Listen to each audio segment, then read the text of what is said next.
Hello. Welcome back, Italian princess.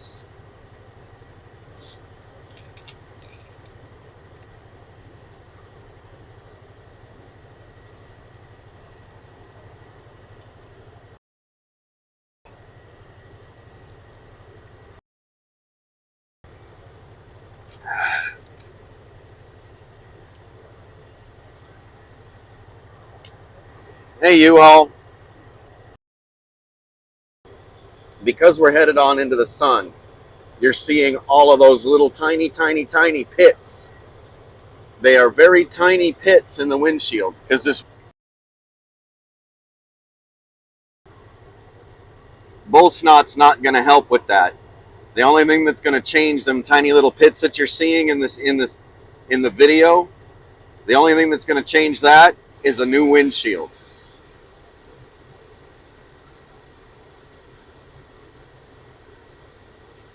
Oh, Sid's doing fine. Sid's doing fine.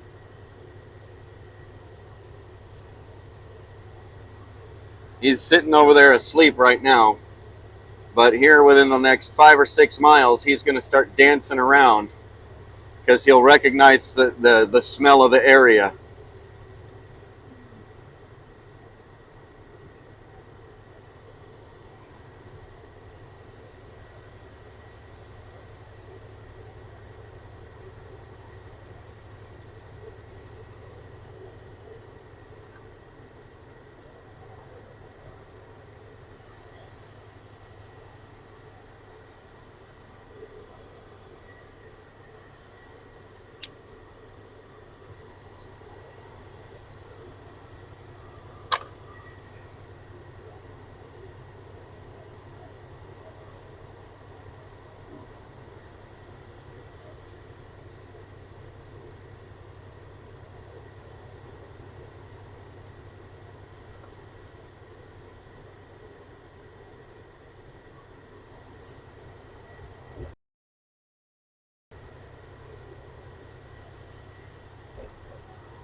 No, Italian is Italian. She's not. She's not that other one.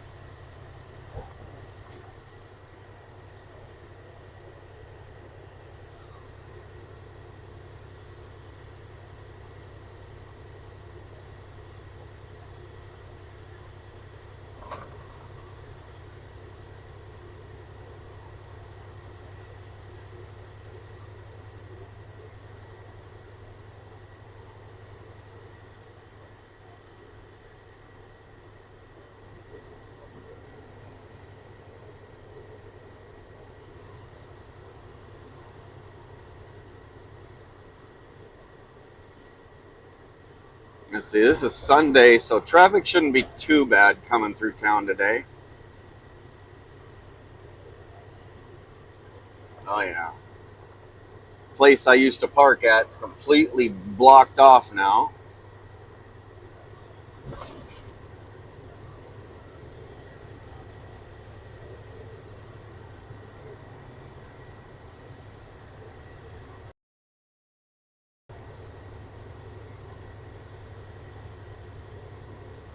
Welcome to the Portland area.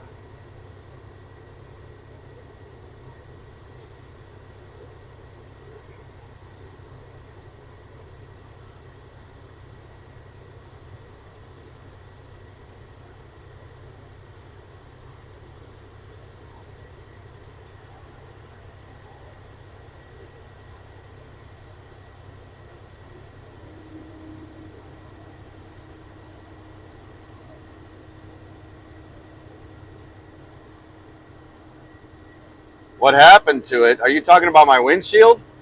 1.5 million miles of driving and being in sandstorms and all kinds of stuff. So realistically, the only thing that's going to fix the way the windshield looks right now, the only thing that's going to fix it is getting a new windshield.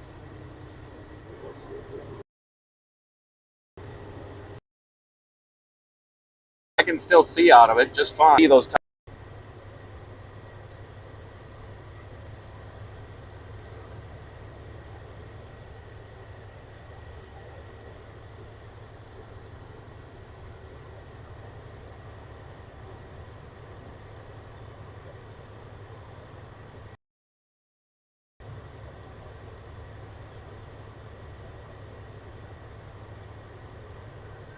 Oh, the old truck stop back there? Well, that big old dirt lot, it wasn't actually at the truck stop. It was a little further down the road from the truck stops. But, you know, I could drop my trailer if I parked there next to the hotel in that big dirt lot. I could drop my trailer and go do whatever I wanted to do in town.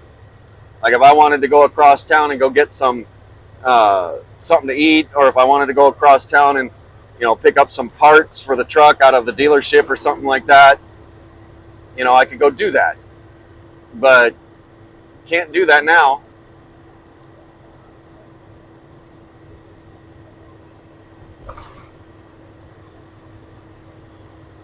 It was a spot you could put about another two. It used to be a spot there you could put about 200 more trucks. Because the truck stops over here, there is not enough room in them. They are overwhelmed by the amount of trucks that need to park when we coming into the Portland area.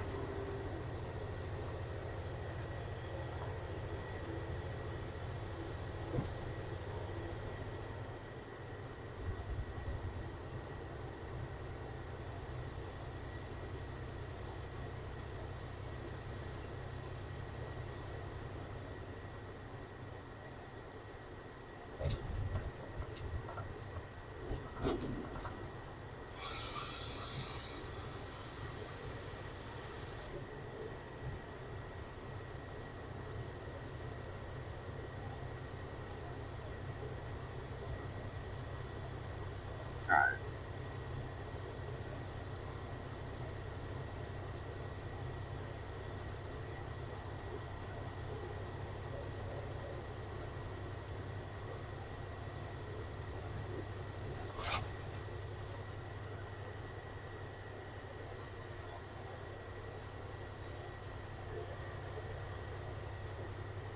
Double check that route real quick.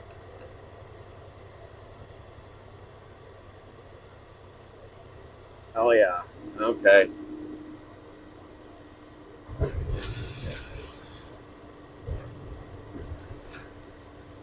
right, I gotta go that way.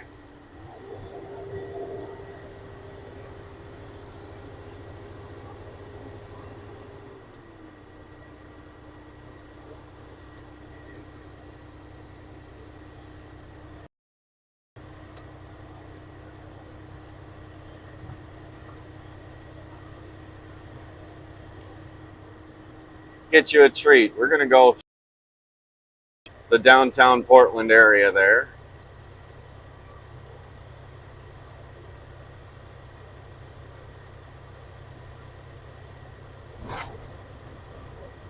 Yeah, and now Powell's bookstore actually has like 15 or 20 different satellite stores all throughout the Portland area now.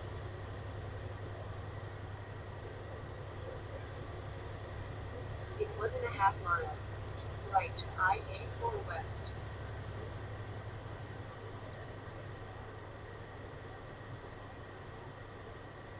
Yep, Powell's is kind of the U-Haul of bookstores. No, it's the Iowa 80 of bookstores, right?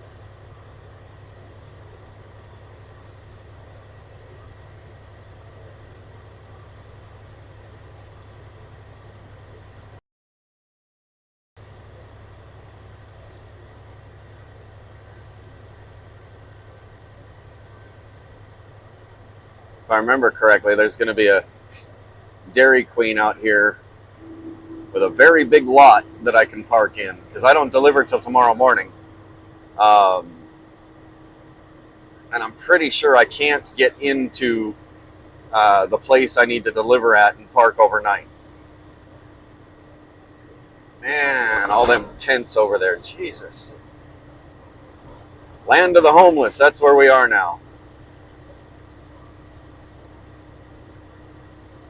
Be clear of the 2 right lanes. And those homeless are all what's left of Antifa.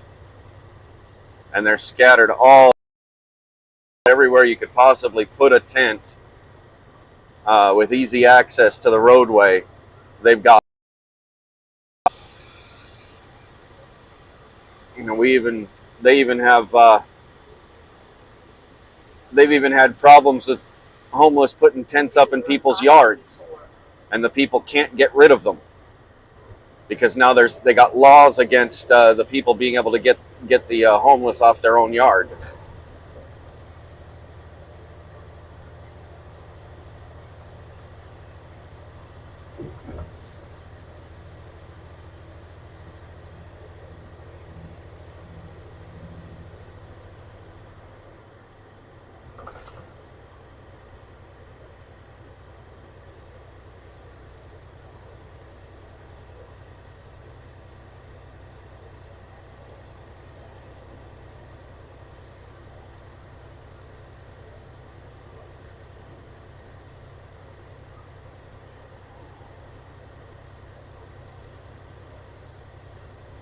Oh yeah. Oh, see, a lot of them from Chaz came down to Portland because Oregon legalized all drugs. Oregon legalized all drugs, not just marijuana. They legalized everything.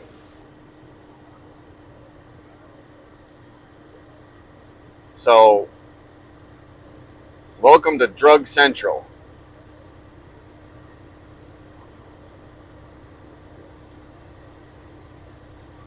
I'm surprised. Well, maybe because there's so much construction right there. But last time I came through, all of these grassy areas were just packed with tents. Look at all that garbage on the side of the road. Jeesh.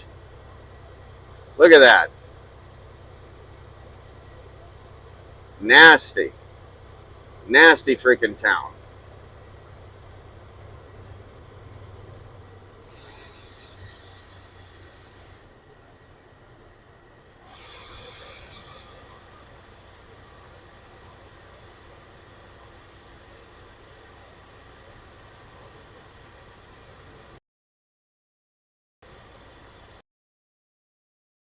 Graffiti everywhere. Painted a lot of it over on. Man.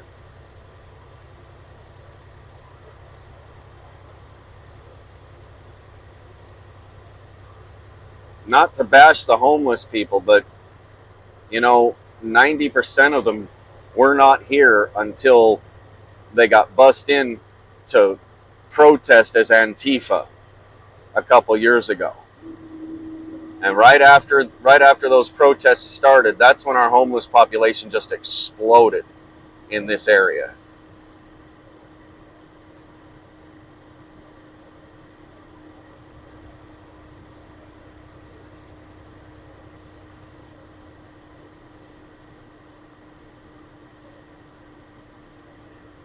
I wouldn't say that. I actually live in the Pacific Northwest, and there's nothing wrong with me.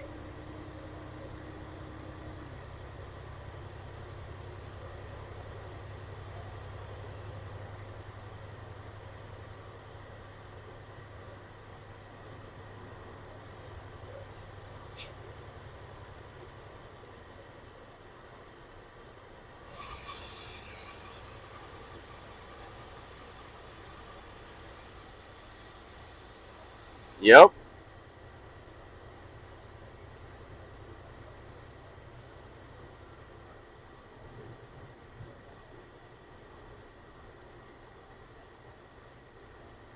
That is true. Denver, Colorado, that is true. And it's true here for Oregon, too. The population just kept getting bigger and bigger and bigger real quick. And the biggest addition to it was these Antifa protests, the supposed peaceful protests, the Antifa and BLM garbage that took over downtown Portland every night for. Oh, yeah.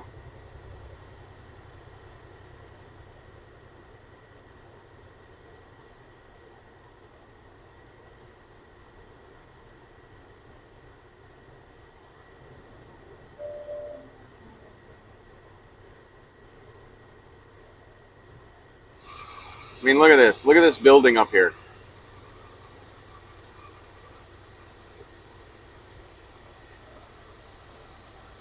Look at all that graffiti on that building.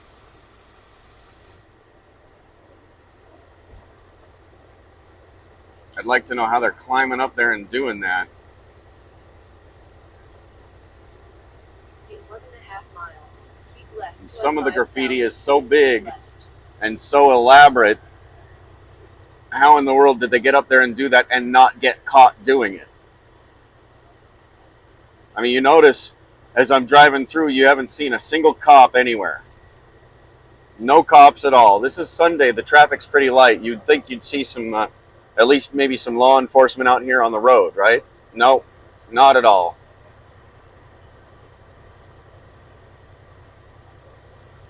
Law enforcement's hands are tied in Oregon, especially in the Portland area. You call the cops in Portland, and you can call the cops, and you can call Pizza Hut. You can get 5 different Pizza Hut deliveries before you even get a hint of maybe a cop in the neighborhood.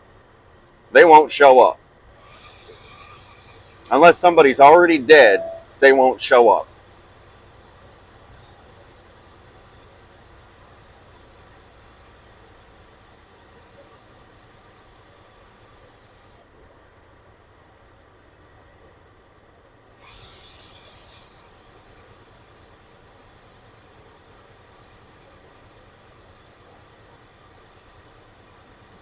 Keep left to I-5 south, then keep left.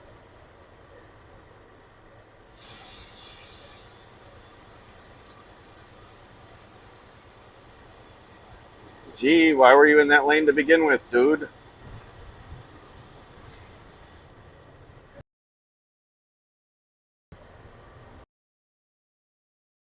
Left lanes.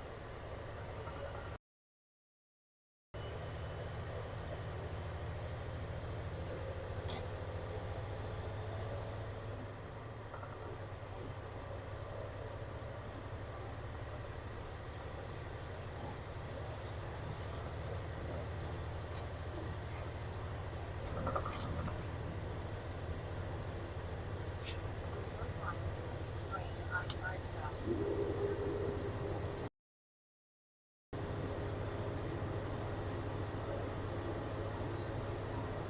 Solid white line, no lane changing.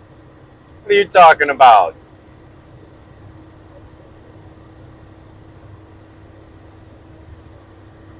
It's not even supposed to be a solid white line. That right there that I went across, that was actually a mistake. They weren't supposed to paint a solid white line there, but they did by accident. And they left it. Because out of all the years I've been coming through here, when they last repainted that is when that white line got put there.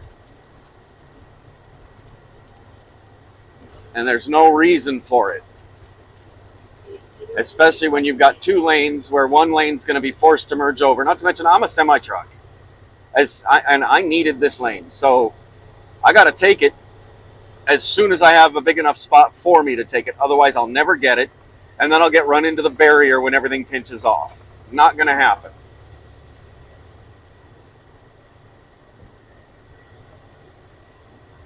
Continue on I-5.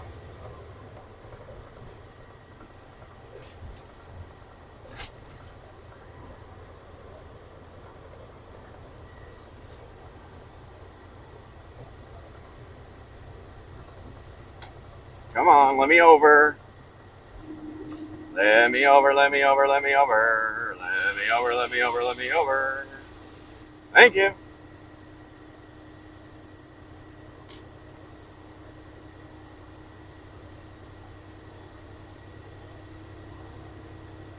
Yep, we're going to come into the Terwilliger curves here soon. And I won't be going that fast because the truck's not running that great right now. Normally would. All the way up the hill.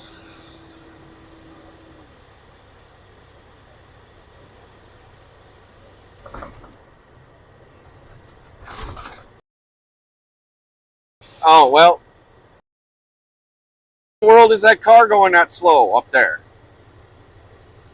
Now I gotta slow way down. Man, 35. That car is doing 35. Oh. Yep, Portland, Oregon.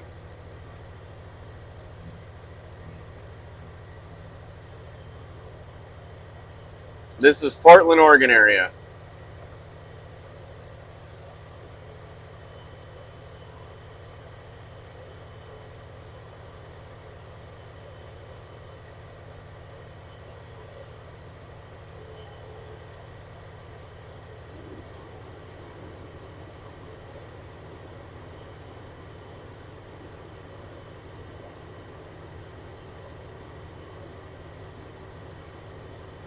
Now, because that car was up there was doing 35, and I couldn't get over to go around them, I hit the bottom of this hill doing 35, and now I can't get any better than 35 because I had to start it at 35. It's crazy how stupid some people are.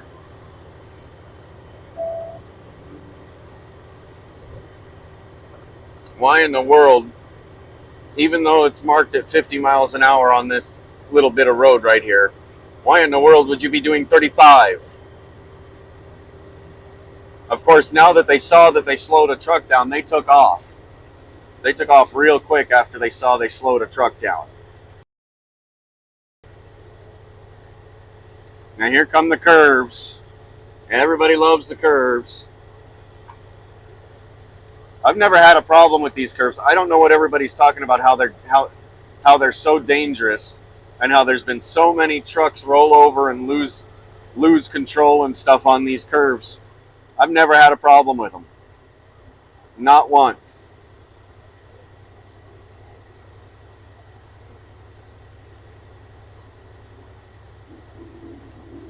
Sorry about how blurry it is. The road is not very smooth. So the phone is bouncing and shaking right here.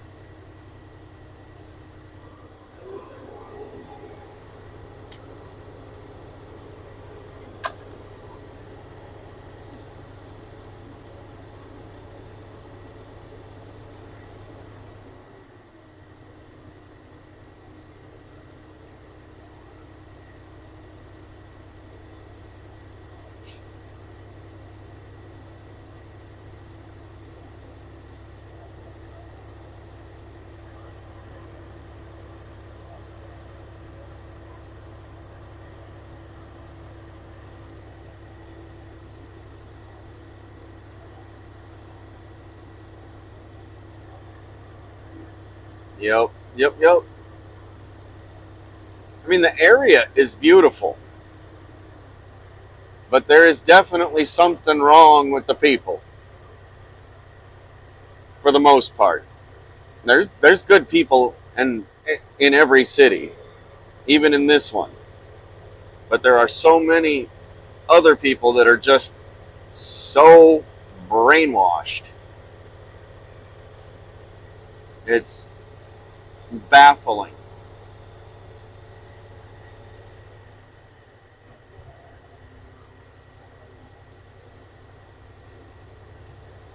Oh, look, another tent over there. Another tent over there. Piles of garbage over there. Oh, a little bit of a tent city right over here.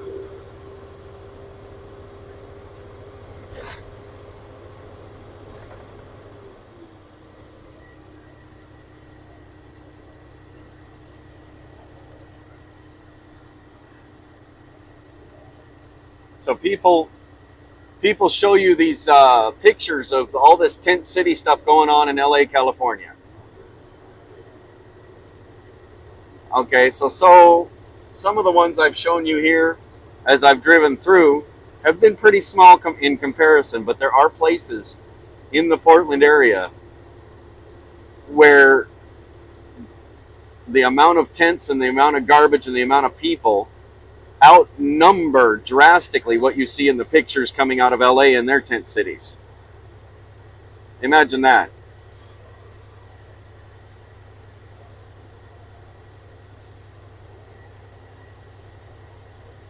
In 1.25 miles, take exit 294 on the right to Oregon 99W.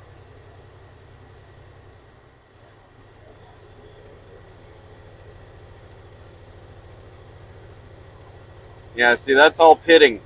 If we weren't going straight at the sun, you wouldn't even see those.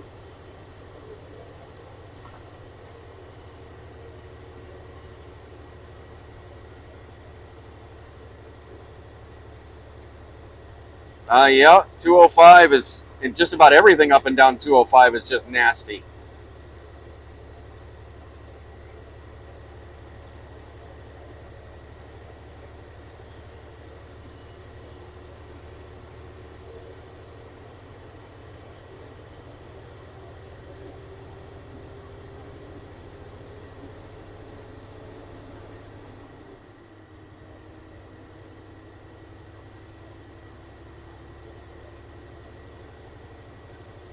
McMinnville, let's go. Take exit 294 on the right to Oregon 99W.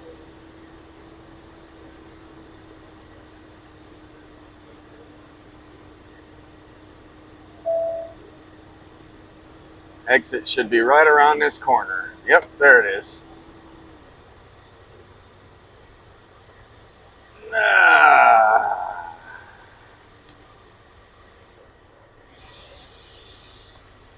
I hate having to hit my brakes like this coming down a big hill. There we go.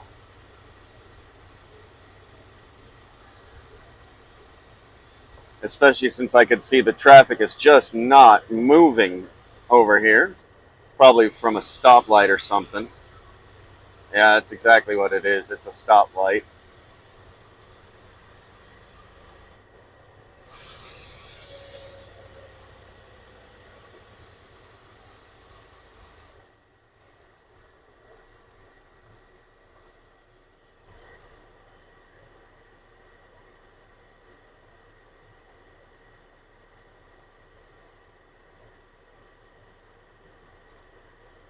Yeah, nerds to go. Nerdstogo.com. Right there in that yellow vehicle.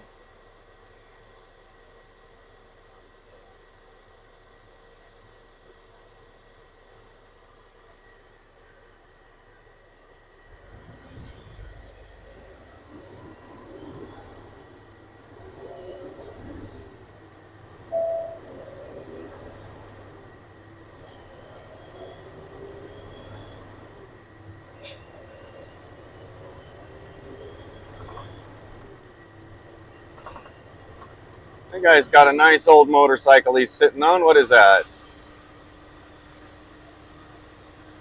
Ah, that's an old Ural with a sidecar.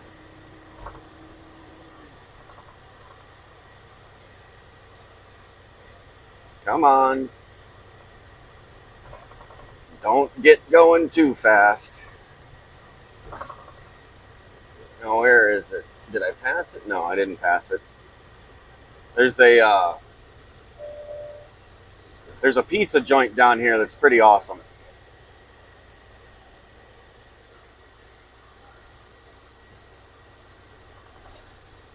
It's going to be on the left-hand side. I wonder if it's still there. It's been a lot of years since I came out this way. Mike's Drive-In right there on the left. That's a whole new building. Never heard of them.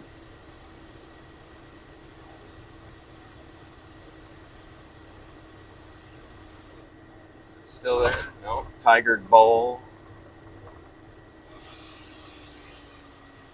Huh. Maybe that pizza joint's gone now. They used to have this old school steam train, a really, larger than a Lionel, but it was awesome train, went around the whole place. It went around every table and it climbed up to the rafters and back down and around. I mean, the train was awesome. It was a great place to take your kids, especially if your kids love trains.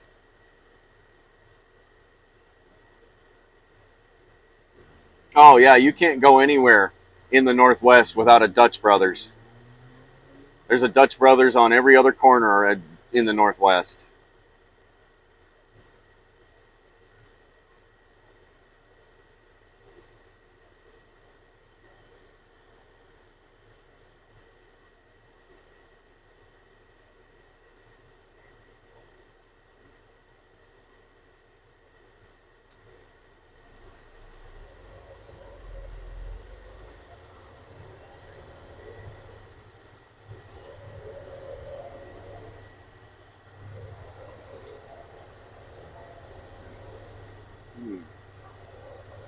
Used to be a ham radio shop right here in this little complex next to me. They're not there anymore.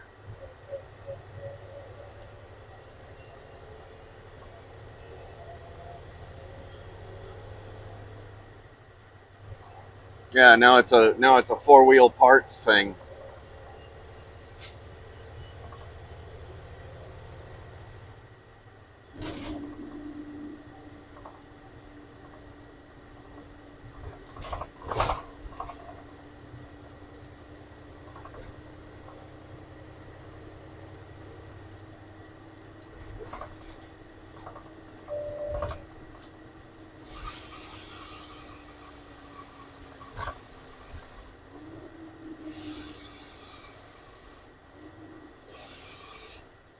Yeah, when I was younger, I used to play all over the Northwest. You know, when I just young and dumb, and if I decided to pick up and go somewhere, I'd pick up and go somewhere. I'd spend weeks or months or even a year or two there and then move on. You know, I really explored the Northwest quite a bit when I was young.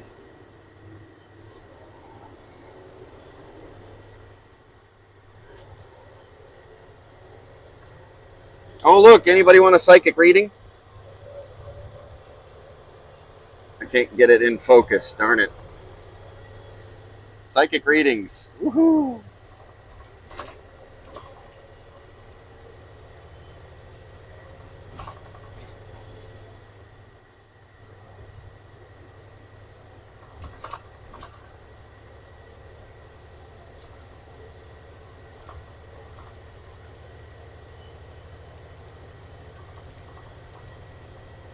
Sorry, I haven't really been paying attention to the comments because, as you can see, I've been in traffic, street lights and all that, so I kind of have to pay a little bit more attention to what I'm doing.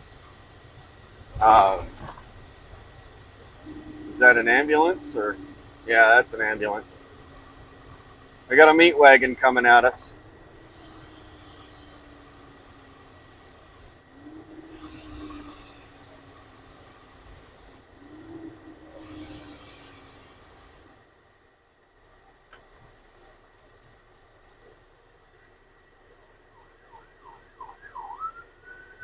All right. Had a stoplight anyway, but still.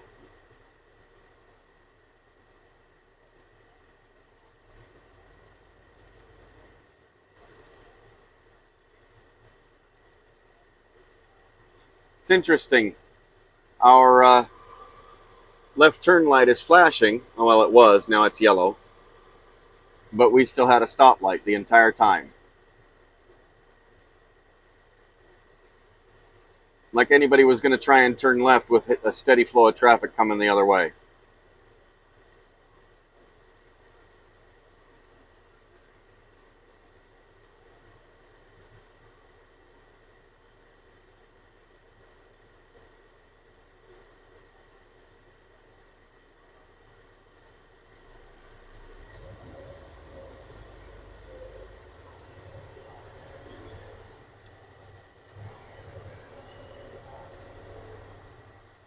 Yeah, yeah.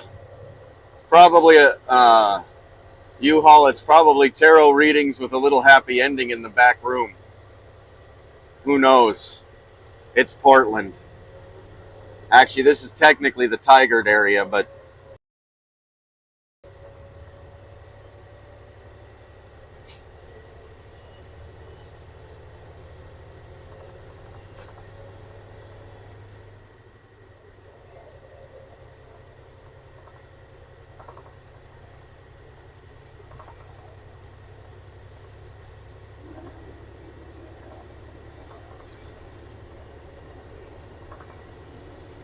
There's another meat wagon over here on the left.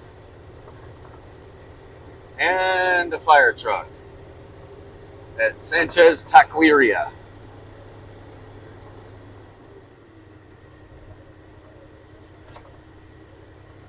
Taco del Sol.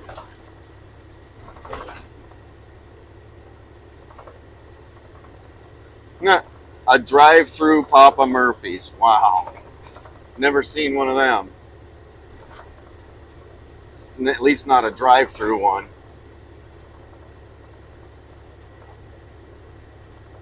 Puts a whole new meaning to take and bake, right?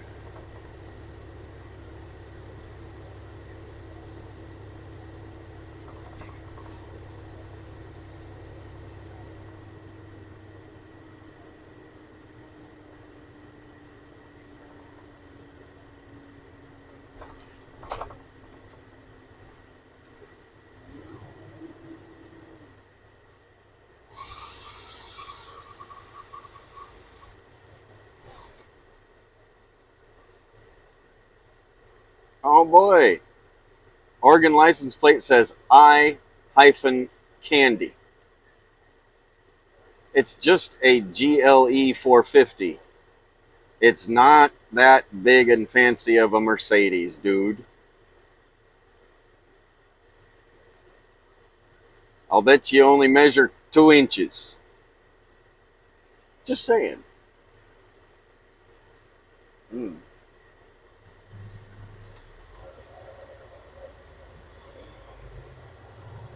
I look down at the car next to me, and the kid sitting in the passenger seat has got more piercings than I have ever seen before. There is such a thing as overkill, dude.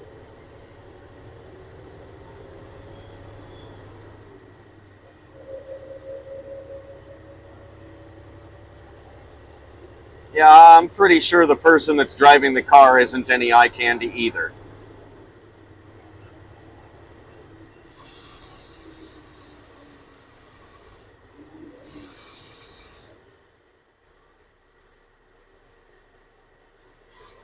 Half the time you see these people stepping out of a Mercedes and you wonder why their parents even chose to get together.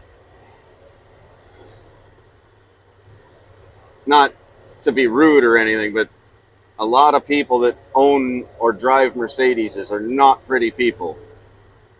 And it's not so much how they look, but more their personality. You know what I mean? There's no beauty inside the person. It's only on the outside.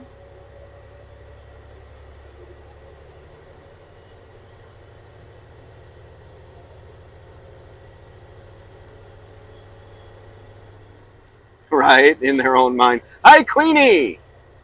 Hi, Queenie. What did you say? It went up too fast. Oh, you think you're on the right channel now? Yeah, you are. You are, Queenie. It's nice to see you. We're in Portland, Oregon area, just so you know.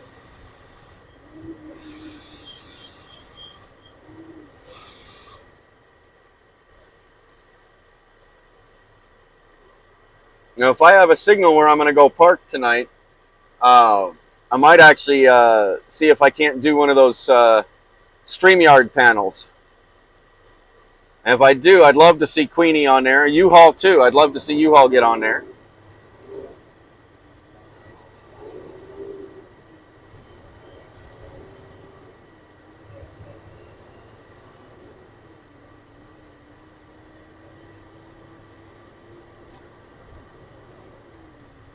Yep.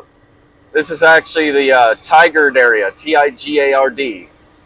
It's one of the kind of southeastern suburbs of Portland.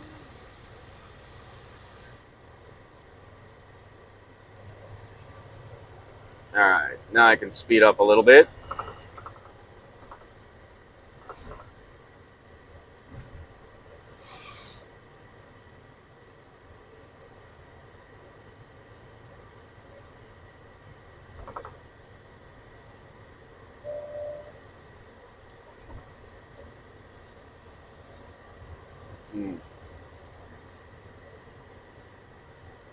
Yeah, red light running camera. We know. We know. I got a ticket from one of them red light running cameras years back. Um, and the thing was, it gave me the ticket, and I proved in court because it not only does it take pictures, but it also has video, right? And on the video, I clearly stop and I don't move. And the judge still hit me with the ticket, but had it on a reduced fine. So instead of like paying $500, I had to pay like 250. That was ridiculous. It was clear on the video. I stopped and I didn't move until the light was green. How in the world are you giving me a red light running ticket just because the stupid thing took a picture?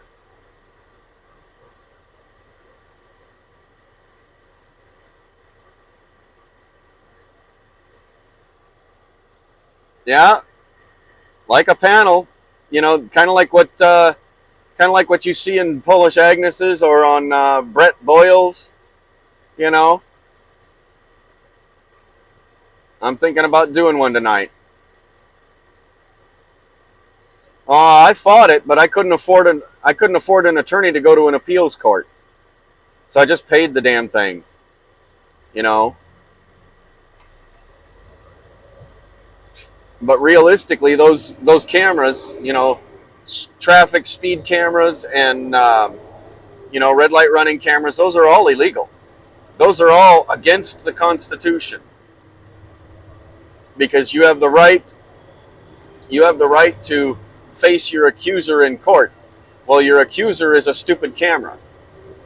And most states have actually banned those now simply because there's no officer that gives you a ticket on the scene. No officer pulled you over and gave you a ticket. In order for it to be valid, somebody actually has to pull you over that witnessed it and give you a ticket. But no, in these super, super liberal cities, they are rampant with them and they're getting away with it.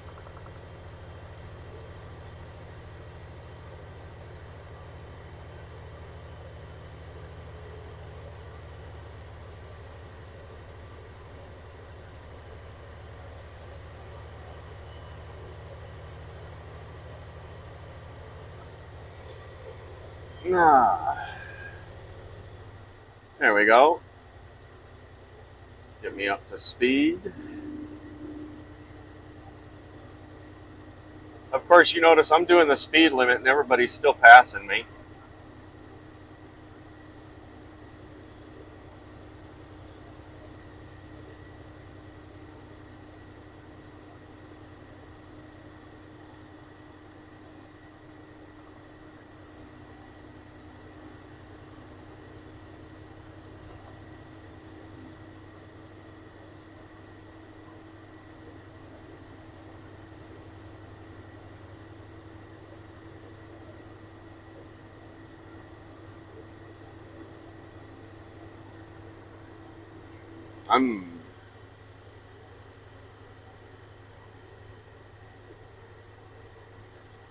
Yeah, well, I didn't get the ticket in my truck. I got the ticket in my personal car. U-Haul. I got the ticket in my personal car. Big difference.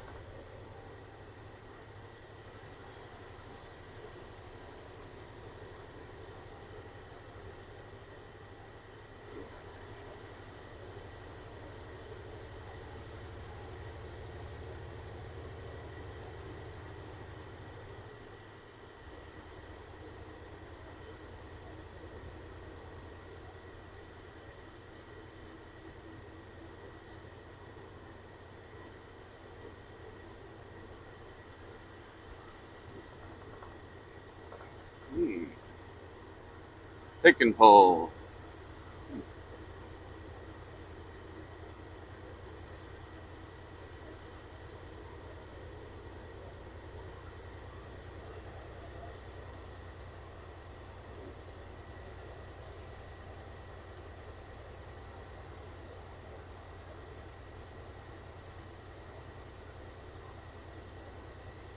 Ah, that's a brand new Bronco, Ford Bronco.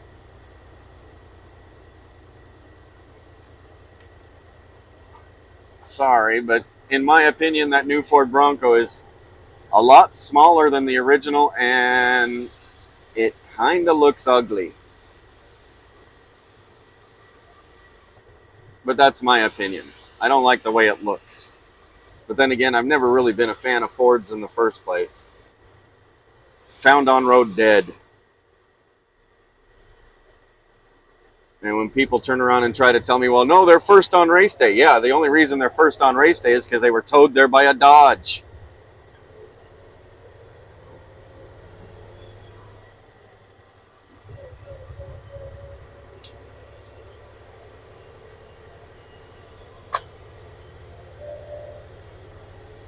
Now, last time I came out this road, it was 2-lane, not 4-lane.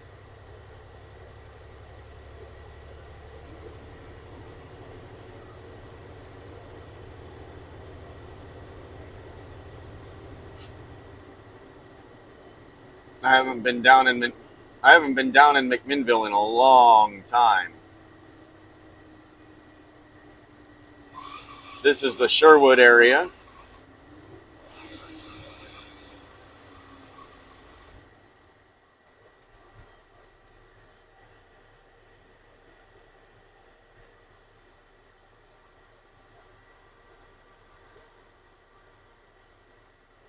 Gate drop, gate drop, gate drop. I wonder what gate drop is.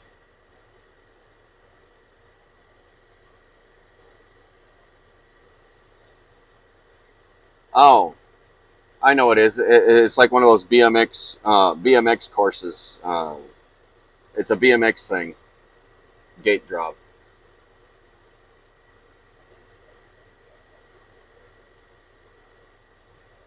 He's got Moto Life down in the bottom right corner. Turn it just a little bit. There we go. There.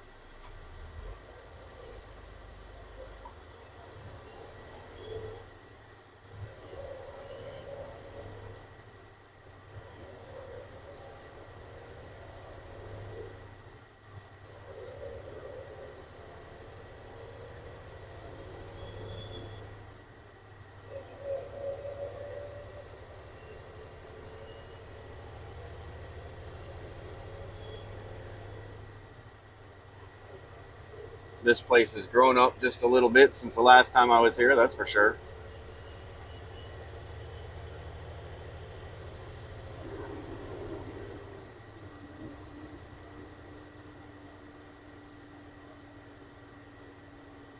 No, no contact info. Just a big sign in the back window that says gate drop. And what that graphic there that also has gate drop in it, the graphic looks like it's a gear and a motorcycle helmet with, like, you know, those bug glasses that you wear, like kind of like what you wear when you go skiing or something like that.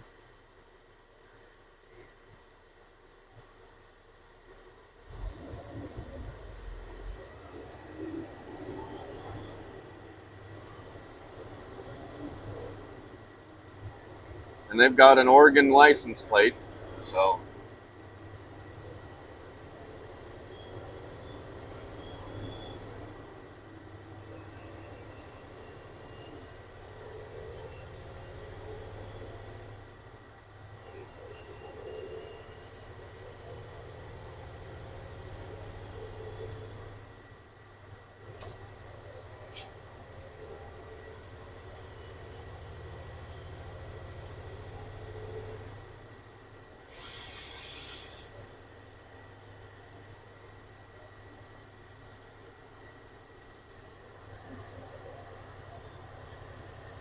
now, if I remember correctly, several years ago, there's an RV park coming up on the right. Many, many years ago, me, my wife, and my kids, well, my kids were like 4 or 5 years old, we spent a few weeks in that RV park because we were getting some remodeling done on the house. So we took a vacation and came down here.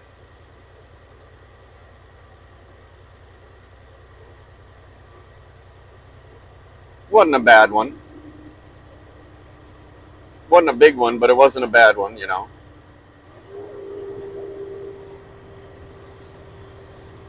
See, we came down here for a couple weeks, and we went out to the Coos Bay area and stayed in one right for the 4th of July right there on the Oregon coast for a few weeks also. We took like 2 months off while they were rebuilding. We just toured the Northwest in our RV.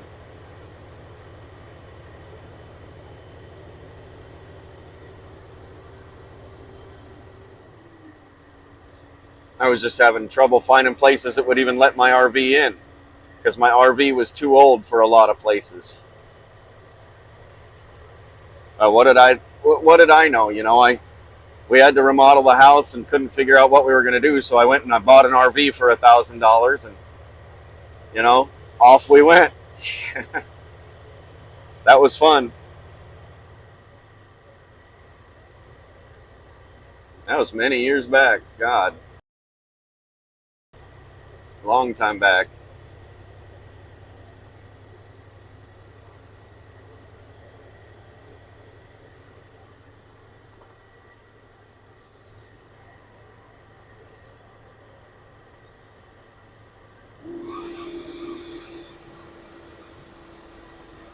Yep. It's just beautiful out here. Always is. At least this area hasn't been overdeveloped already.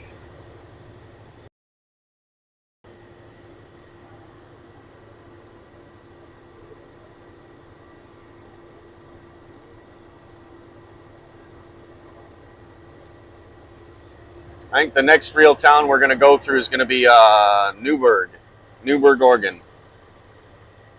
They got a really cool skate park in Newburgh, Oregon.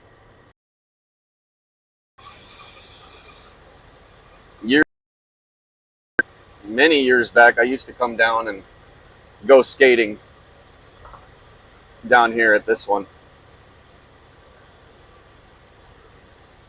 I tried to hit all the skate parks from Seattle down to San Francisco when I was younger.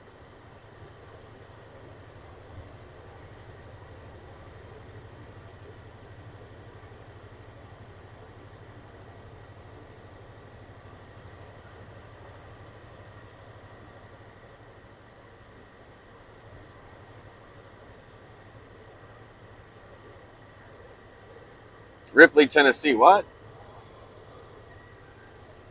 Oh, hey, James. Hey, Montana native.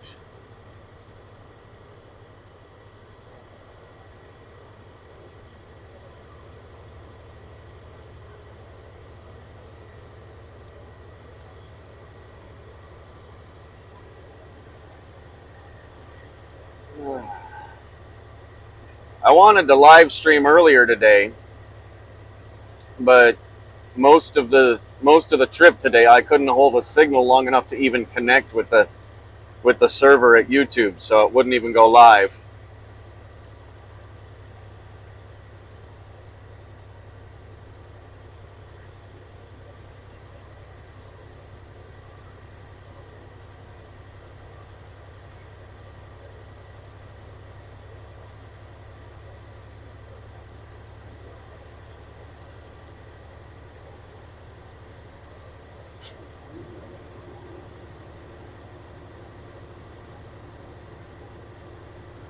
"17 more miles till my destination." Now, I wonder if I'm even going to find a place to park down here.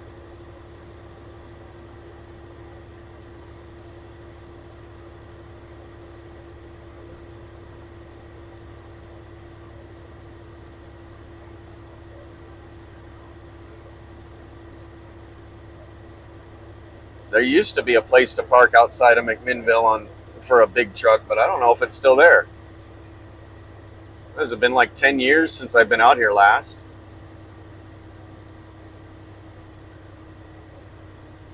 I think, maybe more.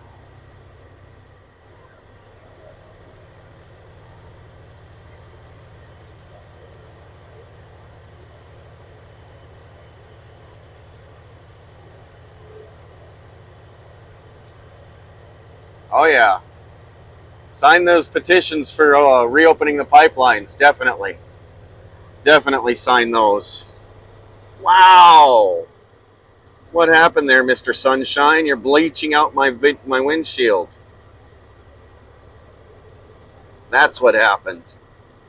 Somehow it got turned back to autofocus. There we go. Now let me zoom in on that car. There.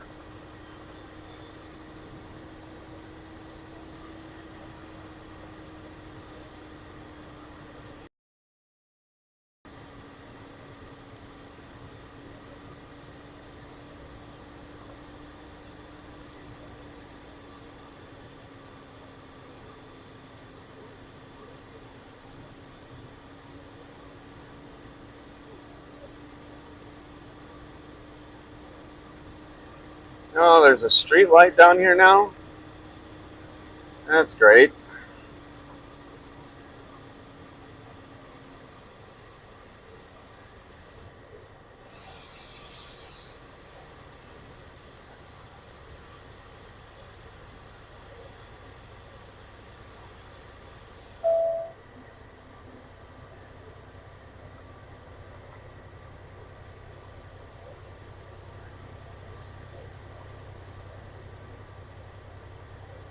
Yep. Still seeing political banners up in places. People really need to do the research on their candidates. Just saying.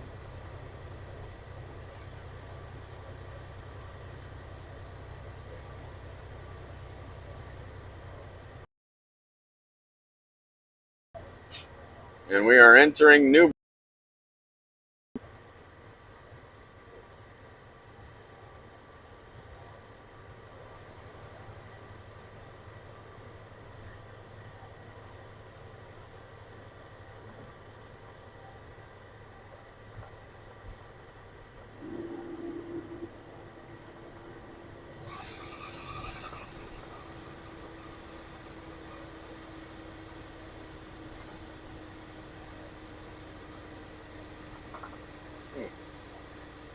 Well, that's a new Fred Meyer over there.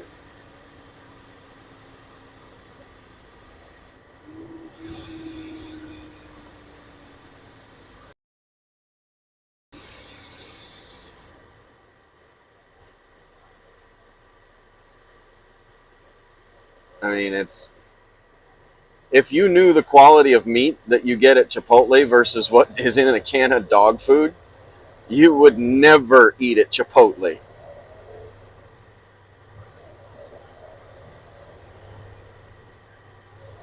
Am I still on? Looks like I'm still on, but I don't know.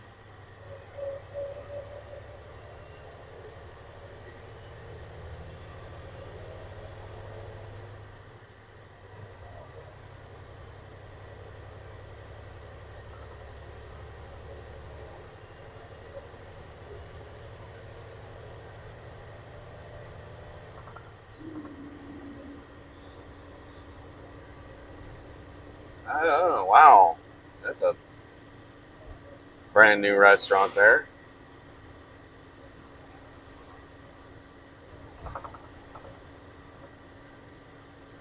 It's always fun to drive through a place after not having been through there in many, many years and seeing how things have changed.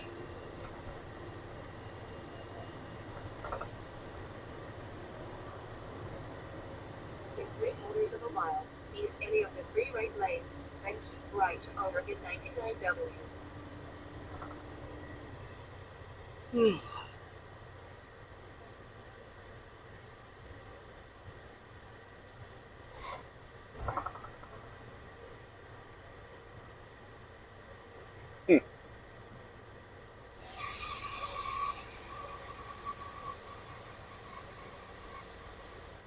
There used to be a drive-in down here.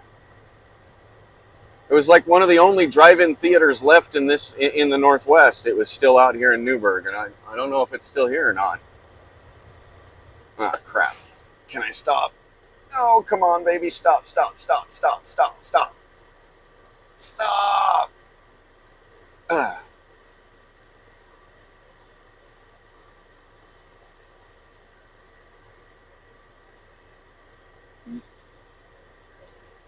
Well, my nose is not quite into the crosswalk. I think I did all right. Jake brakes are not working to their fullest right now. It's part of that problem I'm having with the turbo boost, and I think it all connects to my EGR valves. And that's why I took a load out here so that I can get into southeastern Washington out to my dad's and pick up the EGR valves that arrived here a couple weeks ago, so I can get them replaced and see if it fixes the problem.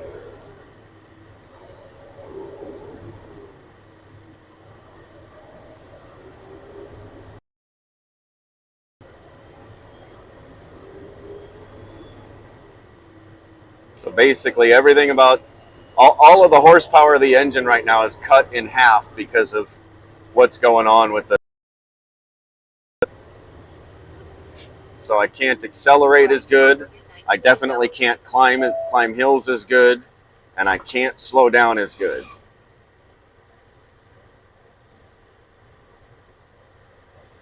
But that all plays into the skills of the driver, you know.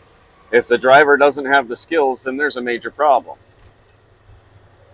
In 3/4 of a mile, keep left on Oregon 99W. But I've been doing this so long, I know how to deal with it. I know how to drive with it. I just have to leave more space between me and other vehicles is all.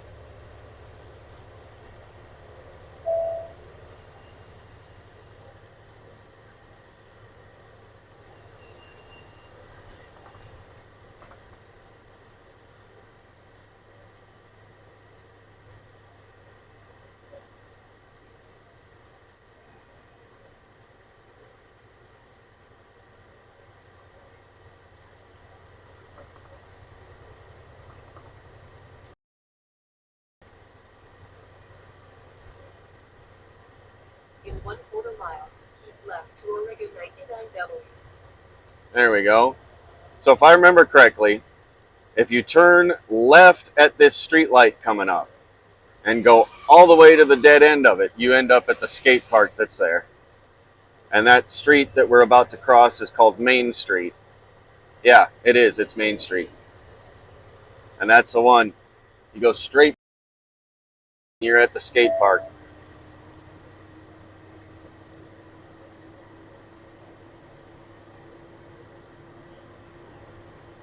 Keep left to Oregon 99W.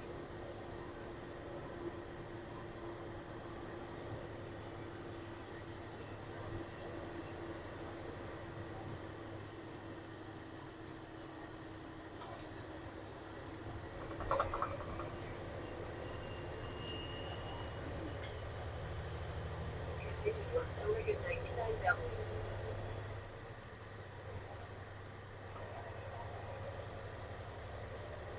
Yeah, I didn't see the drive-in theater. Maybe it's not there anymore. That would be a shame. Because they were like one of the only ones left in the Northwest that was still in operation.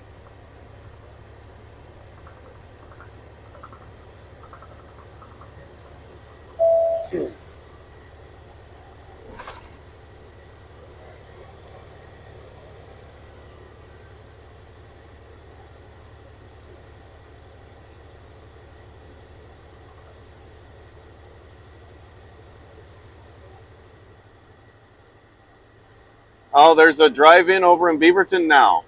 5 screens, huh?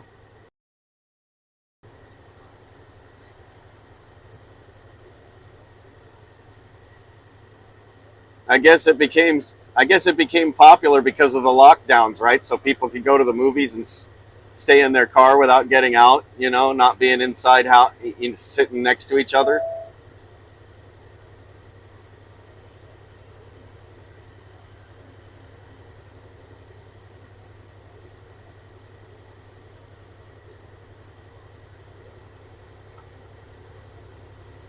There's a way station coming up. All right.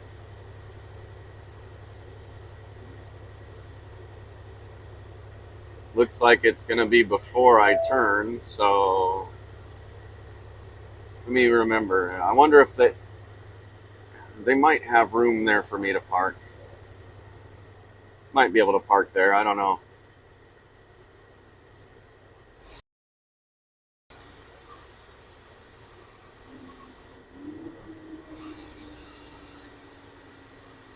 Oh, hey. Oh, I can't really turn into it because I put a barrier there. That would have been a great place to park it in that dirt lot.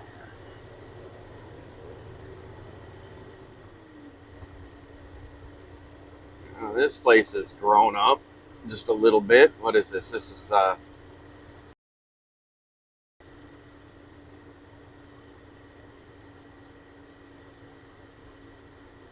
think it started with a D, but I can't remember the name. It's the next one south on 99 from Newburgh.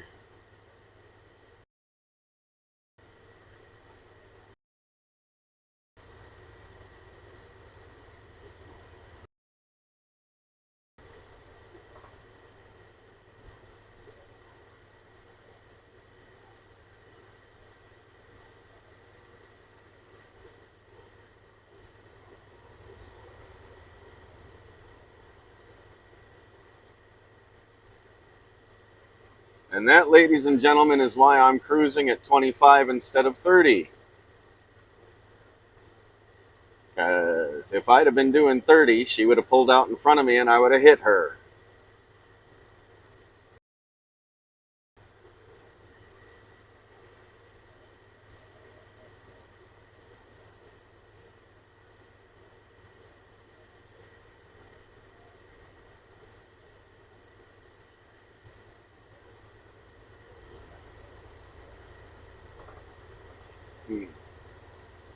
Now, Missoula is a very pretty area. I like Kalispell, though. I like driving up to Kalispell. You know, get up there by God, that water is so crystal clear. It's beautiful.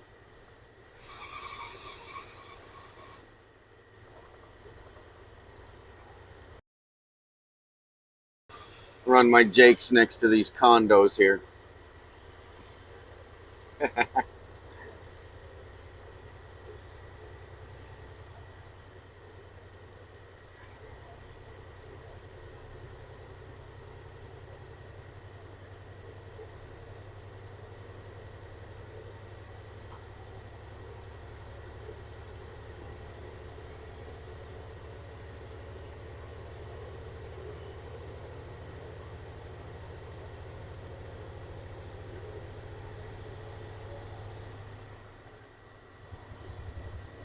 Oh, we have an air, if I remember correctly, there's an air museum down here in McMinnville that's pretty cool.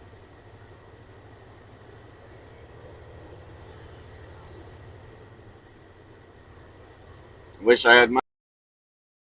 Don't. Not right now. I can't even afford some of the parts I'm going to need for the fit. I'll figure it out. Spending extra money right now is just definitely not a thing I can do.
Wow. They sure are putting wineries all over the Northwest now.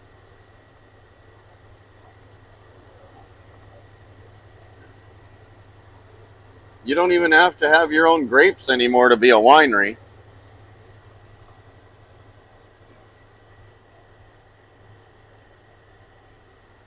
Way station in a quarter of a mile.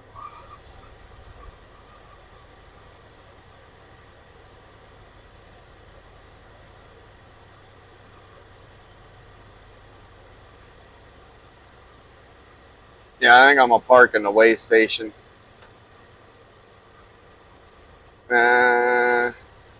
No. Nope. They got no parking signs. Darn it. And the place I would have parked is right here where that electronic sign is sitting.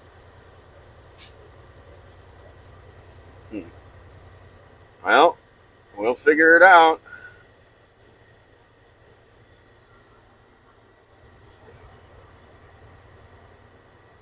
Oh, that's right. Right up here at this intersection, there should be a Dairy Queen on the left with a big lot. Should be. Not sure if it's still there. See. We will see.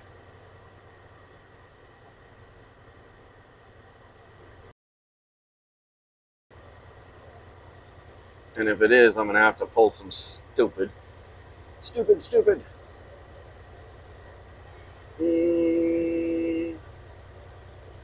No, it's not there. What is there? They let it overgrow. Okay. Well, that's interesting.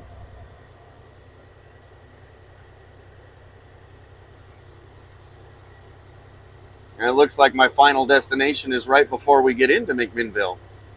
Or at least into downtown McMinnville. Downtown McMinnville is about 7 miles away, and I'm about 5 miles away from where I'm going. Okay. Oh, we're back. Yes. Lost a lot of people there. Just weird. Nope. Now, maybe it'll keep.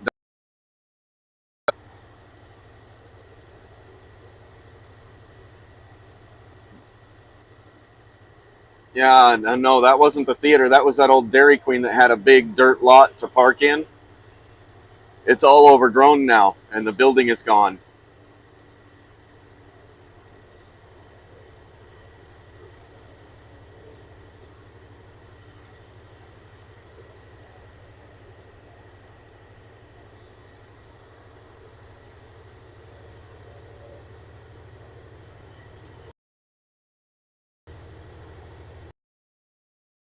Now let's see if I can find a place to park. That's my big thing, is finding a place to park.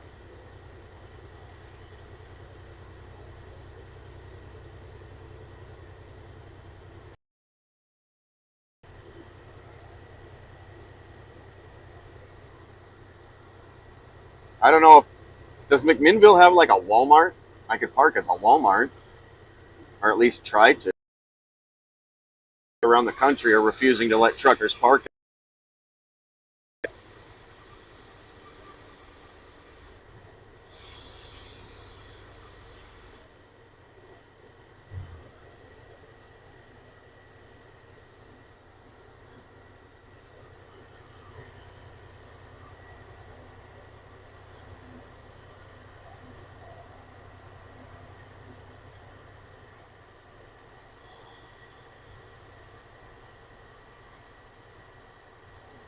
Dollar General.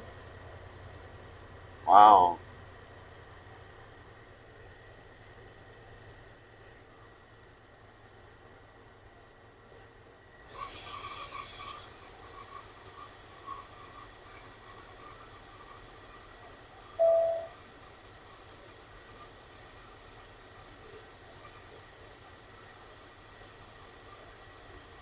Okay.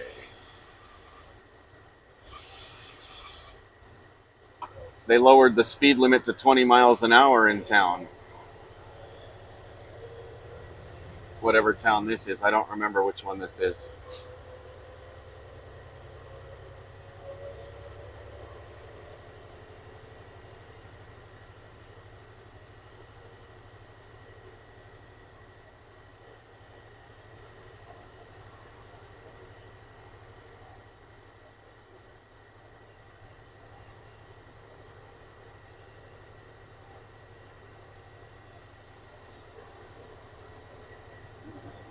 Kind of looks like they're trying to turn this town into a little tourist trap.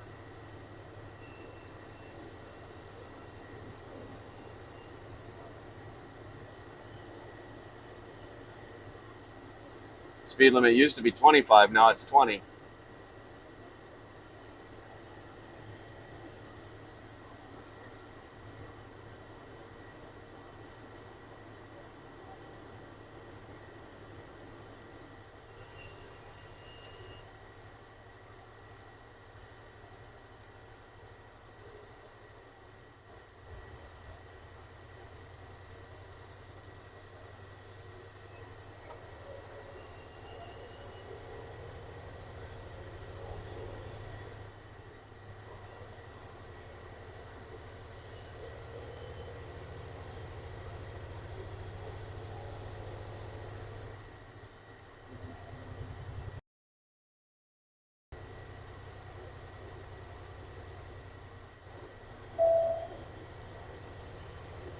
No trucks allowed and 2.5 miles on my route.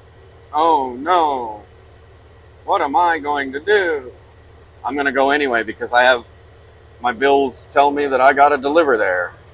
Sorry, Charlie.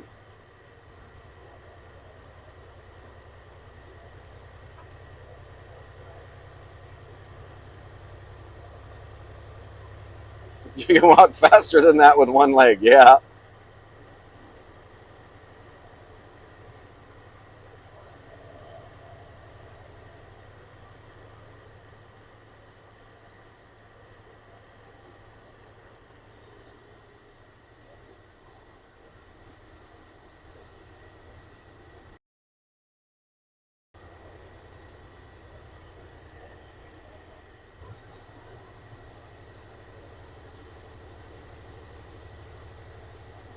It's a field of clover on the right.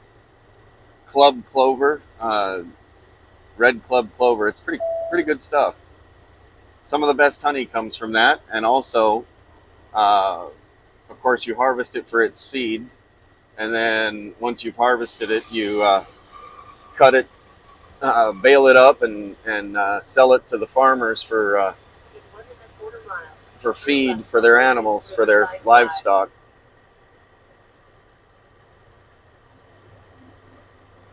Okay, so they're around back there. How am I going to get there? Let's see.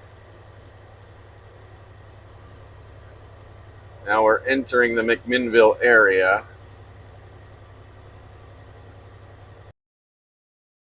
See where I'm going to be going. They're over there. How do I get over there? Because we're about to pass them on the left, but there's a lot of land in between here and where they're at, and no road to get there.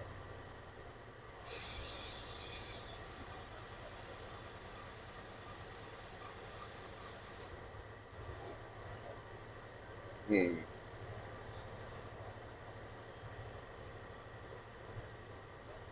says no trucks allowed to get there, huh? I highly doubt that.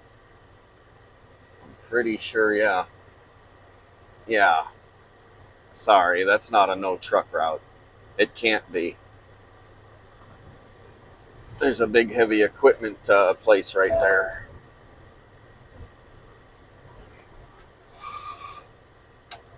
Let's see about going left right here, maybe. Turn left on Northeast No, Riverside Drive. I could have, but darn it. There it is. Let's see about this.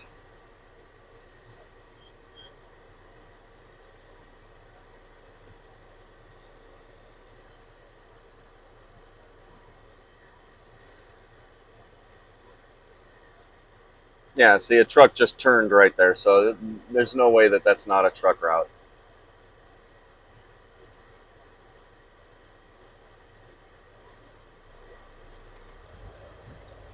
In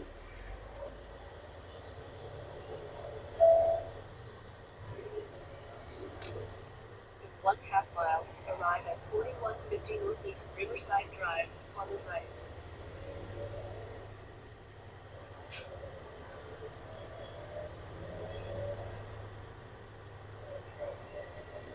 In 1/2 mile, arrive at 4150 Northeast Riverside Drive, on the right. On the right. Okay, 4150. We're looking for 4150 Riverside Drive. It's going to be on the right-hand side.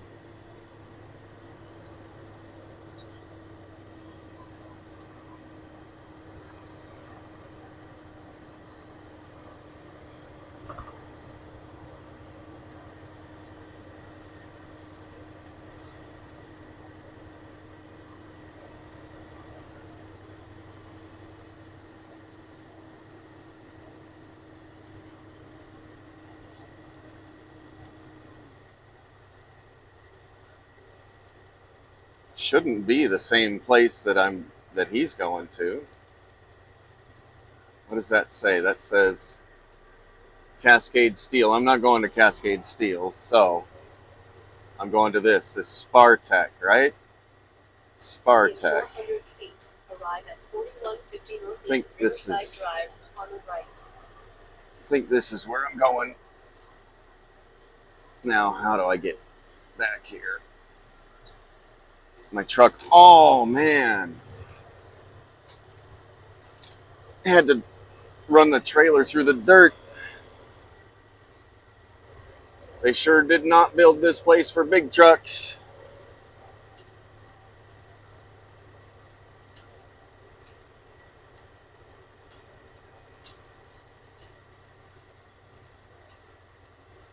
I had to take up the entire road to make that turn, and I still had the trailer in the dirt. Okay. Main office ahead.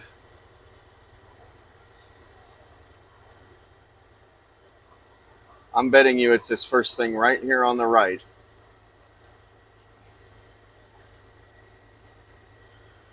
Is this where their dock is going to be? Yep.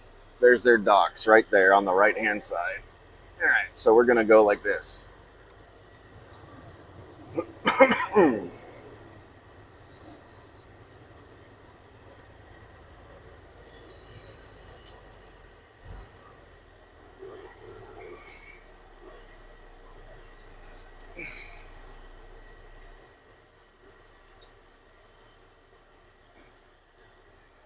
And then we're just going to back it up into one of their docks for the night while we stare at this abandoned building in front of us. Looks like an old style barn type place.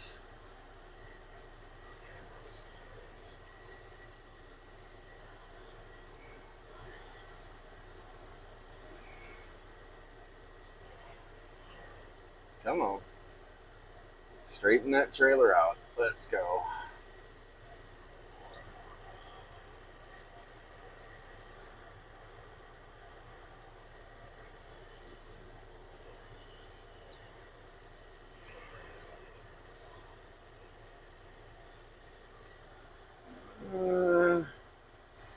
I might be a little off. Let's put it over a little more.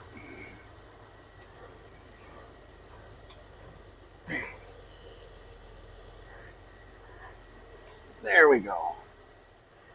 Now I'm inside the yellow lines better. Well, sort of. Now I'm off on the other side a little bit, but not by much. We're talking about like half an inch difference. About to hit the wall. About to hit the wall. Come on. Oh, and it's touching. There we go. Done. We're here for the night.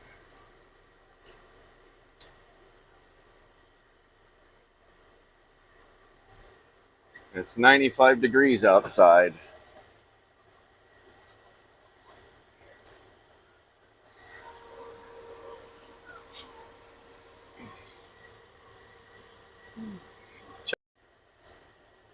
Because I have to be here at 8 o'clock in the morning, and I figure might as well be in their dock, ready for them to go. Yes, Sid, I hear you. I know. I know, Sid. Yep, looks like I can. There was no gate stopping me from getting in.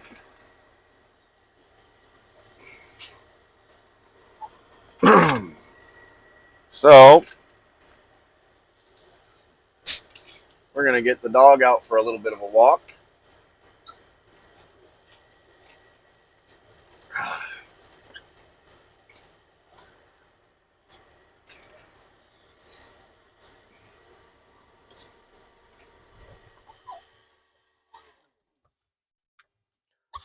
All right.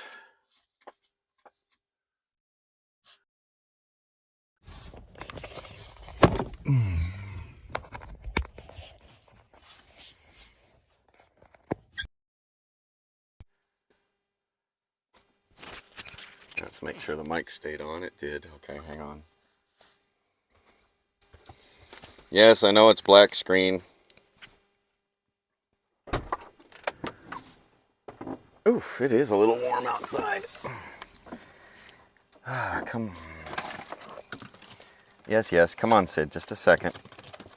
I gotta get down and then I can get you down, hey? Come on, buddy. There you are.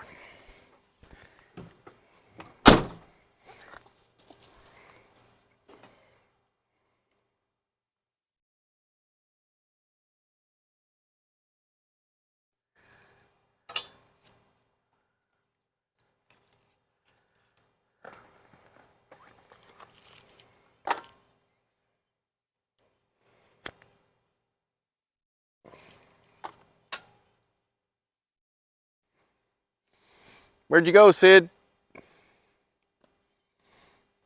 There you went. There you are.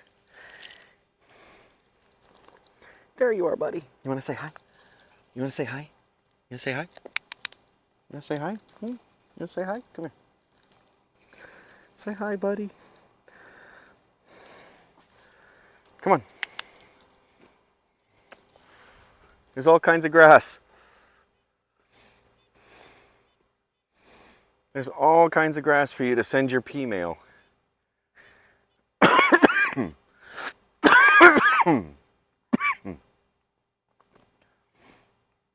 Oh, these pine trees here, they're ponderosa pine trees. I happen to be allergic to their pollen. So that's always fun. This way, bud.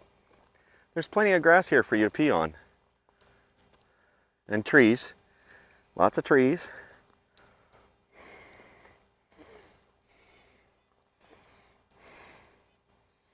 There we go. Now I can see the comments. Yep, my little doggo out doing his thing.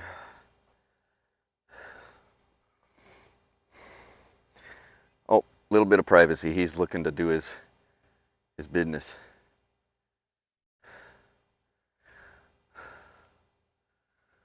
Now, if you ever lived on a farm or you've been hunting, take a look at this. Around this tree, you see how all that grass is laid down? I'd be willing to bet you there was a big herd of deer that bedded down right there here very recently.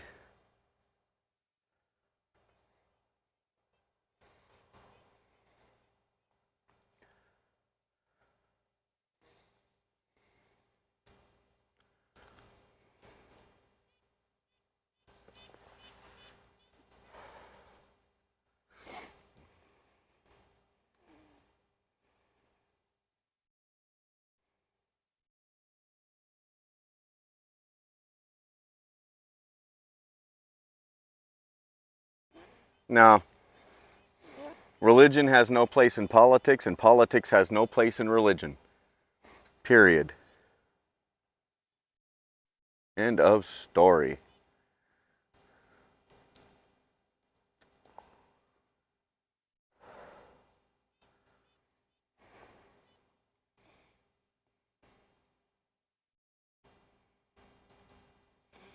Oh, look at that. There's blackberry bushes all over the place.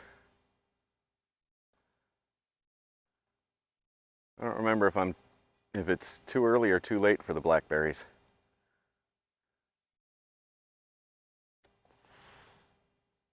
Oh, you're doing your thing again. Good dog. Looks, ooh, might actually be in luck.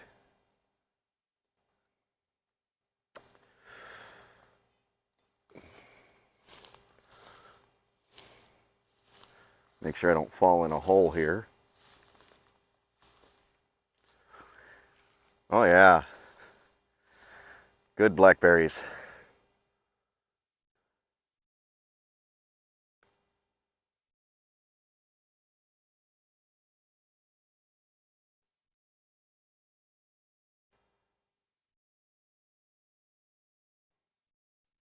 Still quite a few of them in places here. Some of them are still turning. So we're good. We're right on time.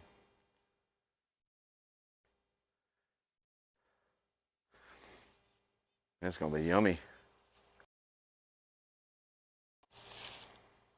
Mm. Oh yeah, those are good.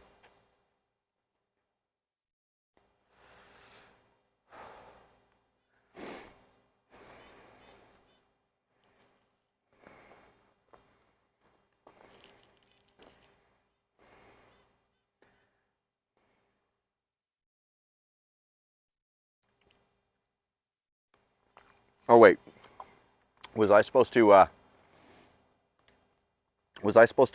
rinse them, or dip them in bleach or something, to get rid of that that thing out there that created all the lockdowns? Was I supposed to do something like that? Oops, I dropped one.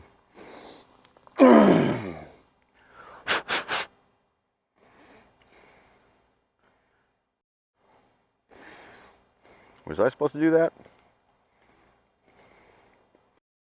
They're yummy. Oops. There we go.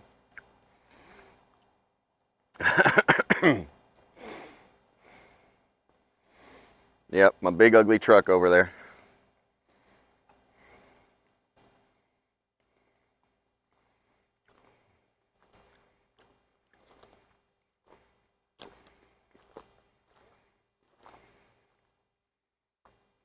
Come on, bud. Find some more stuff to pee on.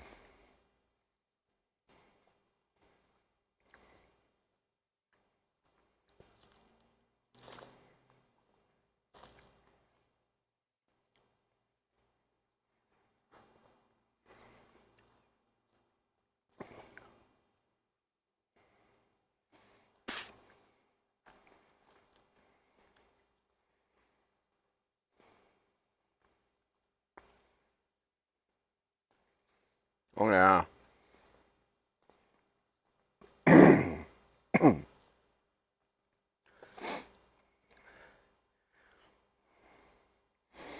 that trailer was clean a week ago. That trailer was clean a week ago, and now you can see,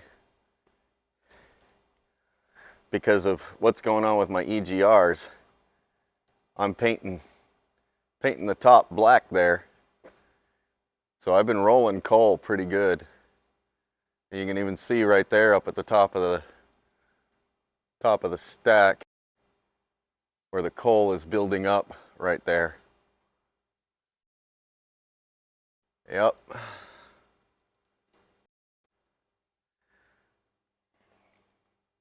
Definitely been burning a lot more fuel than I should.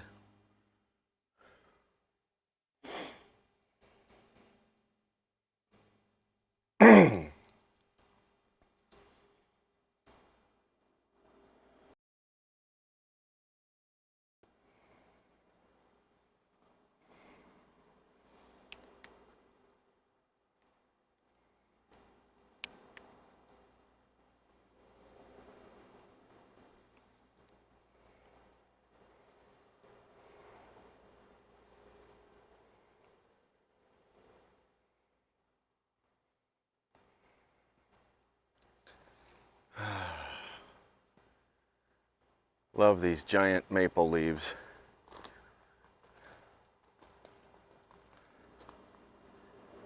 Oh yeah.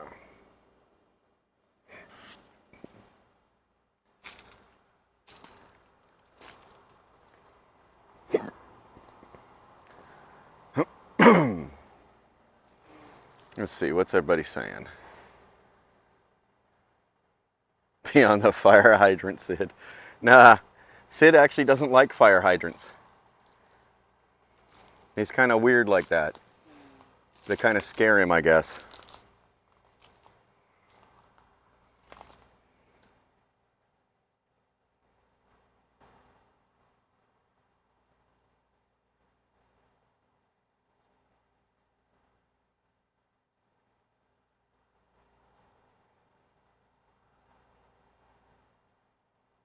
Yeah, those blackberries are good too. They were just right.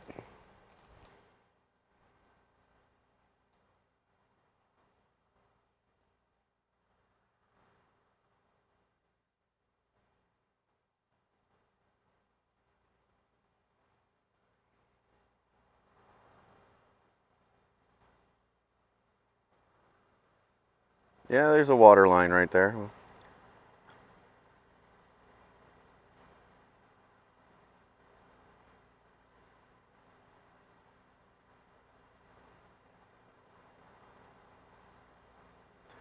Yeah.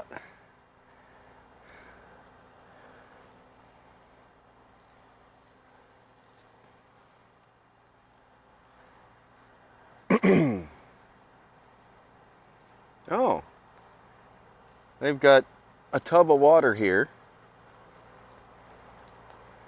and a sign that says "Do not empty tub." I'll bet they're leaving it out here for the wild animals. So that probably is a herd of deer that comes up and beds down right here because they probably get their water right here. Just like what Mr. Sid is doing.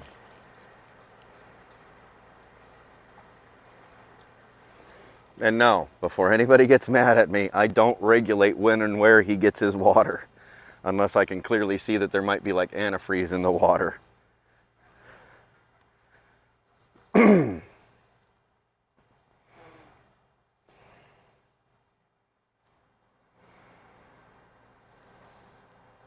He's been with me since he was a puppy in 2012. So he's drank water from all over the country, all over the US, all over Canada. He's fine. It's called building an immune system, right? Getting them antibodies.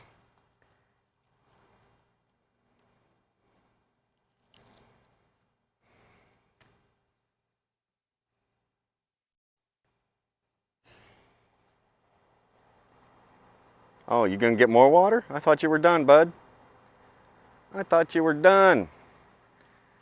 I guess I can keep walking this way.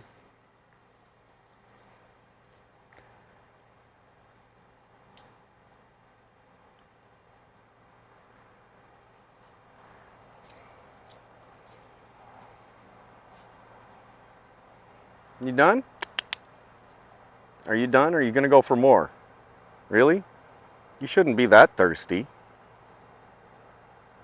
Your water dish in the truck still had water in it. Dingbat. Must be special water.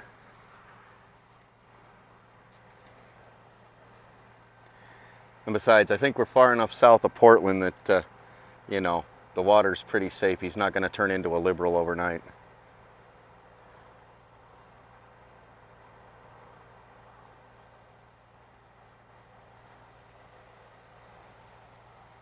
Yeah.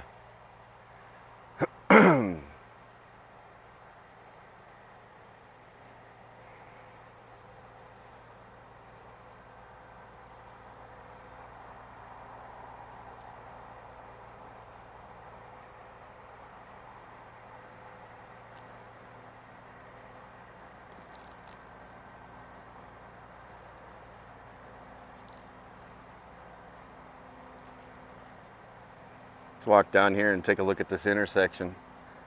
I'll show you where my trailer was when I came around that corner. even though I took up all the way to the other side of the road to make the corner.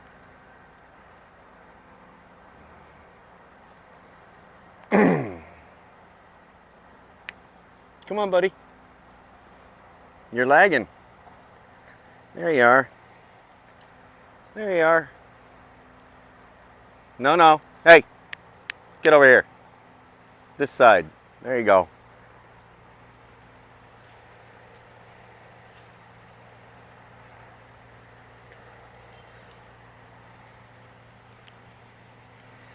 So this is steel recycling place right next door. Wonder if they're going to be making noise all night long. Well, at least I'm on the other side of the building where I probably won't hear them as bad.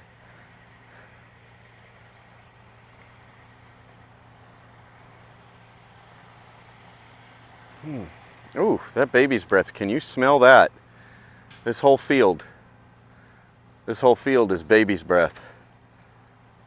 The whole thing. Smell it. Oof. Good and strong.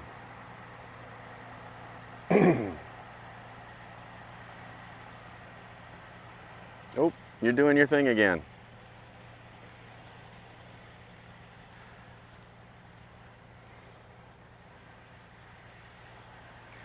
They got the American flag right there.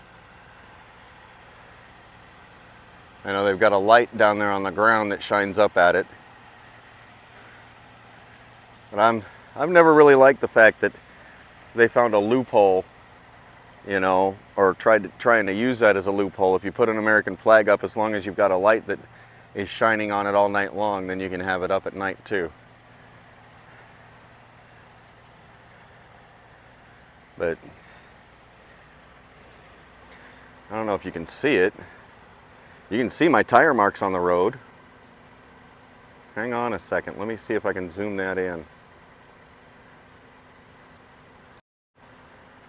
All right. You can see my tire marks on the road. So the first sets on where the bicycle just crossed, the first sets are where my tractor was. Yeah, that's where my tractor was. That one right there is where my trailer was, and this one over here going into the dirt is where my passenger side of my trailer went across.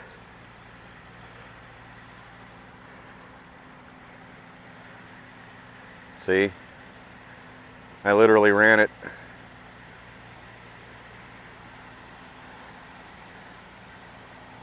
Come here. I think he's going, yeah, he's going to the recycling plant. Okay. But right here, this is where the tires crossed over. Matter of fact, you can see, well, I can see it, I don't know if you can, but right here in this part of this dirt, right there, right here, and here are where the tires of my trailer were. I just barely missed this fence. Come on, Sid. Let's go. Good dog.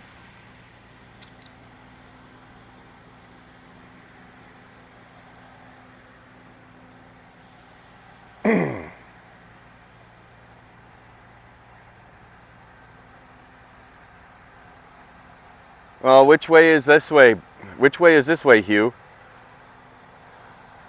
What direction am I supposed to be heading? I'm out here chasing the money. That's what I'm doing.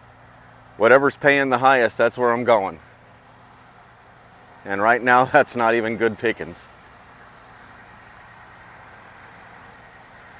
There aren't that many loads that pay me enough to even run right now.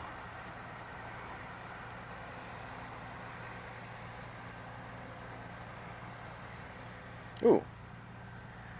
See this right here, growing up out of the middle of the bush.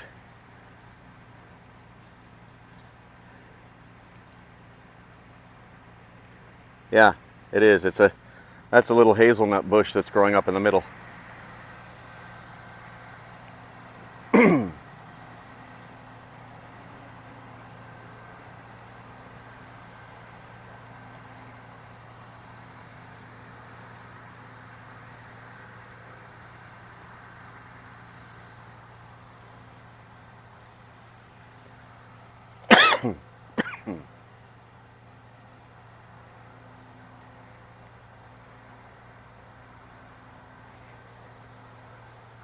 What you doing, Sid? Come on.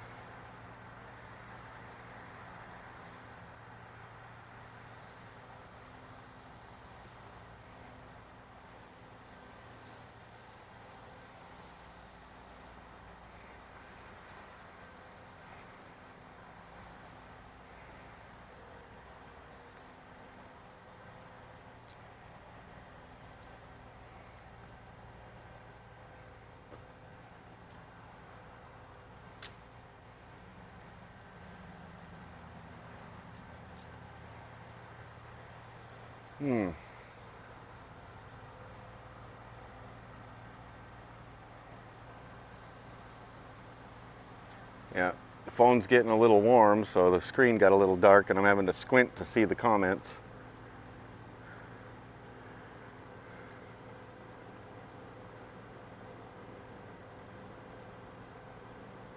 Right?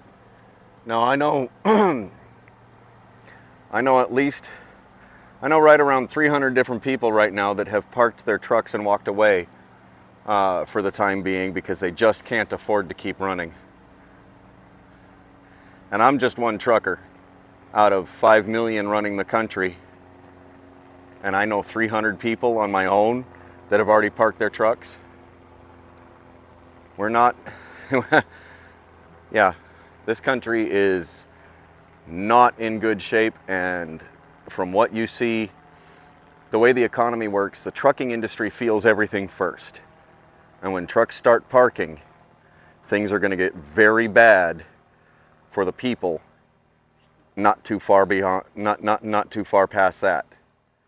I mean, we're already starting to see store shelves go bare on products here and there all over the country in various places. But it's not going to be long before they are all empty.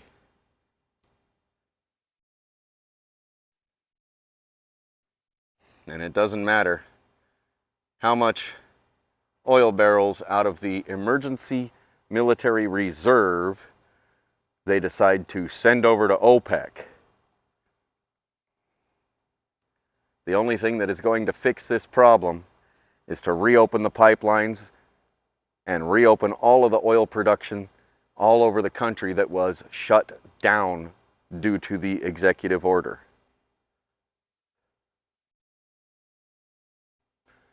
And even then, it will take time for everything to start coming back.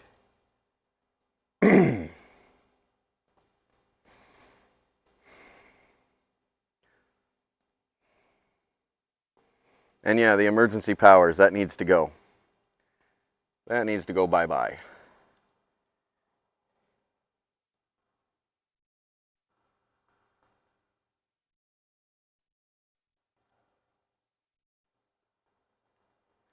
Yeah, we're slowly being choked out.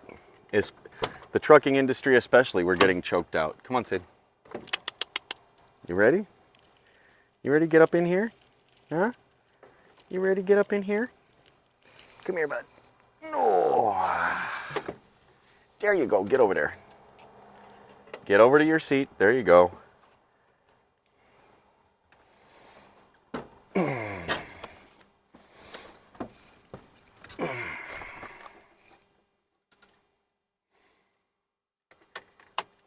Oof.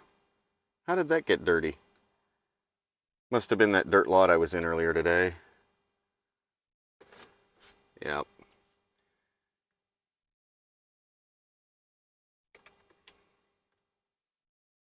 There we go.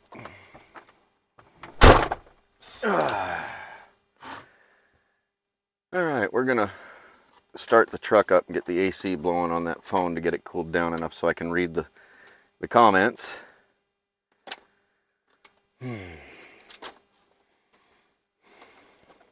After I get it plugged in too. There we go. Now. I don't see any housing anywhere around me, so if I idle my truck tonight, nobody's really going to complain.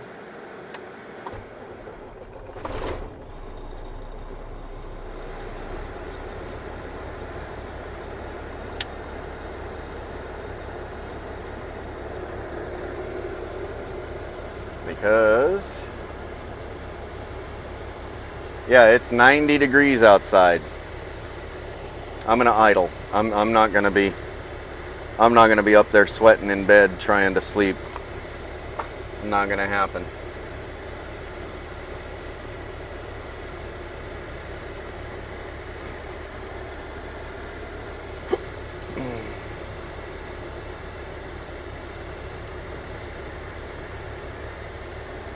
What? Hi, Rosie.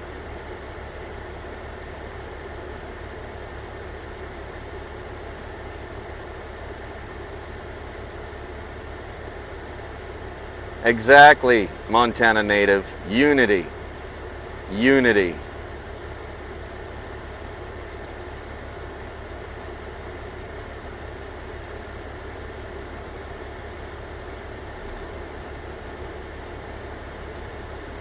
Well, yeah, but the problem is the megacorps are the ones that are... The megacorporations can only take on so many of those cheap loads. The government will only give them so many kickbacks. They're already at their limits of kickbacks. So, the other problem is those big companies are feeling the fuel. They're feeling the fuel price and the low rates just as much as we are. It may take them a little longer to get to a point where they have to shut down, but that day's coming. We've had too much stimulus and too much printing of money saying, oh well, let's print another $80 billion. Let's print another $200 billion over the last couple of years. We've had so much of that. The inflation is not slowing down. It's going to keep going. We've already had 2 quarters of a negative GDP on the US dollar, and that signifies a recession, but a third one signifies a depression. So if this next quarter shows a negative GDP, we are in a full-blown depression, and it's only going to get worse. At the moment that the report comes out about a negative GDP, you're going to see the stock market crash, and you're going to see the banks try to lock up and close and make it so you can't get your money out. You're going to see it. It's coming.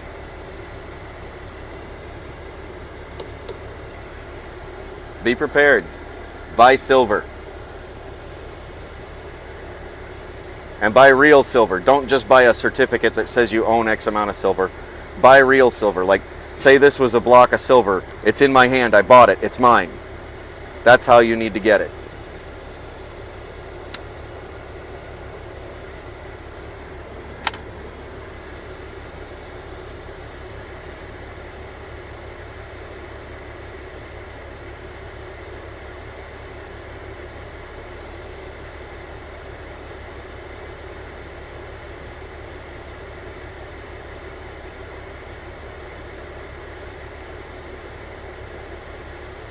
Yeah, no, I don't allow, you know, sometimes I'll let a cuss word out here and there on my own.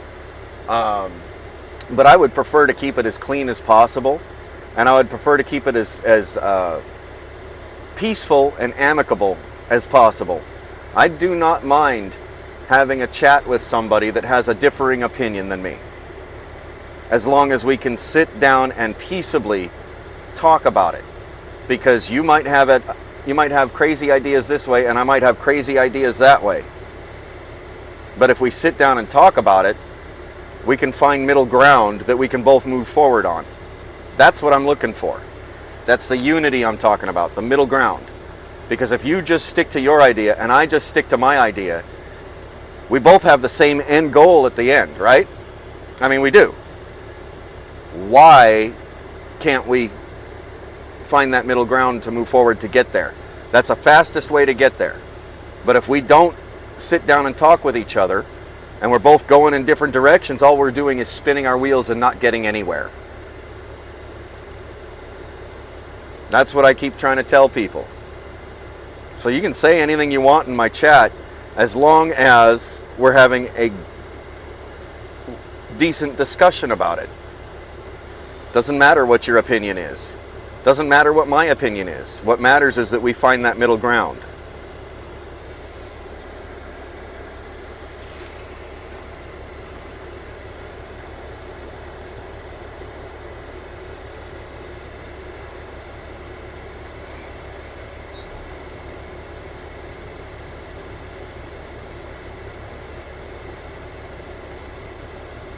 Thank you, Rosie.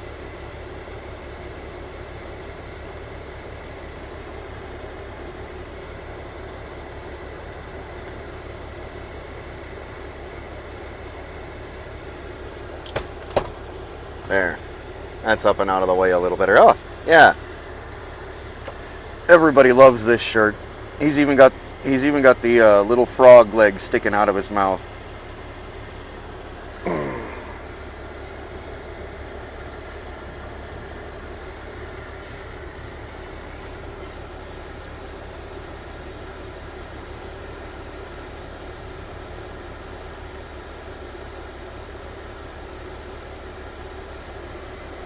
Oh, Tim Lee, just drop it.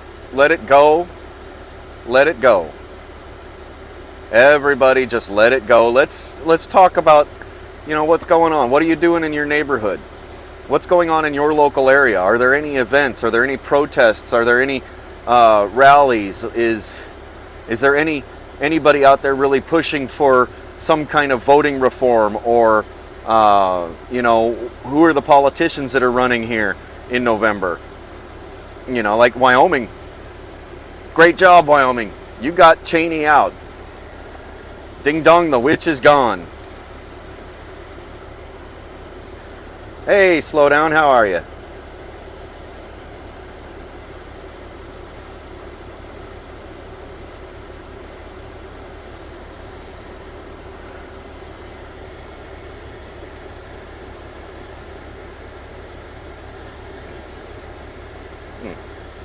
That was an interesting smell. Just came through my vents for a second. It's gone already, but whatever it was strong.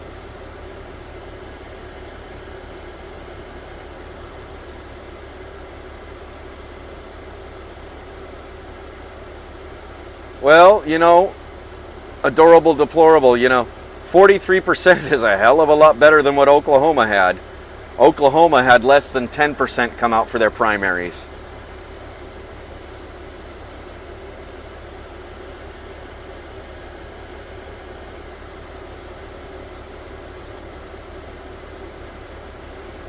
Now, I know a lot of you are new to my channel, but I do have a video that I put up a while back called #NoMoreThirdTerms. I suggest that you take a look at that. Watch that video, because that video is, in my opinion, a great first step, of which there have to be many different first steps to get what we want done. To make things right in this country, there has to be a lot of different first steps, and this is my #NoMoreThirdTerms is one of them.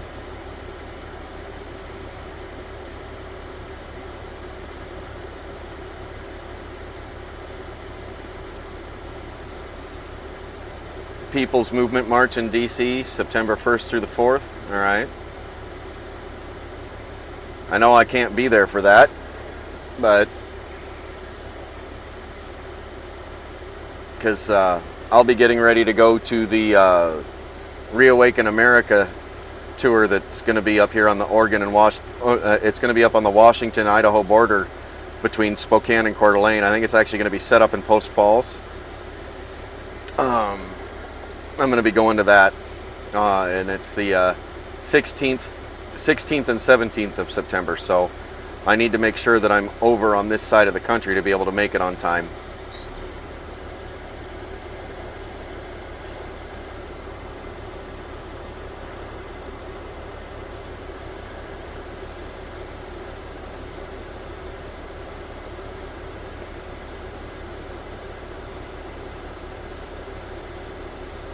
Yeah.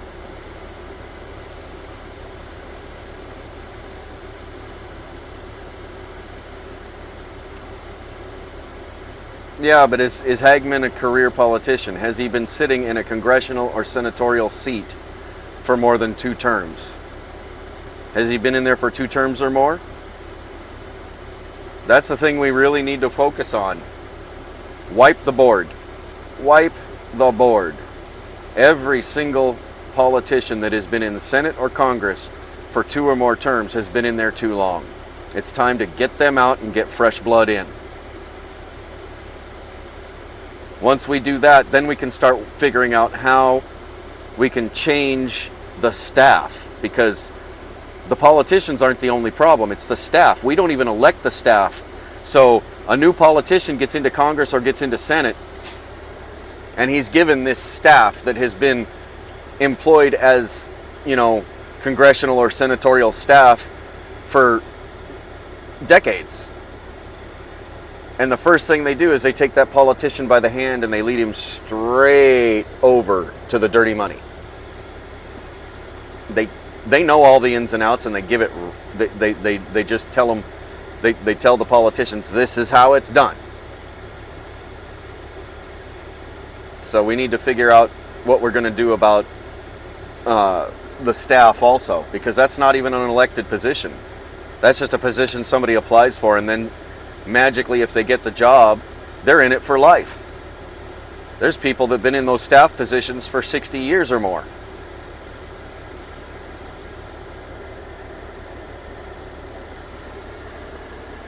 Good luck getting rid of Inslee. And good luck getting rid of Brown. We already tried to pull a recall on Brown twice that failed. Both times we had more than enough signatures, but each time they said no, we didn't.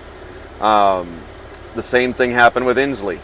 They had recall petitions that went out, had enough signatures, and then got told no, you don't.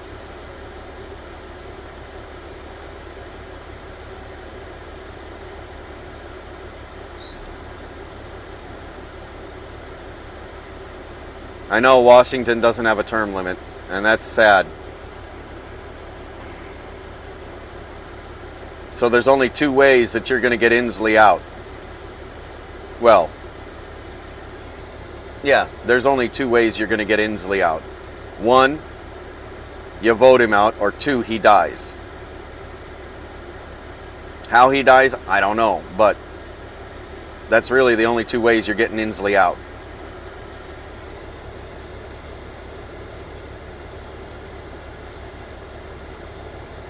Somebody just came in here, turned around and parked. Wondering what they want. Wondering what they're here for.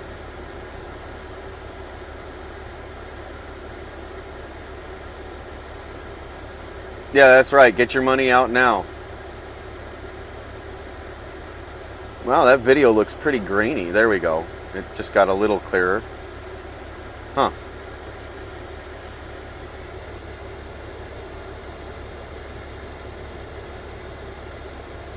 Wonder what this person wants. Getting out of their car in flip-flops.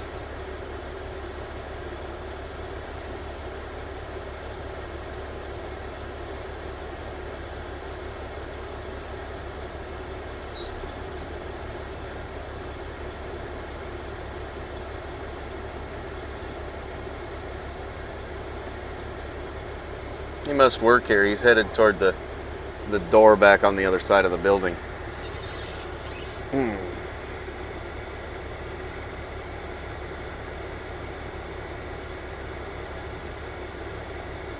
Oh yeah, it is amazing how sleazy Congress is. And it's not just Congress, it's Senate too. And it's in your city halls, it's in your county seats, it's in your school boards. Every type of political position is dirty, very dirty. Yeah, I'm not tempting you. I'm not tempting you. I'm just saying the reality of it. Those are the only two ways you're getting Inslee out.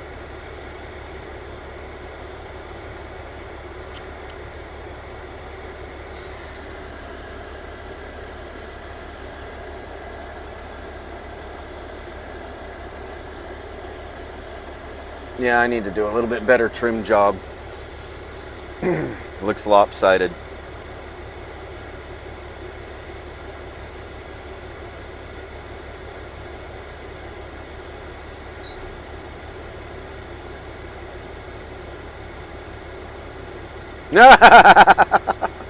Lead poisoning.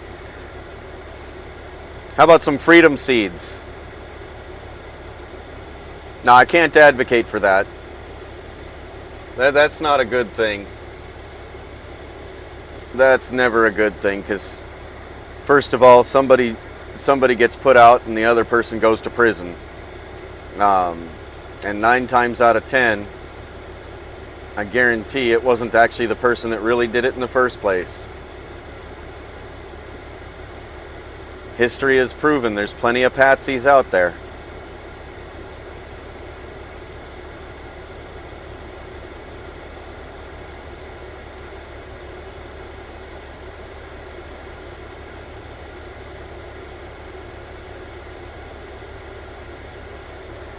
Matter of fact, where is it? Now that I'm thinking.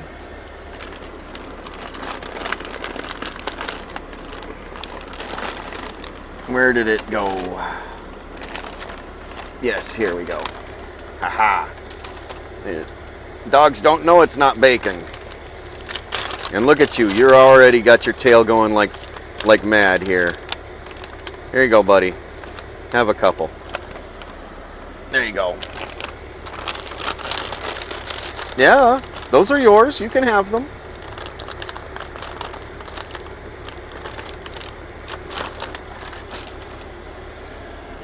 Now, let me finish looking for what I'm looking for here. Get my dinner out of the way. Oh. Yeah, there's one. Where's the other? It is in here. It's just hiding. I've got a bag of stuff that I keep right next to my seat so that I've got it on easy access for when I'm driving, but I'm missing something here. There it is. There it is. One thing I wanted to show y'all. We are living in this right here.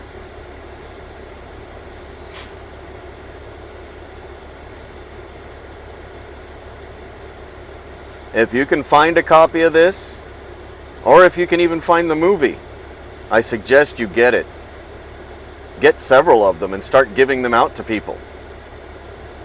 Because this book is getting pulled off the shelves all over the country, as well as the movie.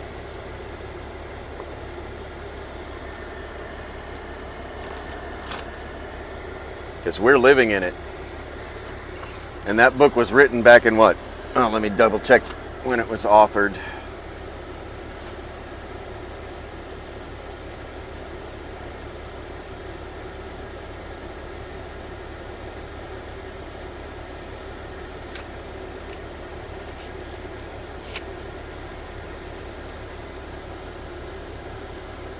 God, I need my reading glasses.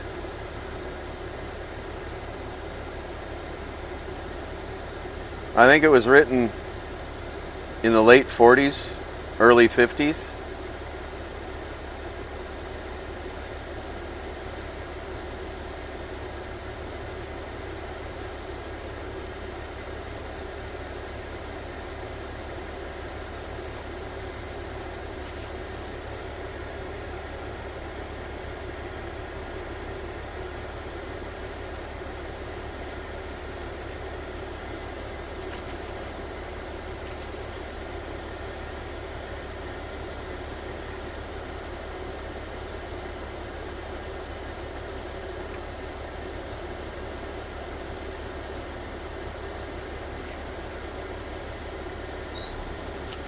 Yeah, I think it was written in the late 40s.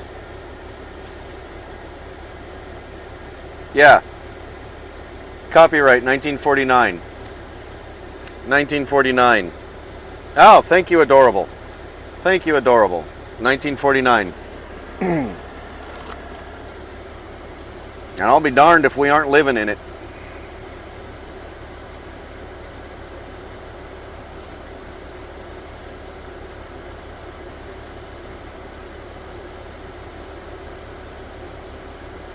Yeah.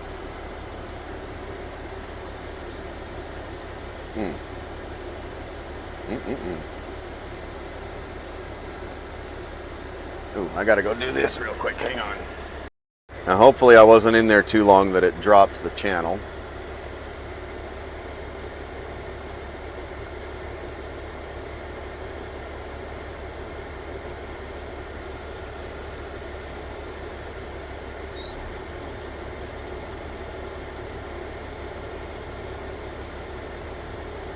So I'm setting something up here if I can get it to get onto my Wi-Fi. This old phone here used to be my old trusty, but the screen is kind of hard to see, and it won't charge unless I put it on a charge plate, and it doesn't work anywhere near as fast as it used to, so I had to get a new phone, which is the one I'm using there.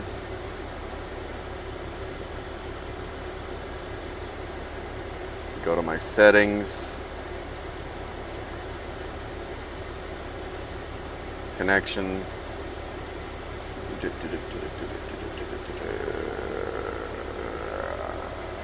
Wi-Fi. All right, come on, now find it.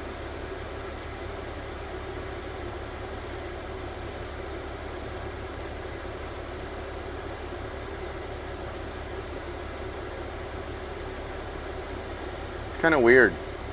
This phone has, sometimes it connects to my hotspot, sometimes it doesn't. Maybe if I put it really close to the phone, it'll find it.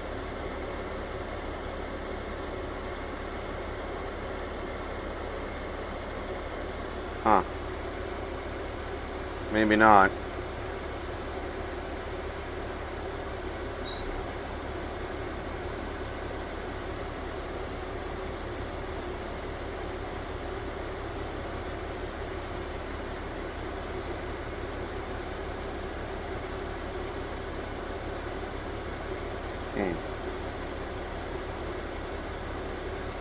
Interesting. Now let's see if we can get it to do it now.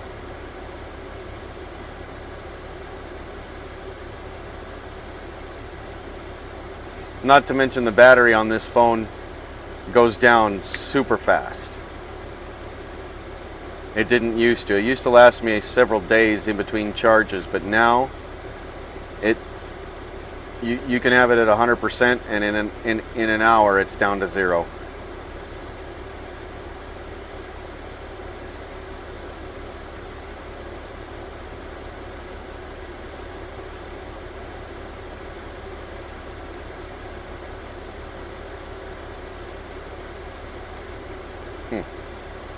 I'm not having any luck. Darn it. So I want to set up a panel on StreamYard tonight, and I want to do that. I do.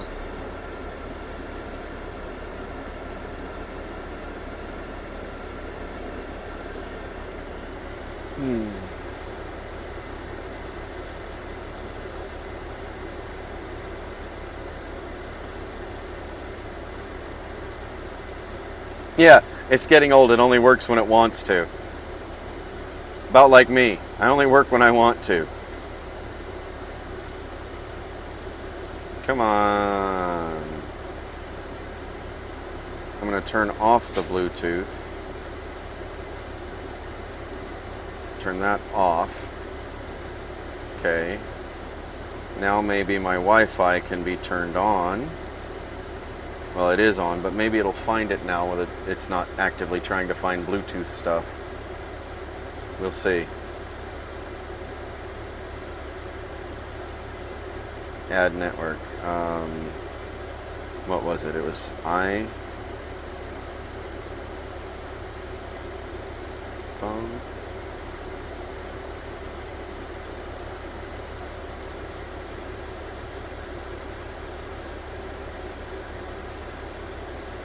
Come on. Oh, I give up. It's not gonna work. Power this baby back down.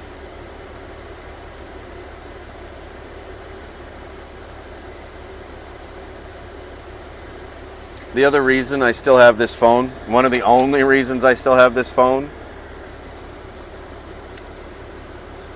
it's not hooked up to any internet unless I have it on the Wi-Fi on that phone there, on the one that's videoing. So all of my cryptocurrency investments are on this phone. That's it. And it's kind of air gapped, so and nobody's getting into it.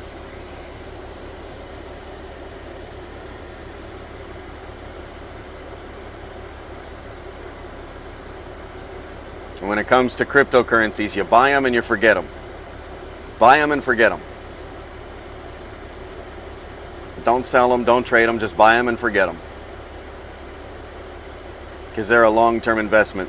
I know there's people out there that are doing daily trades a million times over and making a lot of money, but in the grand scheme of things, you buy them, you forget them.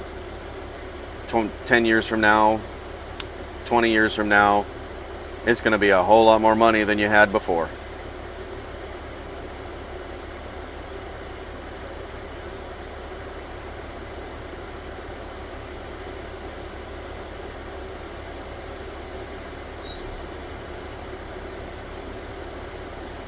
Hi, Eric and Doris.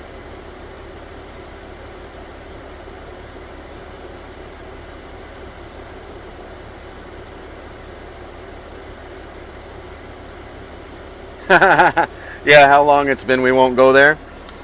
Oh, yeah. Yup.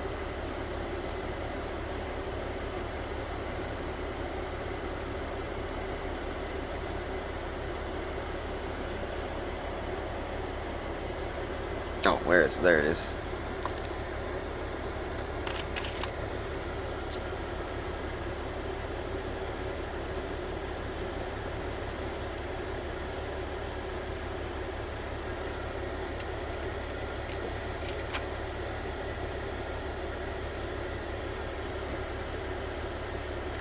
Yeah, that old fire truck siren. Now, if I didn't have somebody sitting here and that parked their car right over here and then walked around to the other side of the building, I'd probably let my train horn go for you.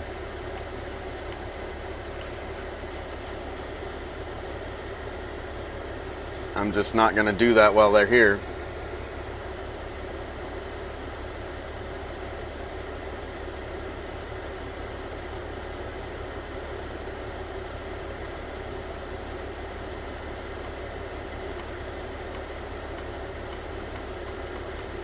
Well, everybody knows that, Damon. Everybody knows that. Money is the root of all evil.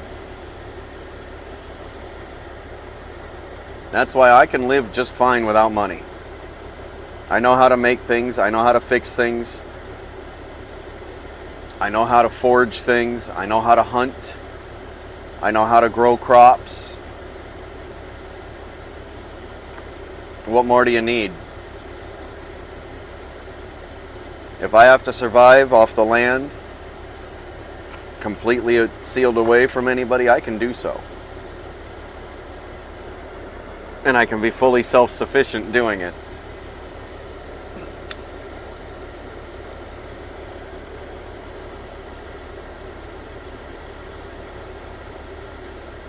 Yep. See, my regular air horns, for a long time here, these newer cars are so airtight, and people have their music so high nowadays, they don't even hear the regular air horns of a semi-truck anymore. But that train horn, oh yeah, they hear it. If they're close, if they're close enough to have made me hit my horns in the first place, and I let that train horn go, it vibrates everything inside their car, because it vibrates everything inside the truck too. I can feel my ears going whoa, whoa, whoa, whoa, whoa.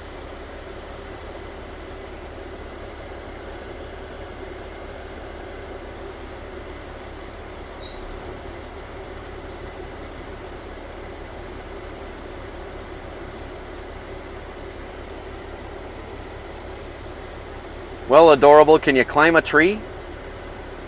Because if you can climb a tree, you can at least get eggs. Or you can go out and find all of those chickens that ended up running wild and find out where they're dropping their eggs in the mornings. And you just take their eggs.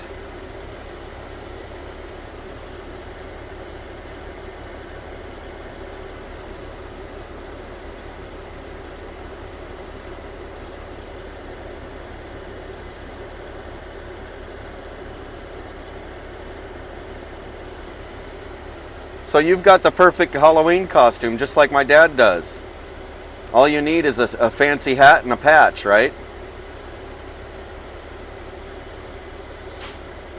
You know, he actually told the prosthetic guy, just give me a wooden peg.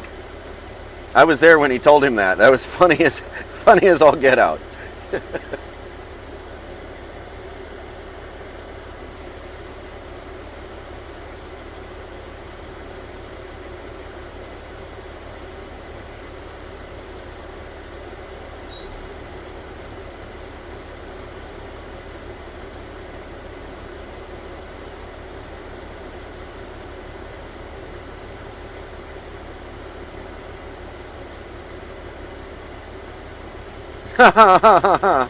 No. I mean, you've already got legalized cannibalism in the name of McDonald's. Oh, I didn't say that. I just read it somewhere. You know. Just saying. There's all kinds of information out there on the internet. You don't know if it's true or not. Maybe I believe it, maybe I don't. But I don't eat at McDonald's. What's that tell you?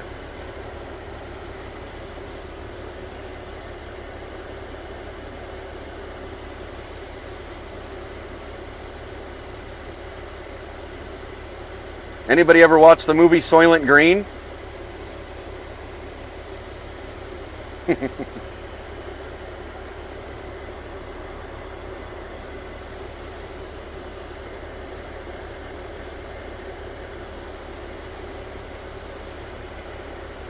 Well, here's one for you.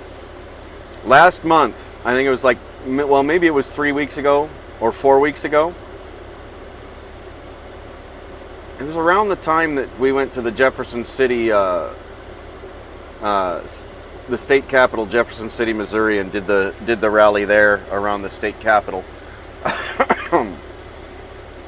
The USDA and the FDA approved laboratory-grown meat for production, distribution, and sales. Let me say it again. They approved laboratory-grown meat for production, distribution, and sales.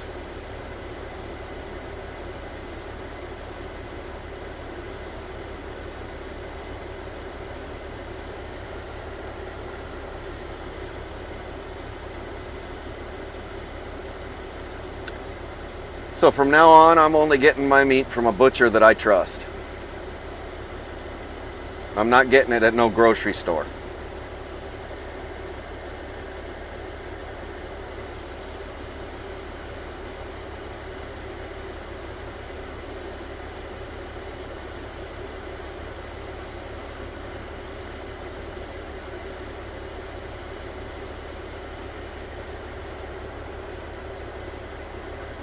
Yep. Just like that wood pulp that's in your... So if you go to a regular grocery store and you buy Kraft Parmesan cheese, it's going to be, for the most part, real Parmesan cheese with a few additives. But if you go and buy that same one in the same size at Walmart, it is it's between 75 to 90% wood pulp, not Parmesan cheese.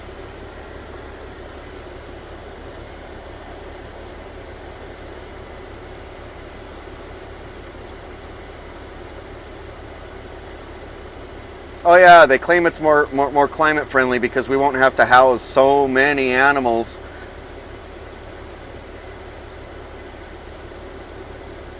Did I just lose my signal? Are you guys still there? Something just came across the bottom of my screen that said the video may not be saved. Oh, because I probably went too long on the time. I'll bet I'm still live though. They're saying that by cutting, it'll help cut down on livestock because people won't be needing to eat real meat anymore. So we won't be trucking them around the country so much, and we won't have giant feedlots putting out amounts of methane and all of this stuff. Well, here's the problem with that. Do you know how they really make it in the labs? Oh, let's see. They start with stem cells, which means they're taking cow fetuses, grinding them up into a soup, and then growing meat out of it in a lab, which means they're going to need thousands and thousands and thousands of constantly pregnant cows. They're not cutting down on any climate crap. They're not cutting down on any emissions. They're just feeding us garbage that's grown out of fetuses. Literally.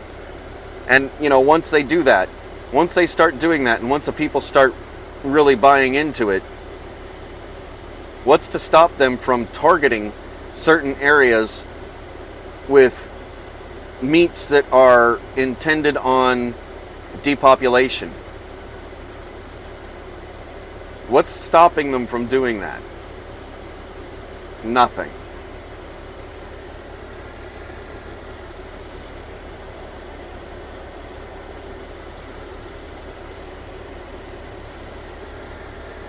Yeah, it's the cells collected from the muscles, but they're collecting them from the fetuses.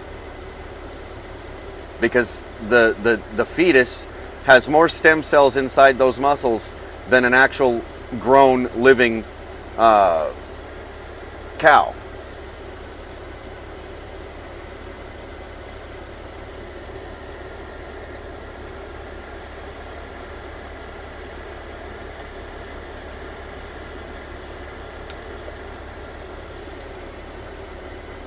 So yeah, fun.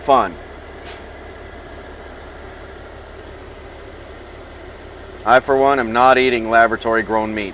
Never.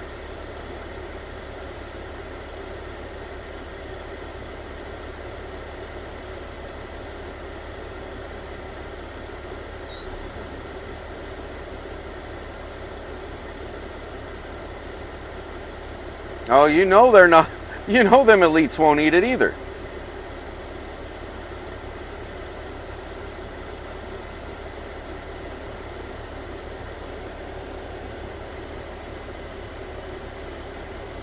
Oh, that's one video. There's a whole ton more. Adorable. If you can stomach it, there's a ton more. And a lot of those companies are taking fetuses to do it.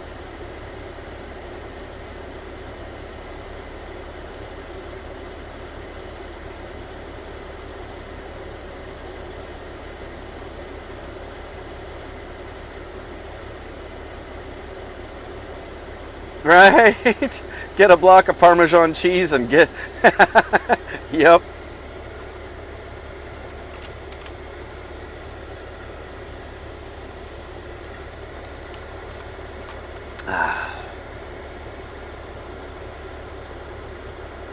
Long day there, buddy? You already passed out, huh?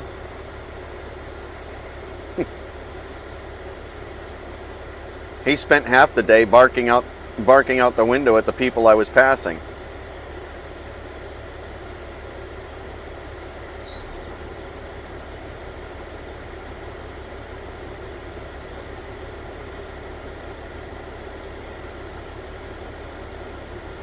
Yeah, right. Animal friendly, my butt.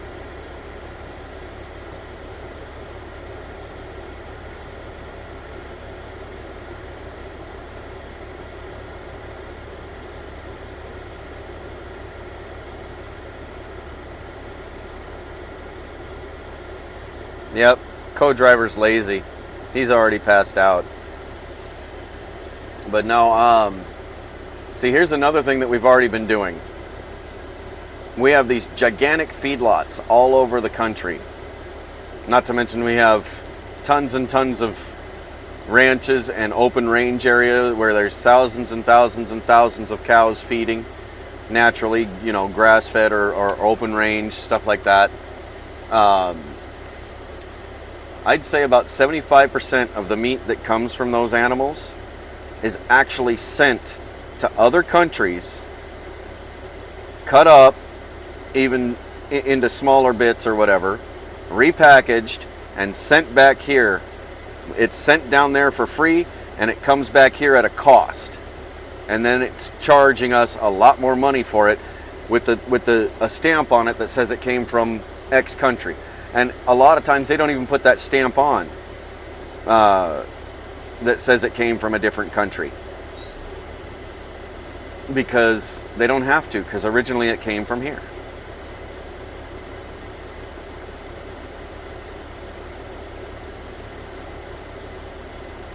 Oh yeah. Just like I mentioned it in somebody else's live stream recently, and you'd be amazed. The live streamer knew what I was talking about. They understood it. They'd also been paying attention to that in the news and everything.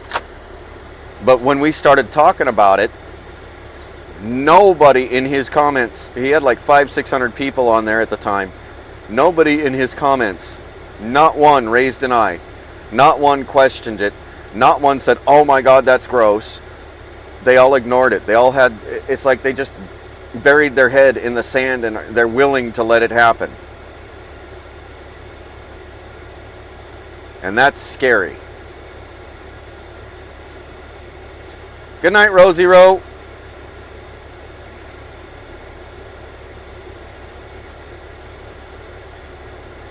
Oh, you made it home. Good, good, good. Good. Did the car make it home?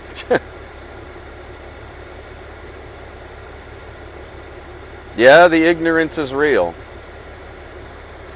The ignorance is very real.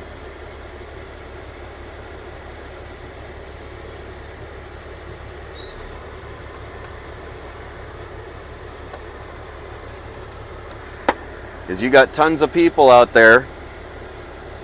You got all those people out there that went like this for so long. They went like this for so long. But now, instead of it being here, now they're running around the country with it like this. This is how they're running around the country now. Unless it's CNN. Oh, CNN's on. Oh, no, they put Trump on. Oh, they put CNN on. Nope, they put Trump on. Yeah. Sorry. Oh.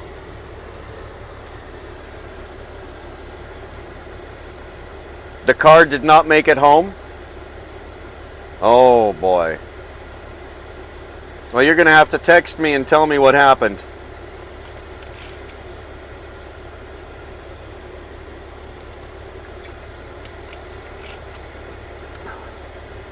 Yeah, they're running the country with blinders on, too.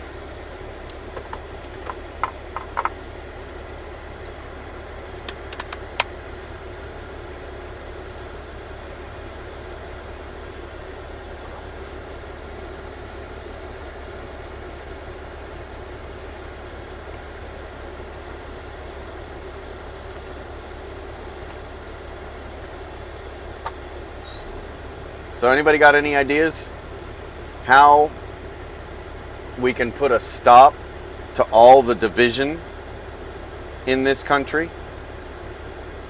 How do we get everybody to come to the table and sit down and talk and find middle ground? How do we do that?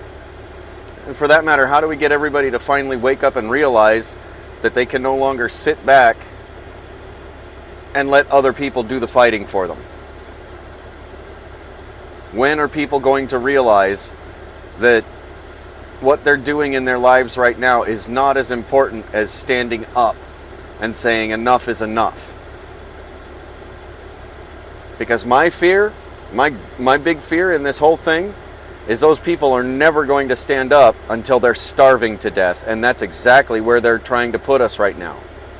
They're killing our economy to the point that people will start starving.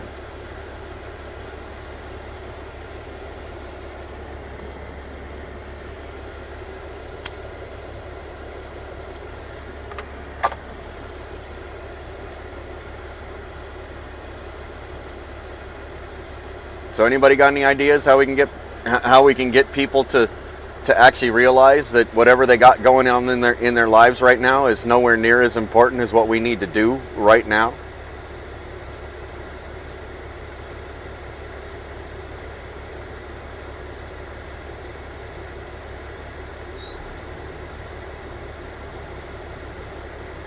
It's not so much about looking past their own opinions. It's more about looking past their greed and their materialistic attributes, you know. Oh, I gotta have this big house. I gotta get this new car. I gotta get this new motorcycle. I gotta have this. I gotta have that. Well, now that you have all that, oh well, now I can't quit working and I can't quit doing what I'm doing, or I lose everything I've got. Well, there comes a time when you're going to lose it one way or the other. Period. When you start starving, you will stand up. I guarantee it. And that's what's scary to me, is that people will have to start starving before they stand up.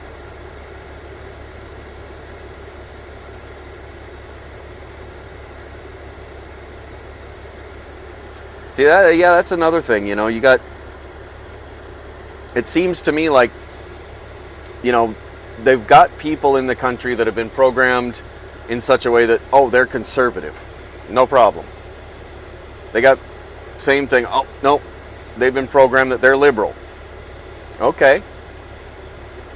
I can sit down and I can have a decent conversation, even if we have difference in opinion, with a conservative. Not a problem. But if I try to sit down with a liberal and have a conversation on differing opinions, they shut you down in a heartbeat and they walk away. It's like instant rage the second somebody doesn't share the same opinion as them. And I saw it so many times on the convoy. You'd get into some areas that were so extremely liberal, just the sight of the American flag incited violence out of them. Just the sight of the American flag, and they went to rage. Hello, Polish. How are you? Hey, Polish, text me directions on how to set up a, how do I set up a StreamYard panel.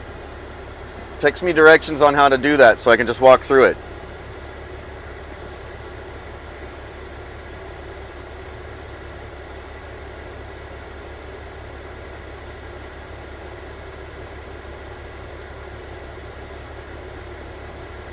Yep. There are certain people in my life that told me what I was doing was stupid, simply because all they want to do is go to work and live their life. They don't care what happens outside as long as they've got their job and they're going to work and they're making money and they're doing what they want to do.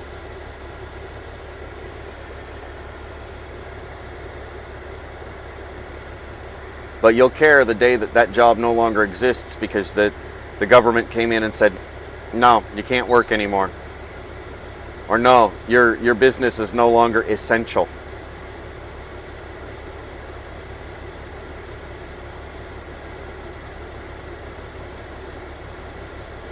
Well, I don't necessarily have to buy a membership. I think you get something like 20 hours for free each month or something like that. So, and you can only have like 6 people on the panel. I think there's a free way to do it, isn't there?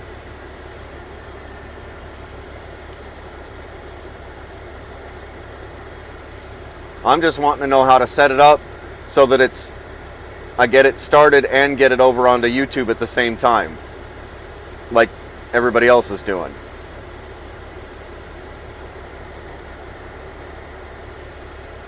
Because Brett Boyle was talking to me about it this morning. I was on his panel this morning, early in the morning, and he was talking about that you can do it for free also on StreamYard, but you can only have like 6 people on your panel at a time, and you only get like 20 hours or something total for the month.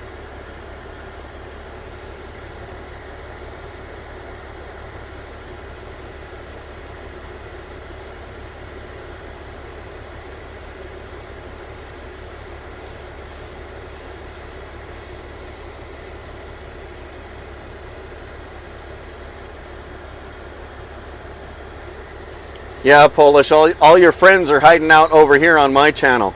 I'm kidding.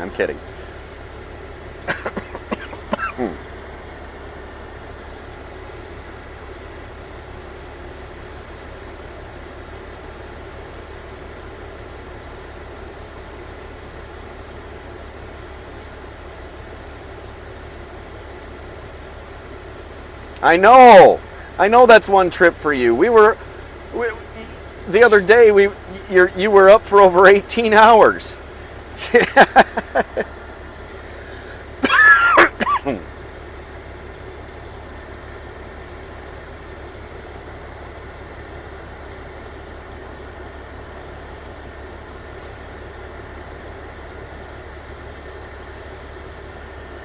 See if I can get that phone to work again. See if I can get it fired up here and see if I can get it to do StreamYard. I got to get it to hook up to my hotspot. Because if it doesn't hook up to my hotspot, I can't do anything with it.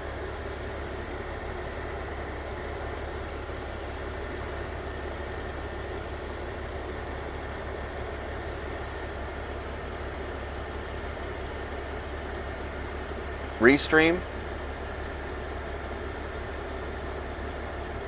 Restream. Is Restream also a web-based page like StreamYard is?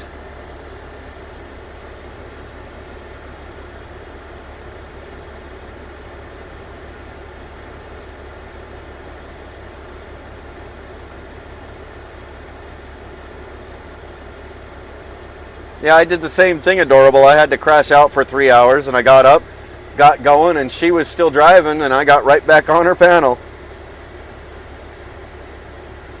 Hey, Ed, how are you? Oh, I'm having a good time. I'm having a good time. I'm sitting here in a dock in McMinnville, Oregon. The place is closed, but I deliver at 8 o'clock in the morning, so I figured, hey, I'll just put it in their dock and wait for them to show up to work. Yep.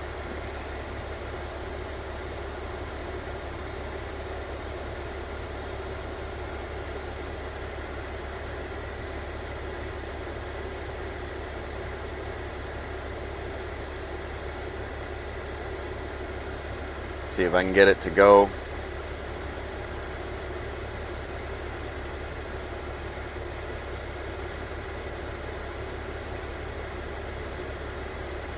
Yeah, no, there is so much going on behind the scenes all over the place in every aspect that you can even imagine, and most of it is not good.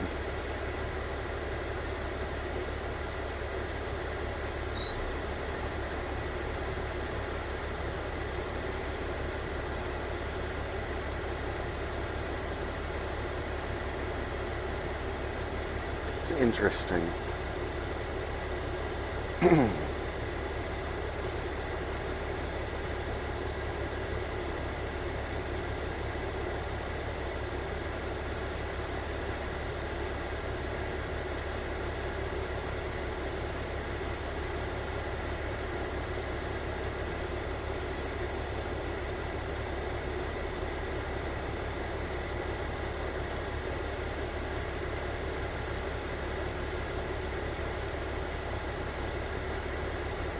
I can't get it to go. I can't get it to find my hotspot. This is so stupid. It was working fine the other day, but now it won't do it.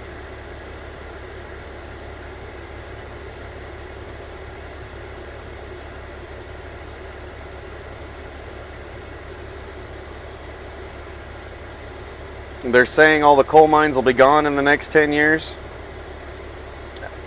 I doubt it. I doubt that they'll be gone in 10 years. We've always got use for coal.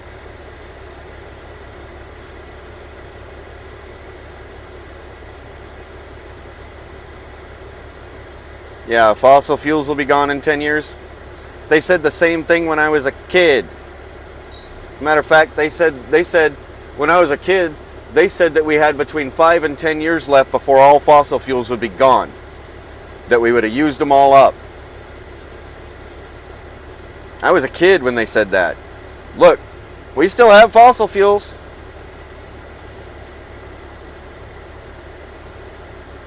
Just like they said that the polar ice caps were going to melt away completely, and New York and California and a lot of other places were going to be underwater. Yep. We're supposed to all be underwater right now.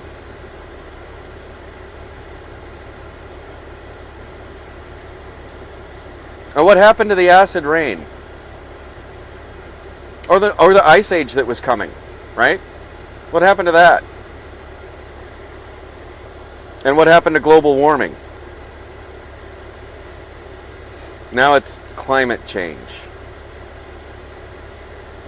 just more schemes to get people to dump money into and lie to the people and force crazy laws down people's throats.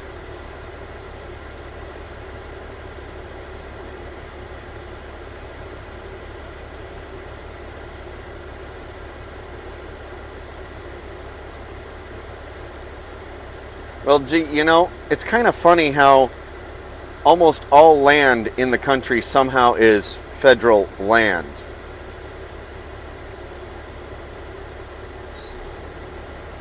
The federal government doesn't own anything in this country.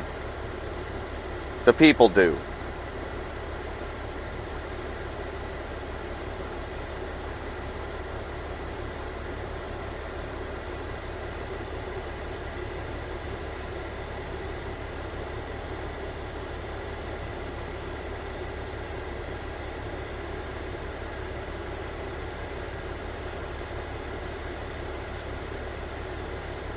What the heck? It's only finding...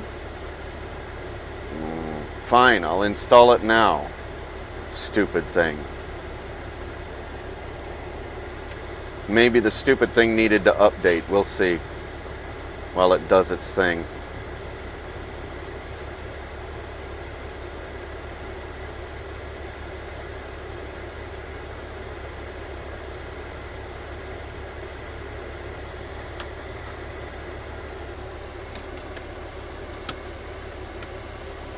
There we go. Shed some more light on there.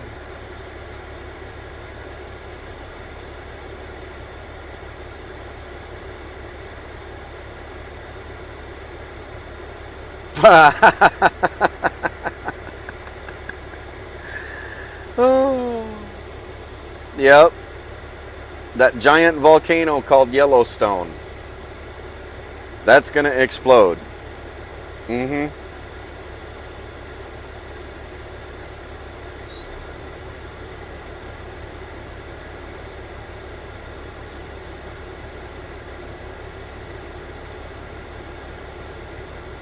That's right, Ed. That's right.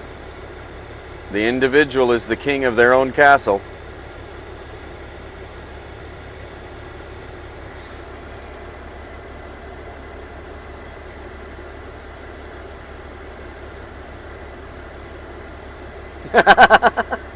You haven't prepared for a volcano yet. Okay.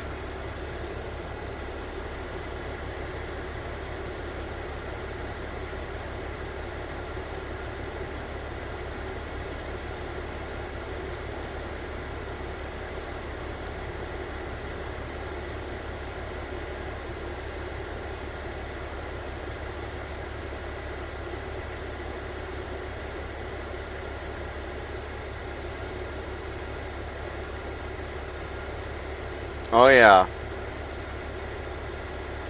You know, I'm just waiting for that major earthquake to hit here on the West Coast.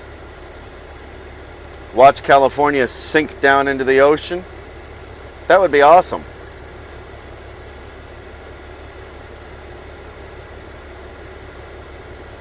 Well, adorable. Mount St. Helens was like the size of,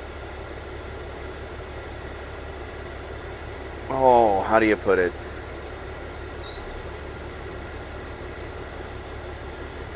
Think about it. Your house was Mount St. Helens. The Twin Towers were the volcano known as Yellowstone.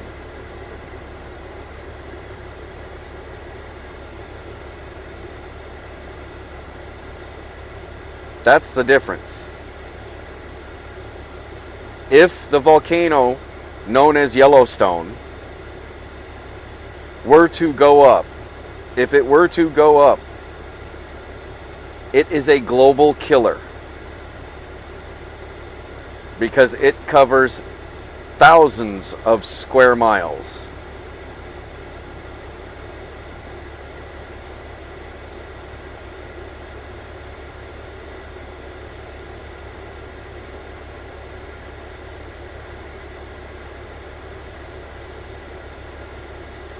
I was sitting in the backyard staring at my dad He was down the field with the plow on the tractor going down the field.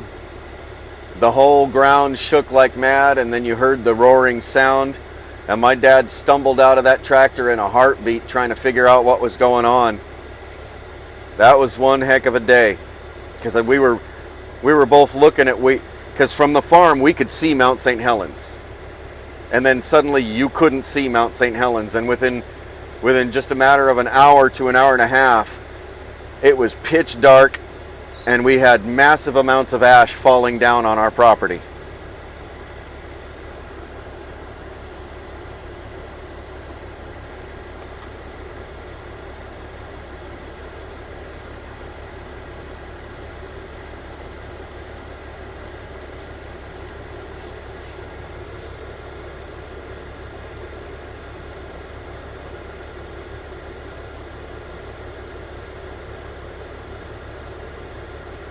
Have a good night, Polish.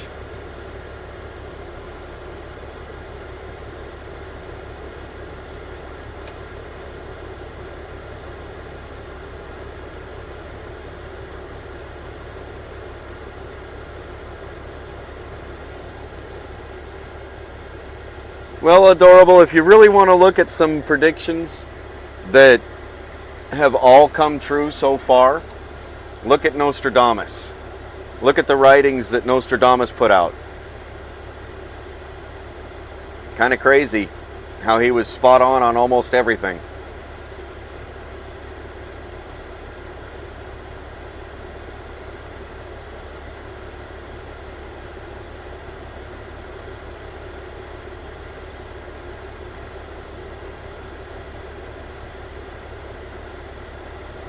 Oh yeah.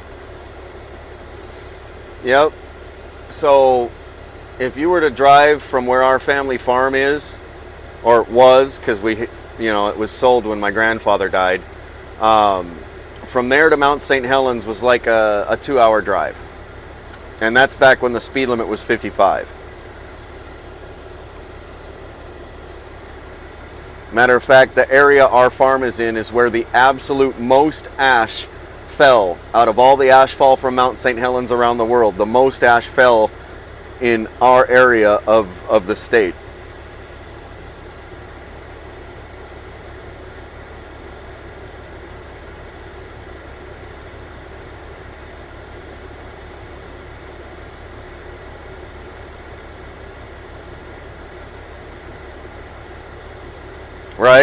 Right? Now we had to change out all the air filters on every one of our vehicles too, because it got stuck up in there and was causing problems. And we were out there with push brooms and everything, shoving it off our roof. We swept it off our roof down into giant garbage bags. We were standing out in the yard with giant garbage bags, just letting it fall in, as it was coming down out of the sky. It was a crazy night. It was a very crazy night.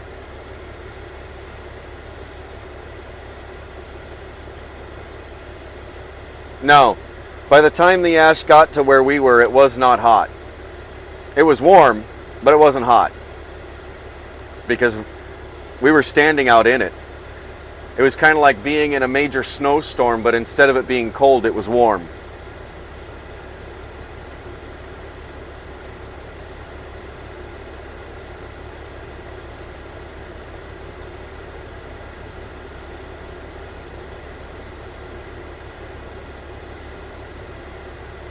I can still go out to the old family farm area, to that whole area. You can still go out there into parts of land that aren't owned by anybody, and you dig about this much dirt off the top, and you're going to hit about this much ash. So there's like this much dirt across the top, and then there's a layer of ash like this that you can still dig up.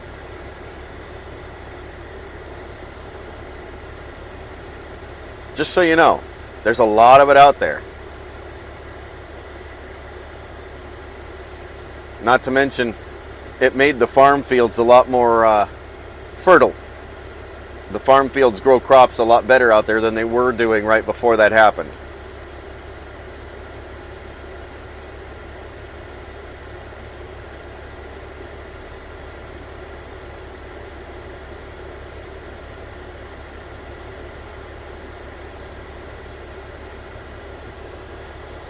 Oh, now the phone is optimizing the apps. This thing takes forever to update. Eesh.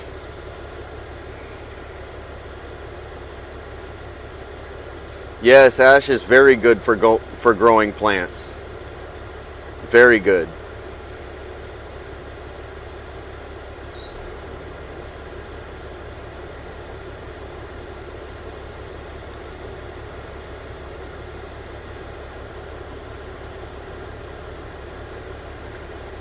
So the area that the most ash fell is mostly dry land. So dry land farming. Basically, you're growing no rain. Basically, just whatever rainwater falls. There's no, you don't irrigate it or anything, but you got tens of thousands of acres of wheat or barley or stuff like that that is being grown on dry land. Now that dry land is extremely fertile, but before Mount St. Helens blew up, it was not quite as fertile as it had been because production per year had gone down. What you would get out of the crop each year was going down and down and down. And then Mount St. Helens went, and the next year there was over 80% boost in crop production per year out of those fields. And it's still up that high. The ash really replenished everything in the soil out there.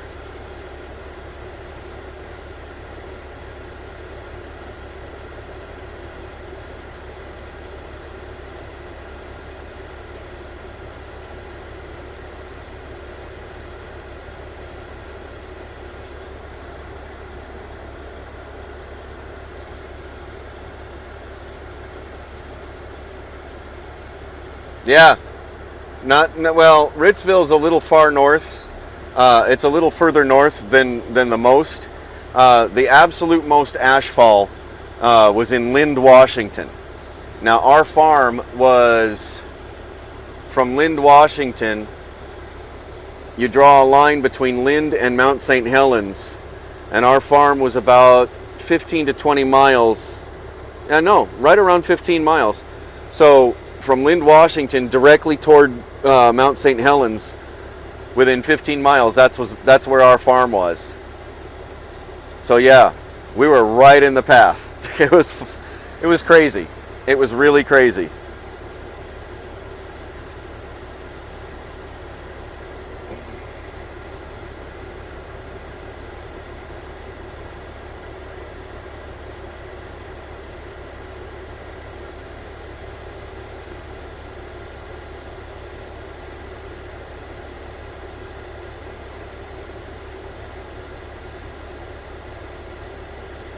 Now will it find the hot spot?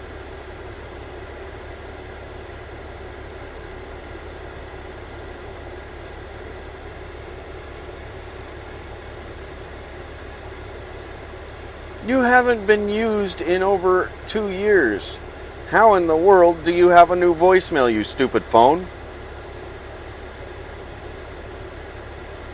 Good night, Eric and Doris.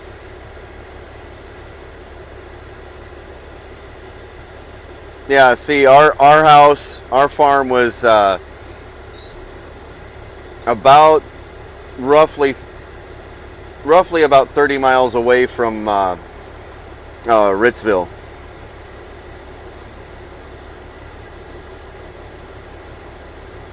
So if you look on the map in Washington State, look at 395 goes from the Tri-Cities, Washington, Kennewick, Pasco, Richland, up to Ritzville, and it hits I-90, right?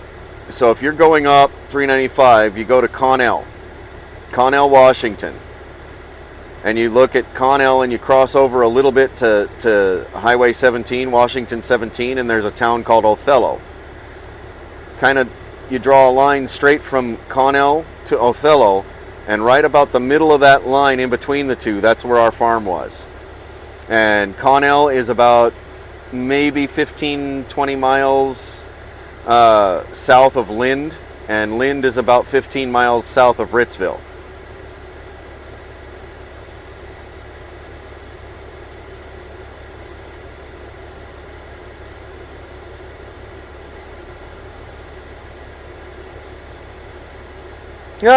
I don't need to make a new email for this thing. It's using the same email that phone is using.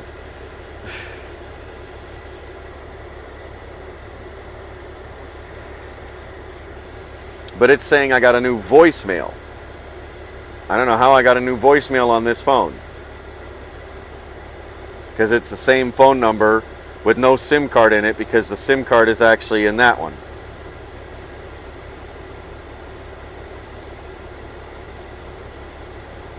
Come on.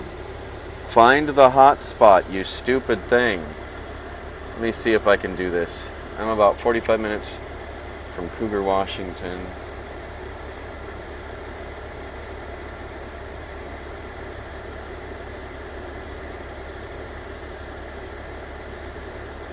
Yep.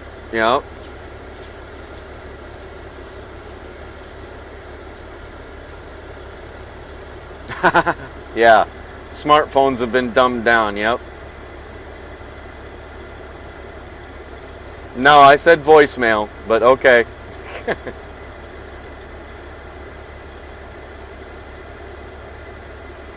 That stayed. I hope I didn't end the stream. Come on. There we go. Got it. Connecting. All right, let's do that. Ha ha. Ha ha ha ha ha ha.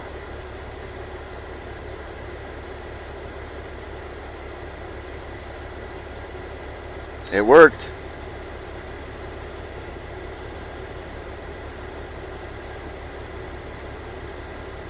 Oh. Wow.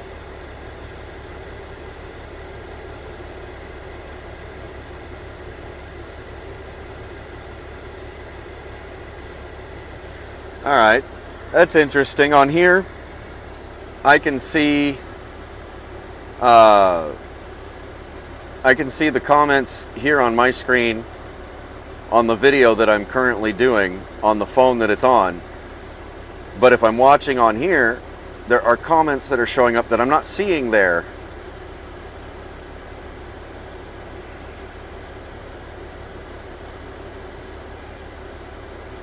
Now I have to get it out of top chat and into live chat. There we go.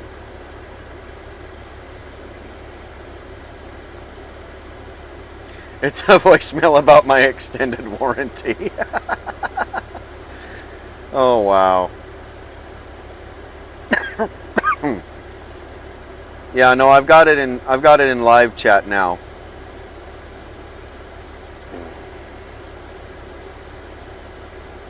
Just like I can now go like this.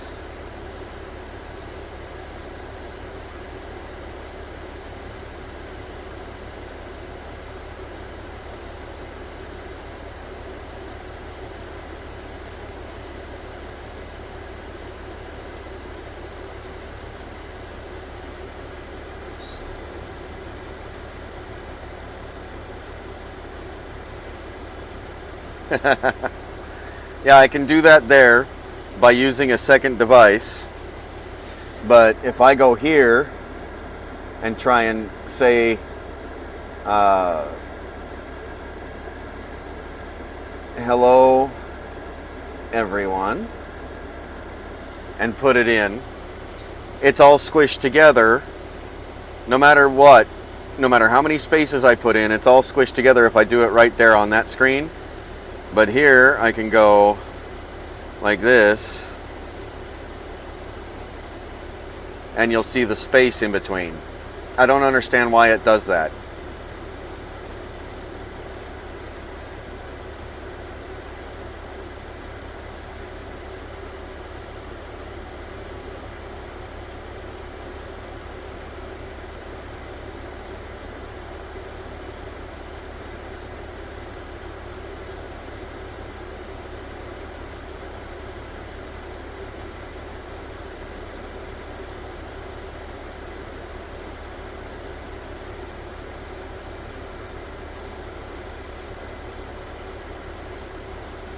Well, I've got most of the warranty, most of the calls that come in for your warranties, I got most of those phone numbers blocked now, so. I mean, they always, every once in a while, they'll change up and I'll get a new one. But I'll block it as soon as I get it.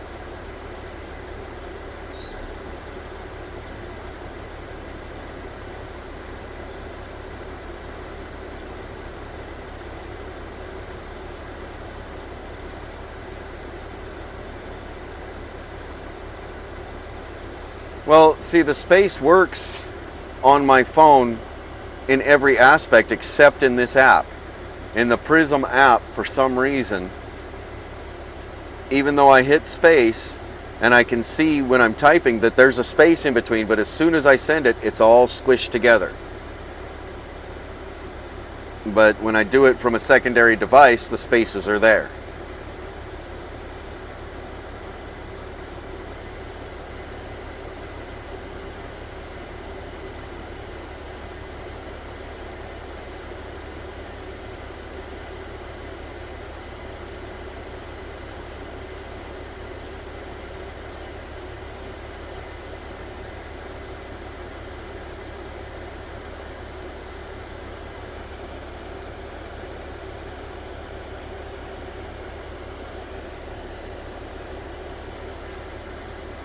That's weird. That's not what I put in there. Okay. Try this.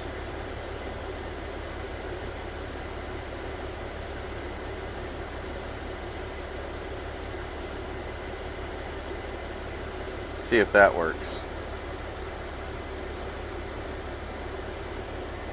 Yeah, probably Ed. They probably have some kind of coding error. Yeah, it worked. Okay. That worked. The other one didn't. Weird.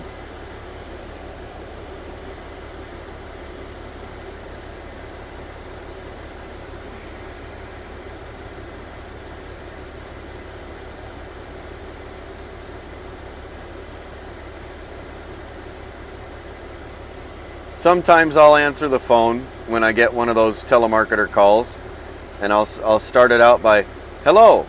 You've reached Agent Johnson with the Federal Bureau of Investigation Fraud Department. How can I help you?"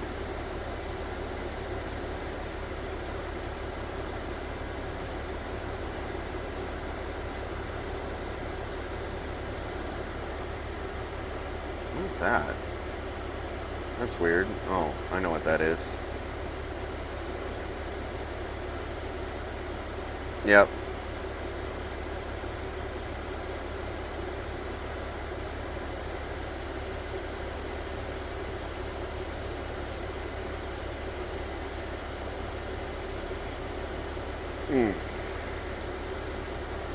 So Ed, what's your take on laboratory grown meat? Because here a few weeks back, the USDA and the FDA both approved laboratory grown meat for production, distribution, and sales.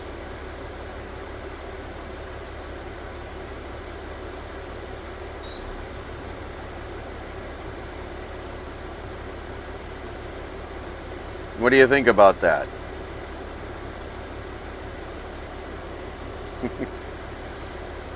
I feel the same way there, Mom of One.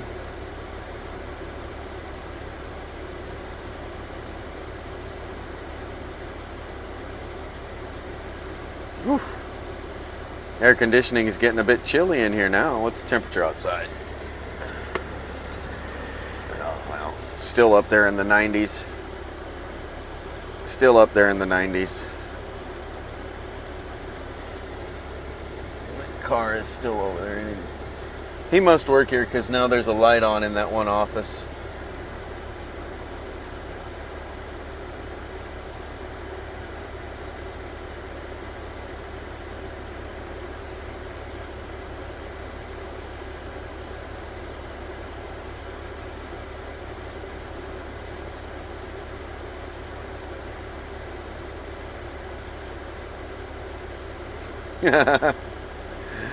I'll never understand vegans.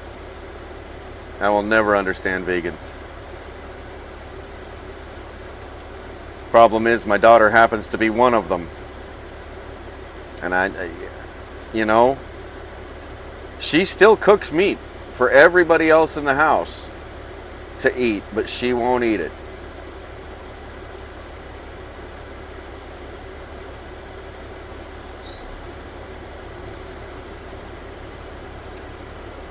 Yep. Very true.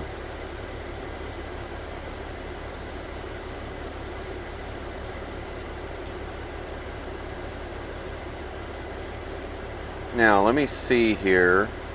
I want to go down here, and I want to go here. Go into my settings. General.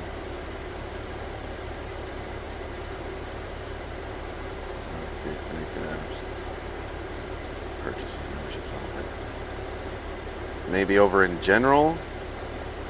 And maybe down in...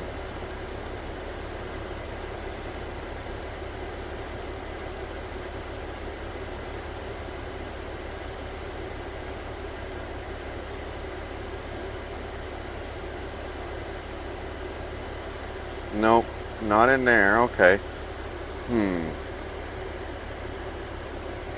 Downloads, watch, history, privacy. I need looking for privacy. Where is privacy? Settings.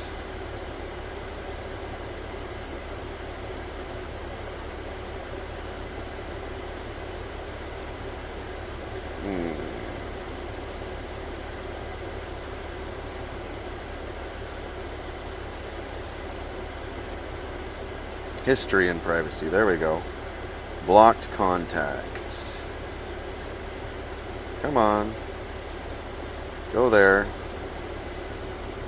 It's not wanting to go there.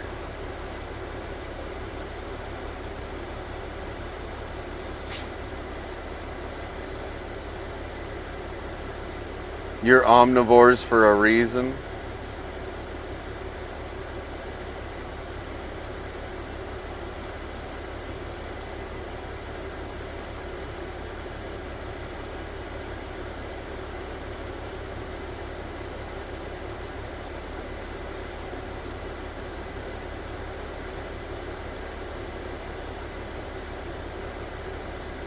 I can't get it to go in there. I might have to do that on that phone.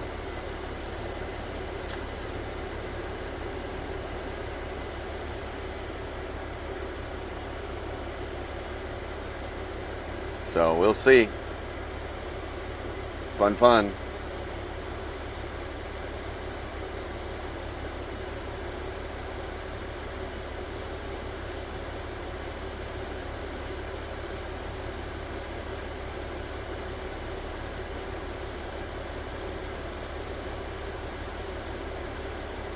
Ooh, a ribeye. Good choice there, Ed. Good choice.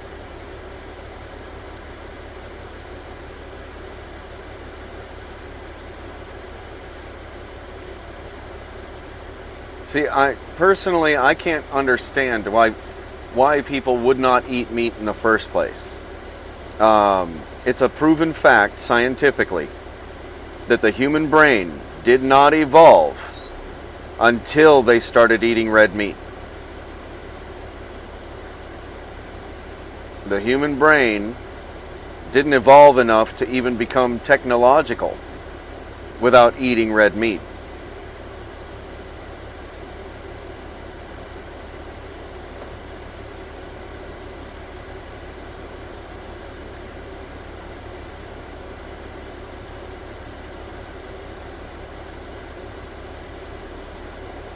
That's where they're trying to go, adorable. That's where they're trying to go, but the problem is, even in doing that, they're still going to have to house all of those animals and keep them pregnant all the time, because they're using the majority of the companies out there that are doing it are using the fetuses of those animals to create the base that they end up growing the meat from, the stem cells.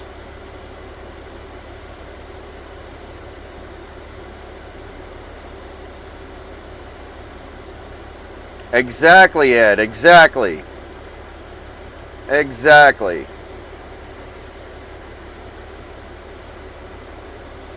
And you know, without that, So mankind is supposed to continually evolve and become more sophisticated and more adaptable and more everything, right?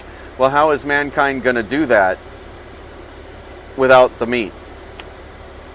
Because those chemicals from the meat aren't getting into the brain and helping that brain grow and change.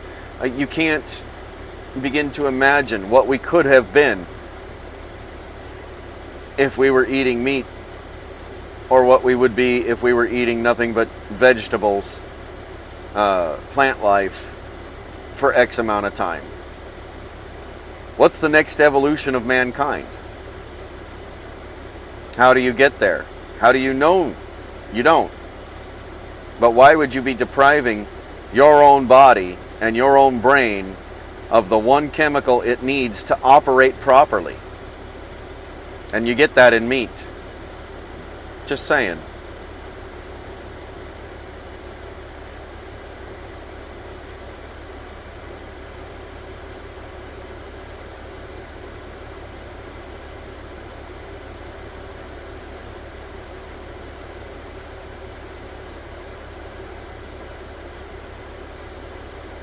Hey Sandy, how are you?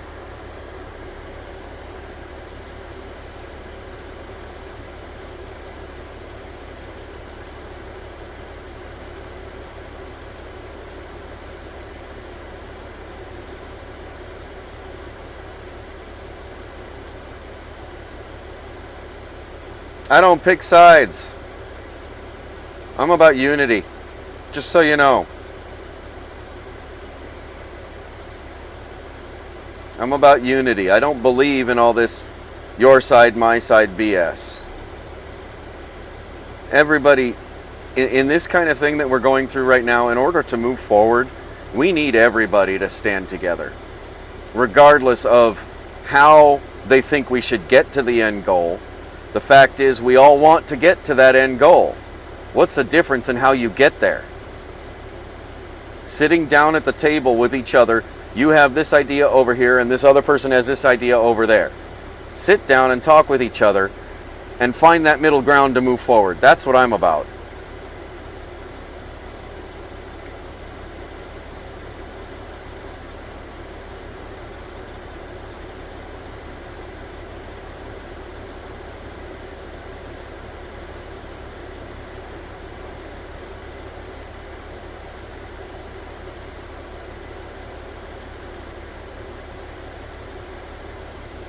You want to know who and what I really am? Watch my live streams.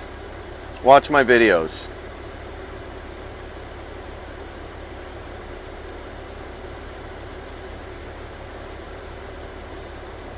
Because I don't know you, Sandy. I don't know who you are.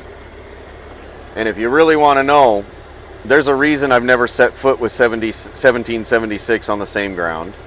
Just the same as there's a reason I've never set foot on the same ground with whatever squirrel blah blah team you're talking about.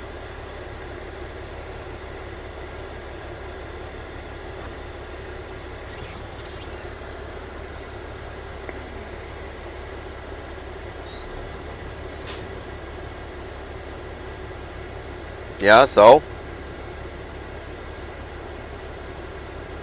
Why does there have to be so much division and hate between two groups that want the same end goal? Ask yourself that.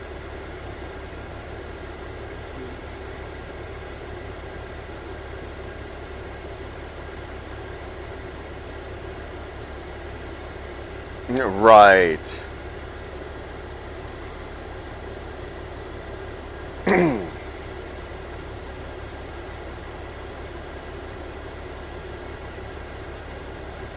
No, seriously, ask yourself. You got two different groups out there that want the same end goal. Okay? Why do they have to be so divided and so hateful towards each other? Why can't there be someone like me that tries to get in there and get the two of them to sit down and talk and find middle ground? But how do you get in there to do that when, oh, maybe they don't think the way you do, and the second you start to talk to them, they shut you down because they don't want to hear it? Because it's not their idea. It's time for people to stop thinking like that.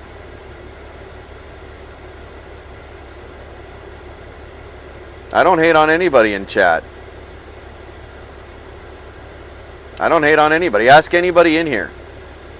Ask anybody in here, because most of these people are also in all those other chats. You're just coming in here trying to stir the pot and create a stink. Not a big deal. You can go ahead and do that, Sandy. That's your opinion. And I could care less.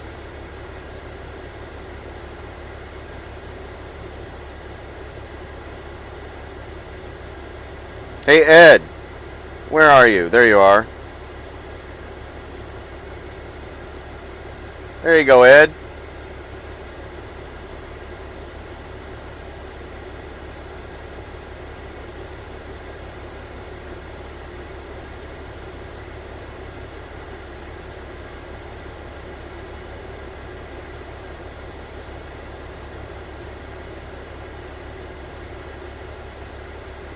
Now, see, the other thing you seem to not know, Sandy, my original live stream channel, when I got over 1,200 subscribers, somebody hacked into it, changed the email addresses associated with it, including the recovery email address, changed the phone number associated to it, and changed the password to it and locked me out.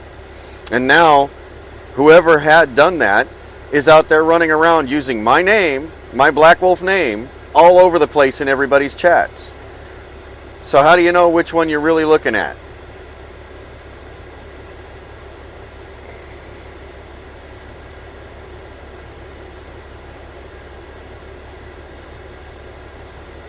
Why would I turn on 1776 when I was never with them? Never been with them.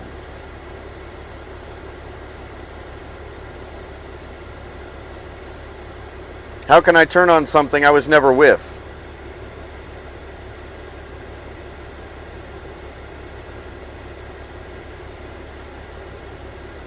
Yeah, so maybe it wasn't you. Wake up. There's nothing stopping anybody from having an account that has the exact same screen name on YouTube. Nothing.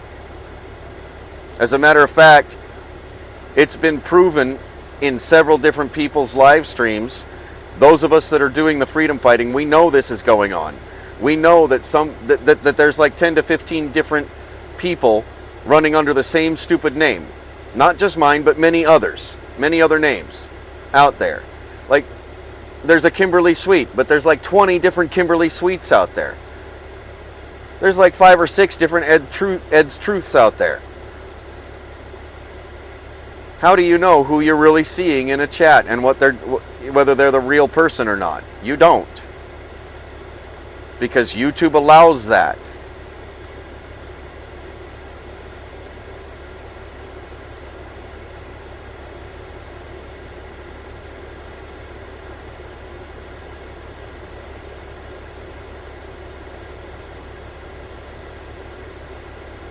The original 1776, I knew a few of the people, and I'm friends with them. But for the most part, most of the newer ones, I don't know any of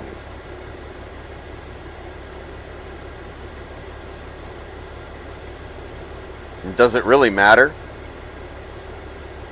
You've got people in other countries that are trying to get their freedom movements moving, and they can't. Because people are too busy watching this stuff going on between the 1776 and the squirrels.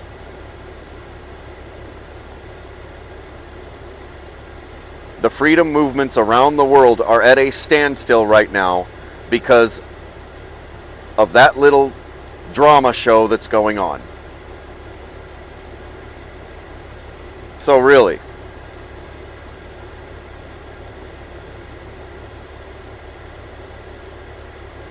what really needs to be done is they need to sit down at the table and talk their differences out and find middle ground to move forward on.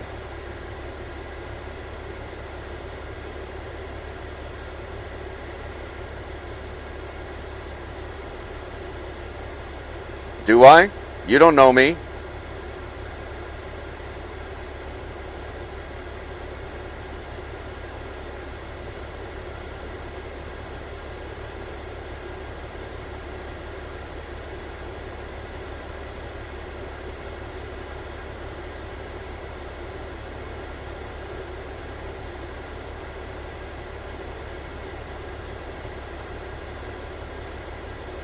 That's right. That's right. Even Sky News Australia was blasting them the other day. How they become a laughing stock. This is Australia. People in Australia. People in Denmark. People in Finland. People in Germany. People in Canada. No, not one single freedom movement anywhere in the world right now can move forward because of that BS that's going on for the 1776 and the squirrels. Period. Everybody's at a standstill.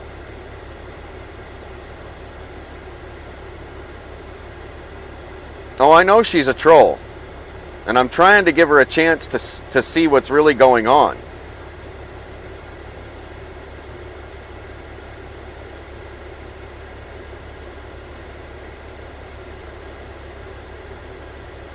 If you spent any time with some of the people in the 1776 when they were still in the TPC, yeah, same thing going on there as in the squirrelies.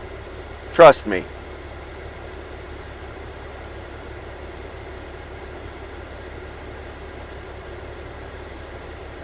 Yeah, you are. Yeah, you are. I don't agree with either side. Let me put it that plain. I do not agree with either side.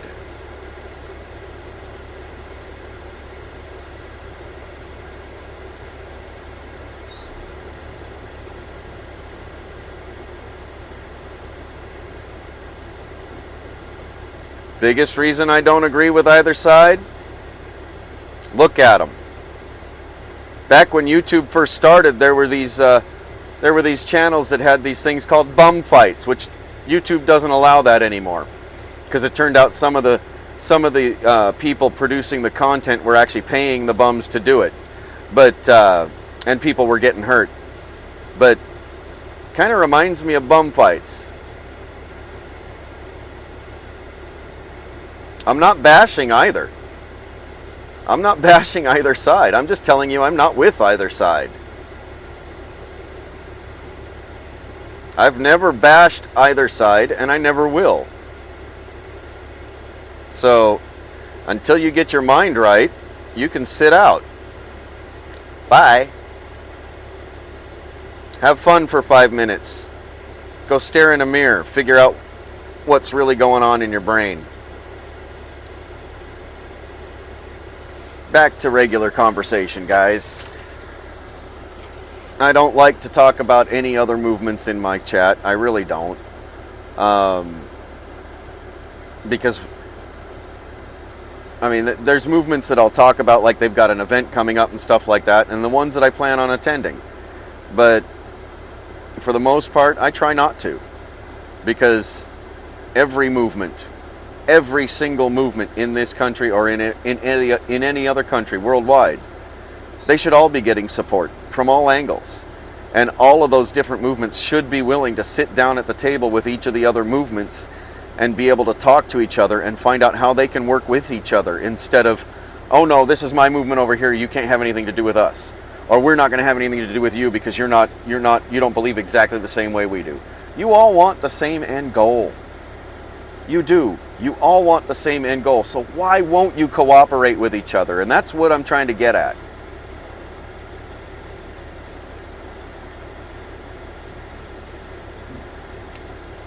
Right? Well, that troll stirred herself out, did she not, Ed? It's probably not even a she.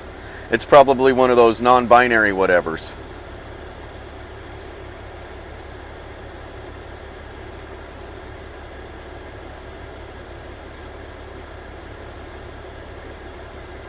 Right?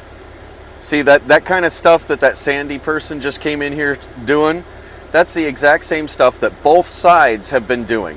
The 1776 side and the squirrel side. They're both doing that. They're both doing that. They'll get into each other's chats and they'll start stirring the pot like that. Boom, boom, boom, boom, boom, boom, boom. You did this, you did this, you did this. I saw you do this. Drop all your BS. Drop your ego. Open your damn eyes and see what's really going on.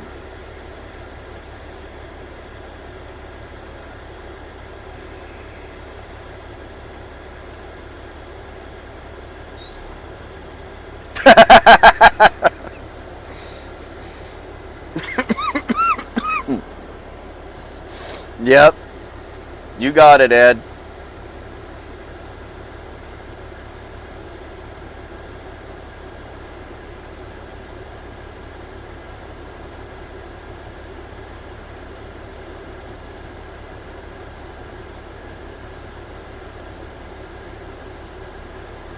Yep. Well, there was, the whole thing with the start of the TPC and all the way to the end, media coverage, they had full media blackout on it. Just like they had almost all full media blackout on the 1776. Now, the 1776 got some recognition locally on the news, but they didn't get any nationally. Outside of the Maryland, Virginia area, if you got outside of the Maryland and Virginia area, you didn't see them on the news anywhere. At all. No mention. Hi, Queenie.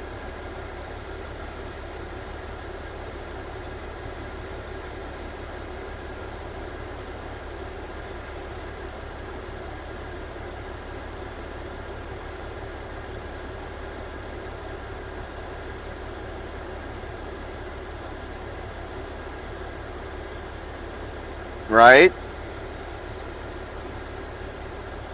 Right? But see, almost all of the other movements now will not work with the 1776 at all. So basically, the Reawaken America tour, that's a movement. That is another movement for the freedom of the people. And because of everything that's gone on from the TPC to the 1776 and the way things turned out and what they were doing to begin with is exactly why.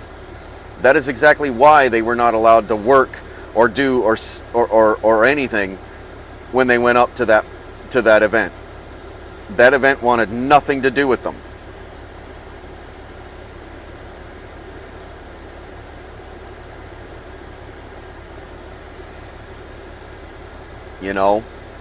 Anybody that had any association with them was locked out for the most part.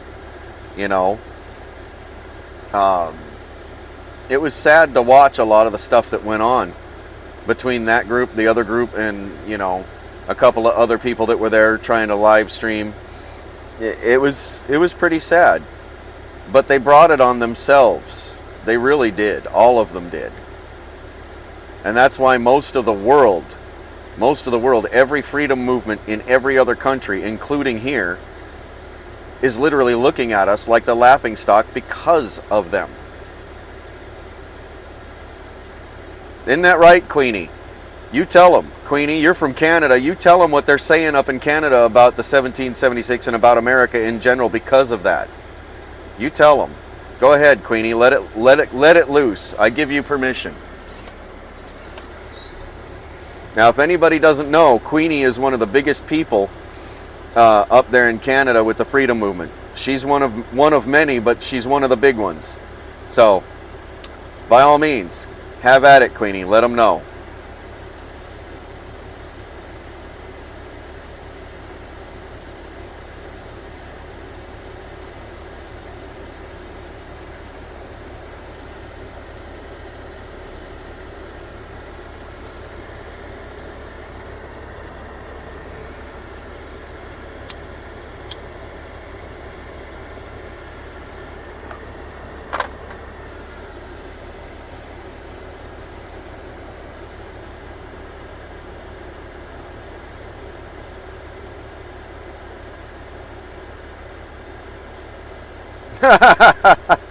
Hey, Queenie, here you go.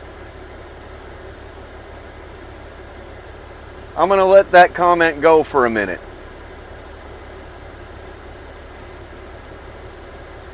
See, Queenie's one of them. Brett Boyle's another one. I'm sorry, Sandy, but you don't know any of the people that have been involved on the higher ends of things up in Canada. You really don't.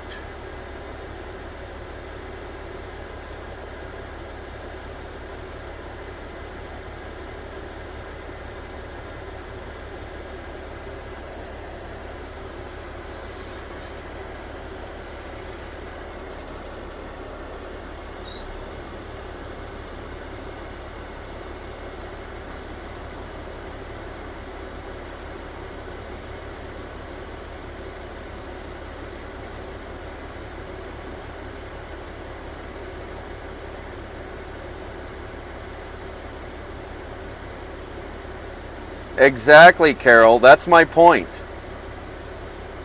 That's my point, Carol. But see, this Sandy person in here is trying to create more division and stir the pot in things she has no idea what she's talking about.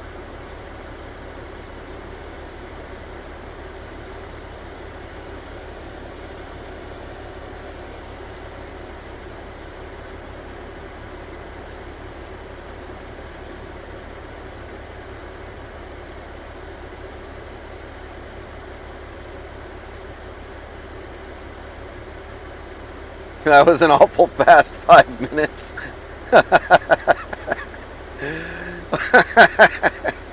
Yeah.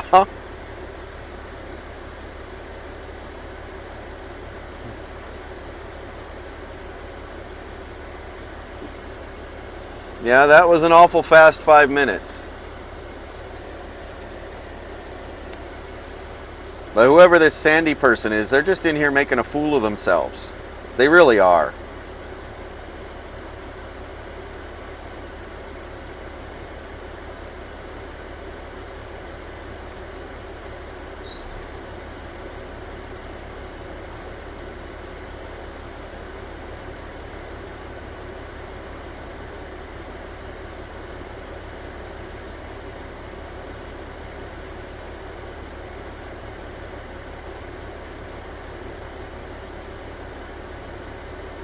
Yep, you're right, Queenie.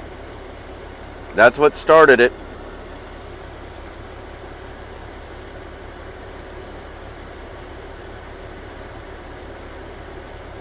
Hey, I got no division here. I work well with everybody.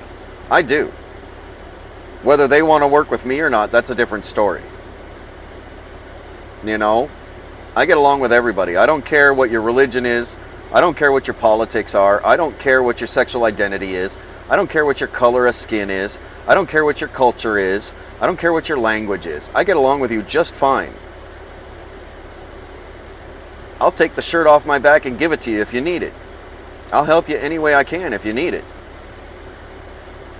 But see, you got to be willing to sit down at the table and have a conversation.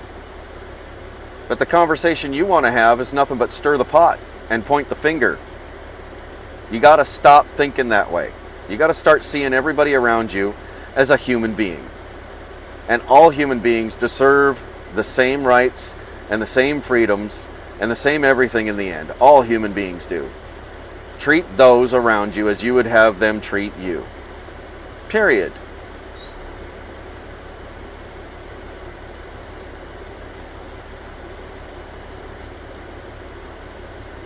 No, Sandy. Of course you don't, because your eyes are closed. You're only seeing what you want to see. And what you want to see apparently is nothing but division, because you only want one side of something. Let me put it to you this way. In the US Constitution, there is a separation of church and state. That's a double-edged sword. That means the state can't have their hands in churches, and the church cannot have their hands in the state. In other words, there is no room for religion in politics, and there is no room for politics in religion. That means your religion versus somebody else's religion should never be in control of anything in politics. Keep your religious views out of it. Doesn't matter what your religion is, whether you believe in this or that or don't believe at all. You have the right to believe whatever you want, but you don't have the right to bring it into politics. And when you start shoving around that you have a specific point of view that is solely based off of your religion and not other people's religions, and you start turning your back on other people's religions, you start turning your back on other people just because they are a different religion, there's a problem there. How do you expect to achieve the goal you're after if you're turning your back on people? You can't.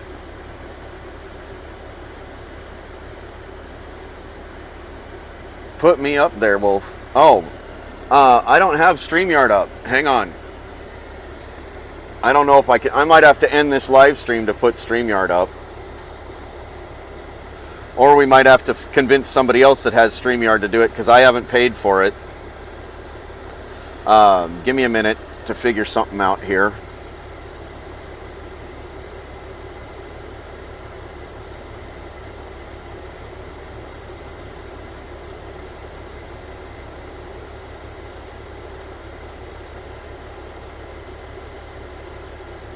See if I can get to it.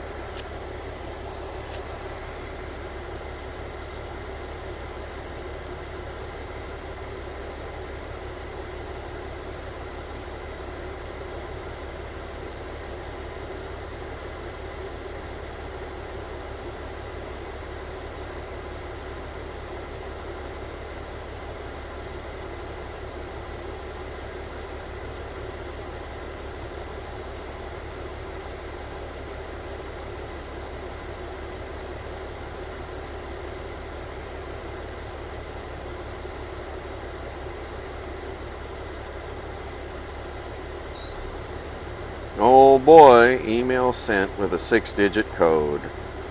Go here. Go here.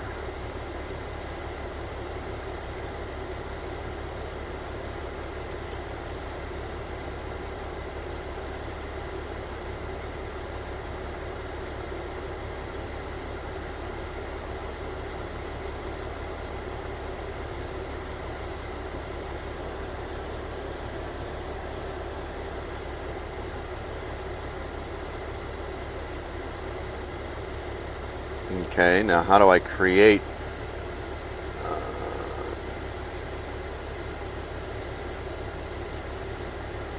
destinations, add one, YouTube channel,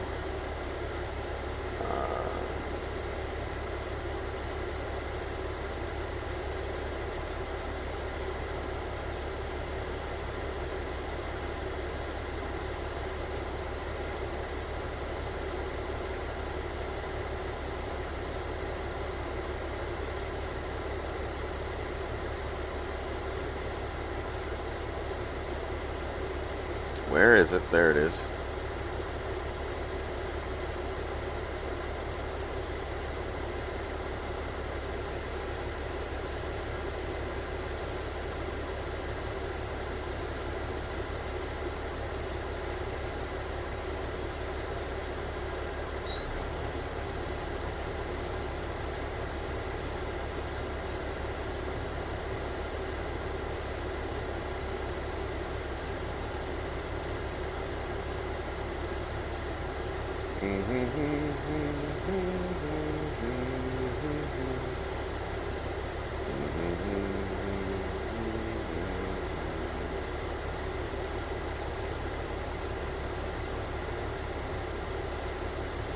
Let's see.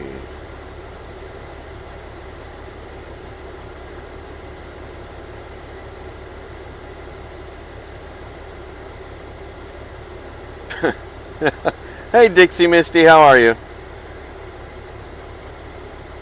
I drove past you today, Dixie. I just didn't get a chance to go live until well after I'd come down Cabbage Hill and got into the Portland area. As a matter of fact, I was able to finally get it to go live out there in Biggs Junction.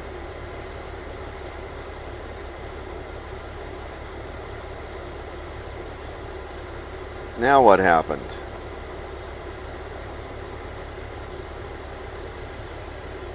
No, I can't see that. That's too small. What the heck?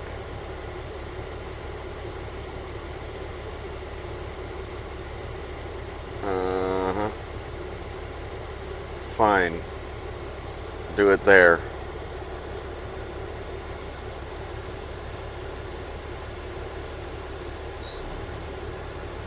Oh, wait. Can I go back? We'll go there.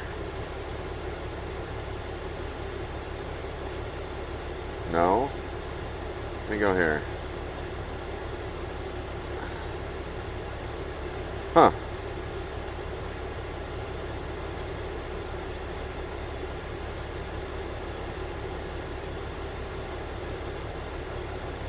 Maybe that'll work. Trying to set it up to put a StreamYard up. I've only got like 21% on the battery left. We'll see if I can get it there before the phone dies on me.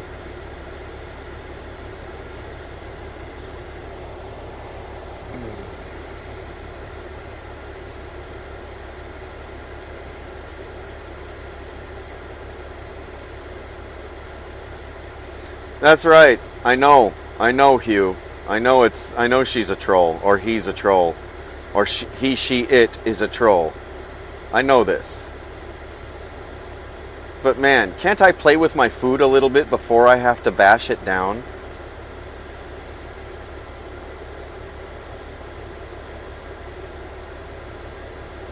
Wow. It's taken forever to go there. Open that back up.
There you go.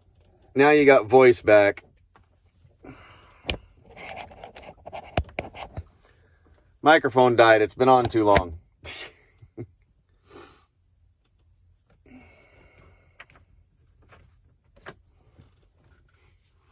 I get it. You don't read mime.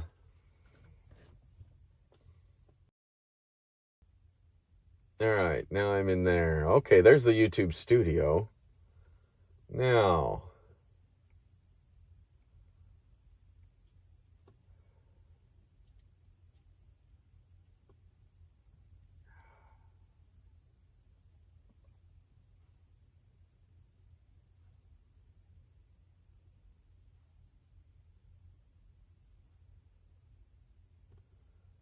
I don't know how to do this.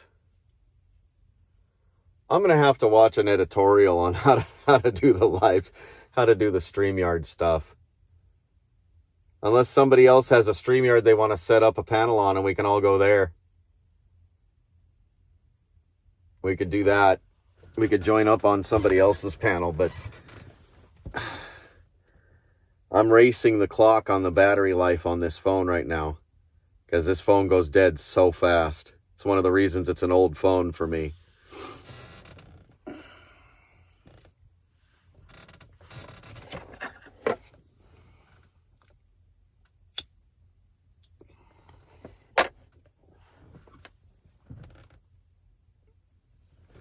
Yeah, that guy's still there. Huh.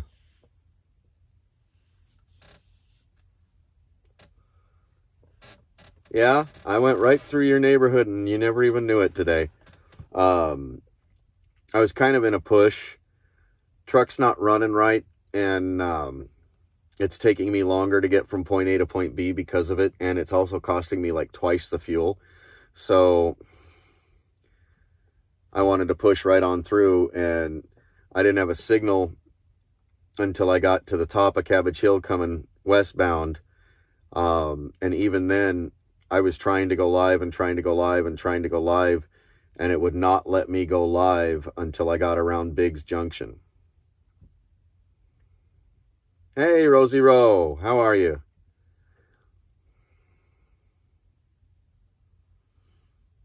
Oh, Rosie, I was playing with her. I was playing with that Sandy person. I was playing with that Sandy person. We all know she's a troll.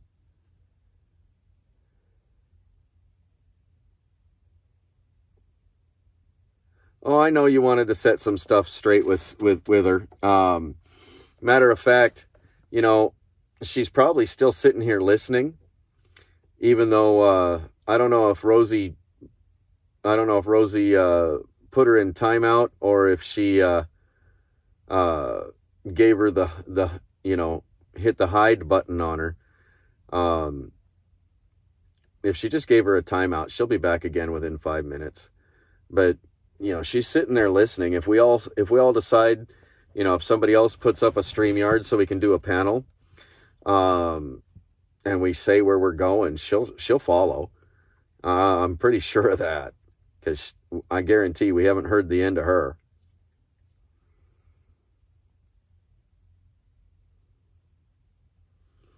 Oh, I know, Ed. She wasn't gonna stop.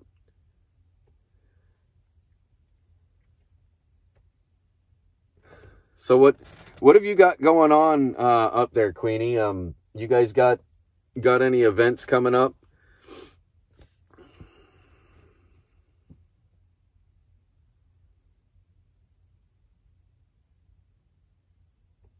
I know.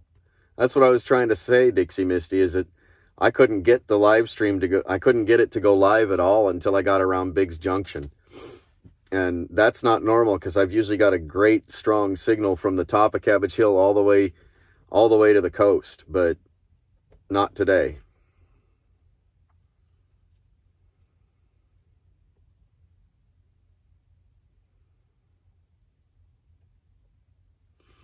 Well, Queenie, Sandy is one of those kinds of people. It don't matter how you paint that picture, and it don't matter how many times you paint it differently, they're never going to get it.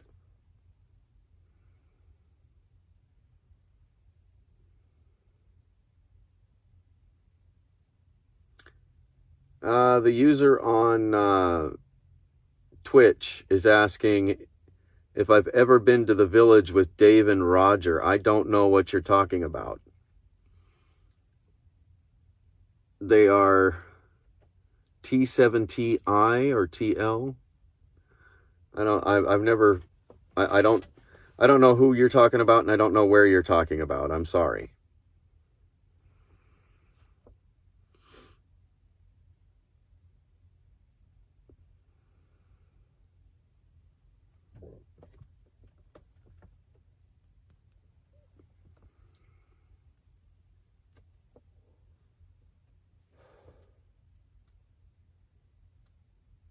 Oh yeah, Queenie, it's definitely a serious game of chess. Have I ever seen a UFO? Yes. I will say yes. That's for the viewer on Twitch.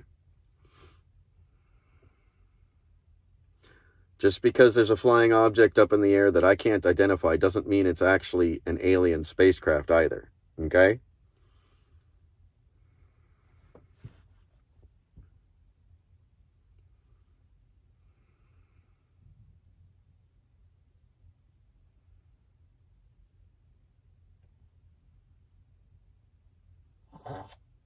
Yeah, it gives them purpose.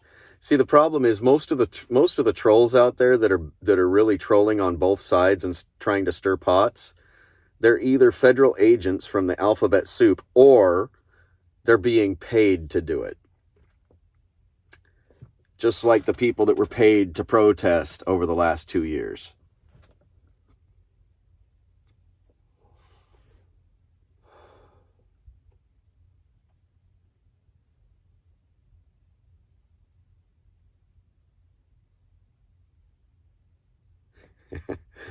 Yeah. It's not a big deal. Hey, Rosie, did you put hide on her, or did you time her out?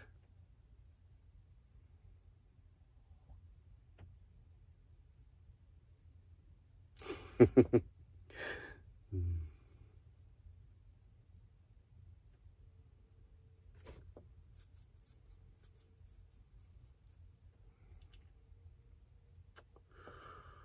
me see if I can scroll back up here. Oof.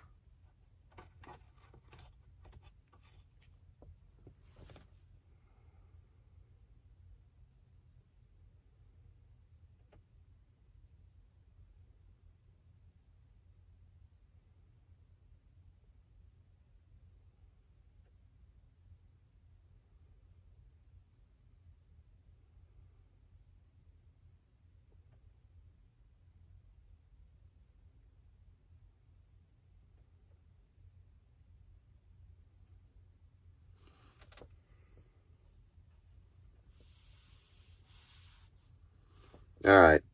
Well, I have taken and made sure that she's not hidden, so she can still get back in here and comment if she wants, but I'm pretty sure she's about done for the night, I think.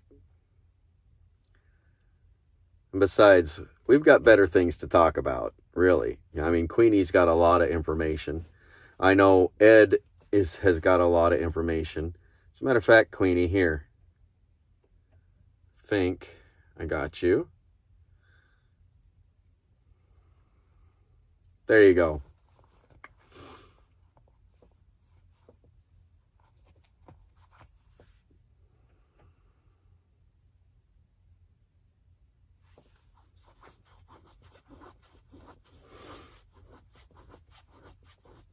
Now, Queenie should know my rules, you know. Basically, I don't allow foul language in my chat, and I don't allow people that are going to be coming in and just directly attacking other people. That I don't like. You know, remove their comments, give them a warning, give them a timeout. Oh, I am.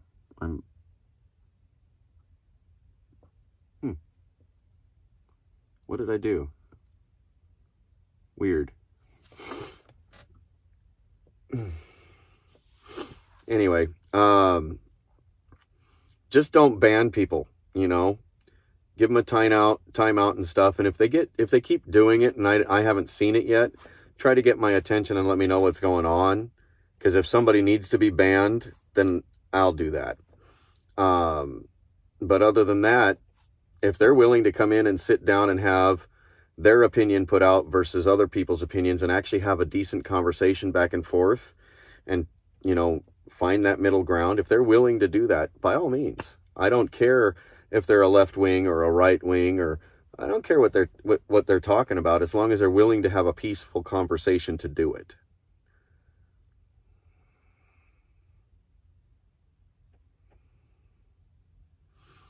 Yep. Basically a lot like Tommy Tempers. Because I'm a firm believer this is going to take everybody from every side. It's not going to be able to be done by just one group. It's not going to be able to be done by one ideology. It's not going to be able to be done by one religious view. It has to be everybody.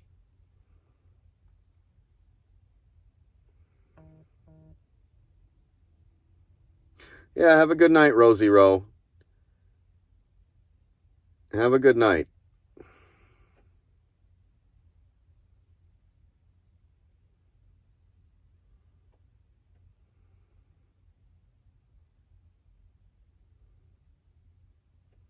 Oh, hey, Rosie, if you're still listening, before you sign off, do all your little drops of all my different information so Queenie and Ed can catch it, you know, because I don't know if they know my email addresses or my any of my other stuff. So if you're still there, drop all that stuff real quick.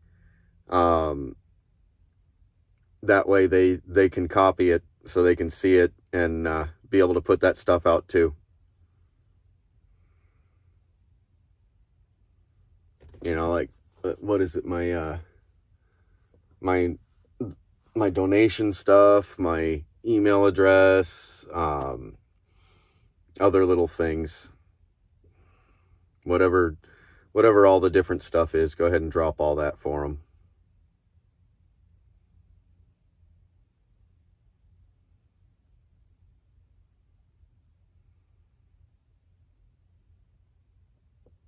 Maybe she's already signed off.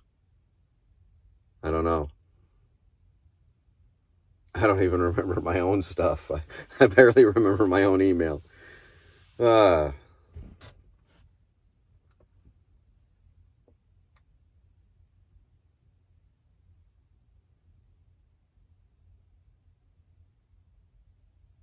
time is it? It must be, what, 9:45, so 10, 11. Oh, yeah, it's midnight for you. It's almost 1 o'clock for you. It's late.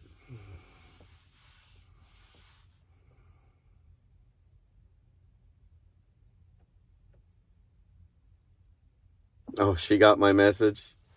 All right. And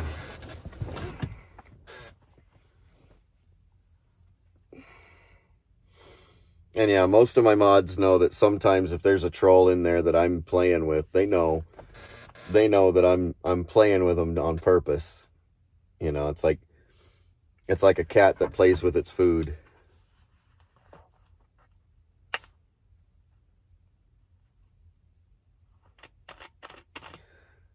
Which side are you talking about, Ed?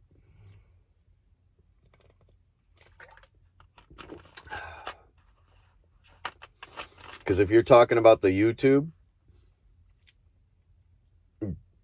yes, but it's outdated information.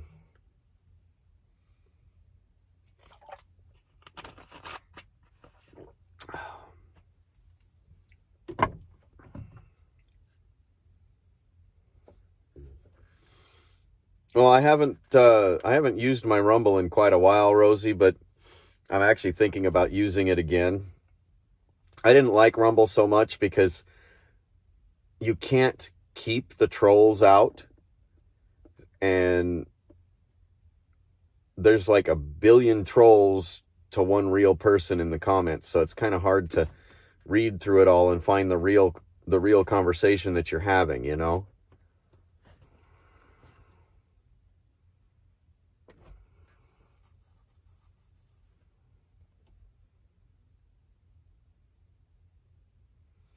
Right.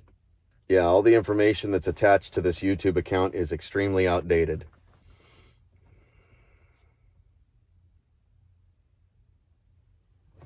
Yeah, not to mention it's $10 a month just to have a few hours of time. What happened? I didn't want to do that. I want to do this. Hey, there we go.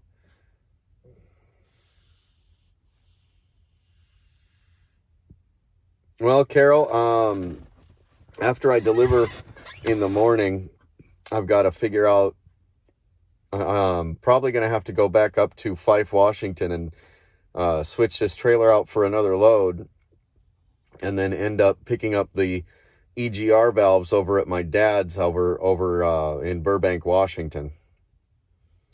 Because I've got to replace those so that my truck starts running better again. So maybe tomorrow afternoon or evening, or maybe Tuesday morning or Wednesday morning, depending on how things go. Because I've got to call up the broker up there and find out if he's even got a load for me to get out. Because if he doesn't, then I just got to keep going elsewhere. I got to keep making money. I can't just sit.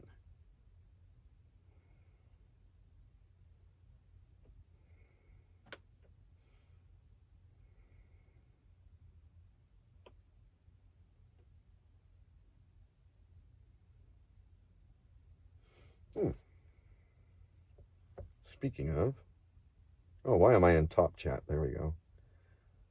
Doing, doing.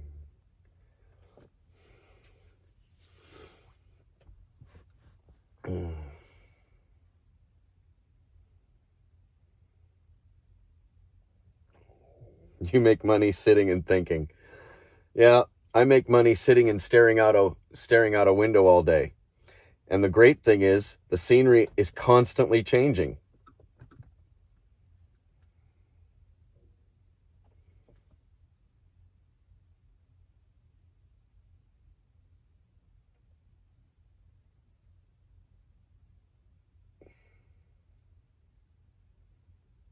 I didn't see her drop my donation links. I know, okay, here. Let me do this. Come on.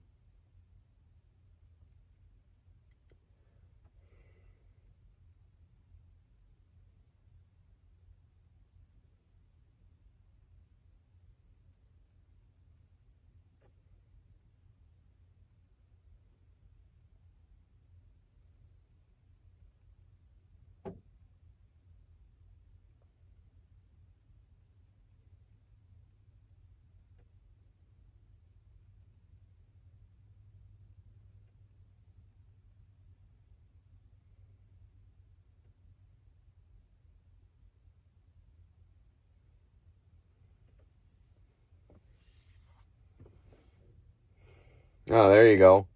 There you go, Ed and Queenie. There's a couple more things to grab.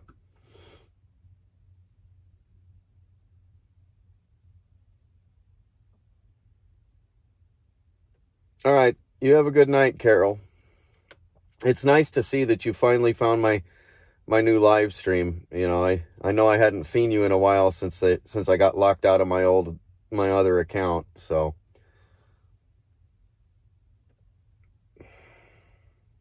the only person that I haven't seen come back that I talk to regularly was Jeff, who also is in that Fife, Seattle area. I wonder if I just wish there was a way to be able to transfer all the subs that I had on my old account to my new one, but I can't because I'm locked out of it. So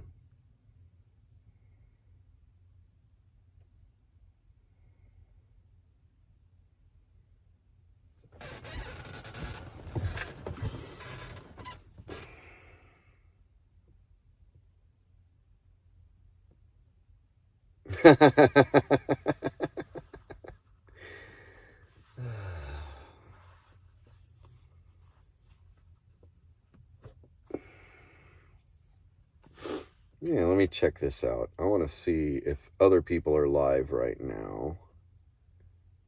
Oh, they are. Let's see who is.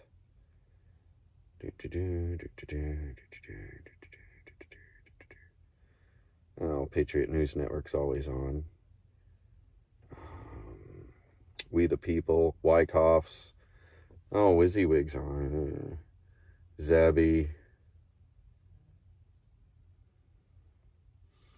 And we're already down to 15% on this phone.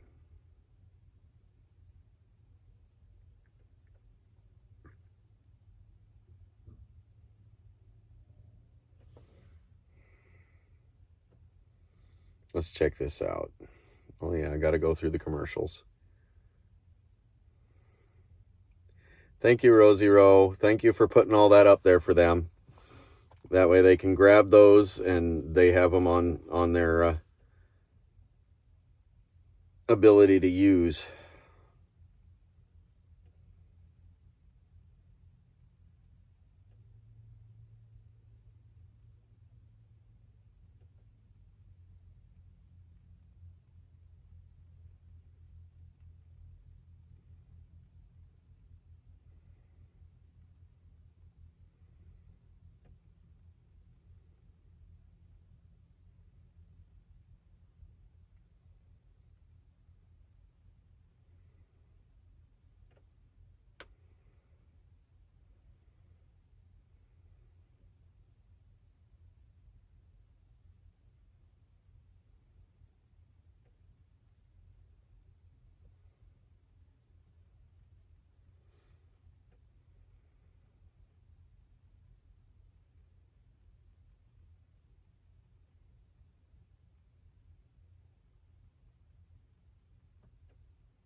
All right, there's that one.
Okay, those two are the only ones I'm going to.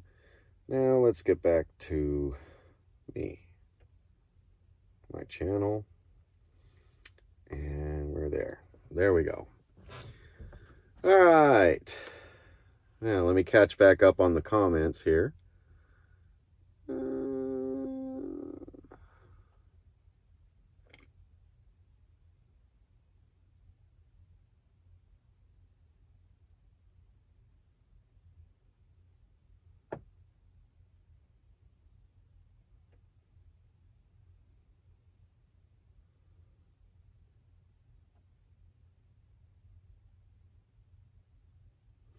Don't diss my friend that gives me misinformation. Yeah.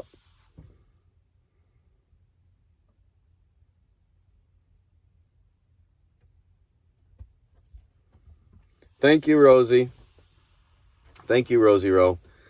Go ahead and call it a night if you want. I think you've put everything out, haven't you?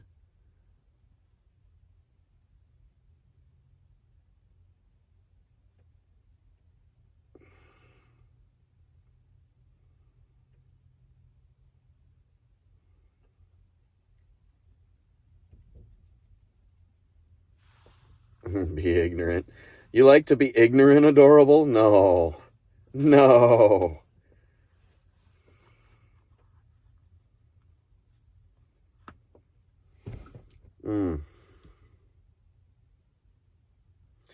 See, Ed, I'd like to go back to, I'd like to go back to pre-DOS.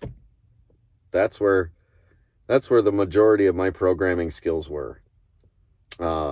I do know a little bit of C++, enough to kind of fumble my way around, but nothing like what everybody's using for coding today. That, and from what I understand now, they've got programs out there now where you just basically cut and paste to do your programming. So you don't really, it's like everything's already been done for you. You just cut, paste, and there you go. That's my understanding from stuff I've heard.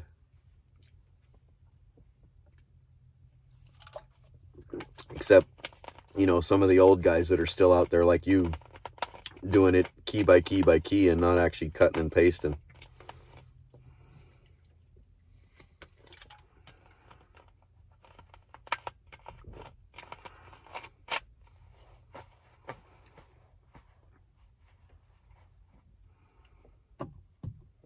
Oh, we got another one. Now we have a Susie Applin, which is probably also the Stacy person that was in here earlier. Let's see what they have to say. See, Susie, the biggest thing that you need to do, if you really want to know who and what I am and what I'm about, watch my videos. Watch all my older videos. Do that before you come in here saying anything else. Especially watch my hashtag no more third terms. That's the first one you should watch, but then watch the rest of them. Then you'll get a clear picture. Until you've done that, sit down and listen. You might learn something.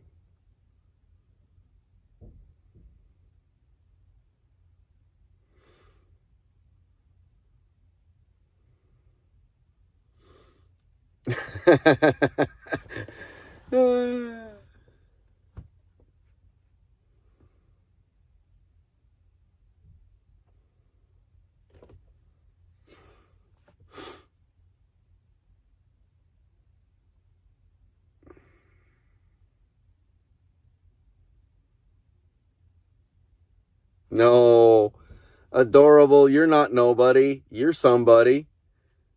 You're adorable, deplorable. We love you.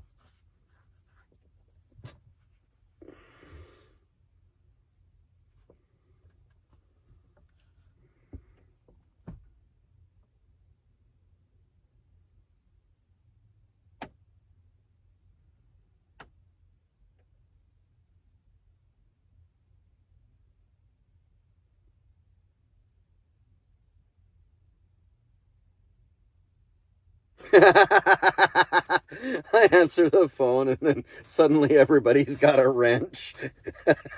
Well, you missed out. You missed out on the wrench party. Where were you, Hugh?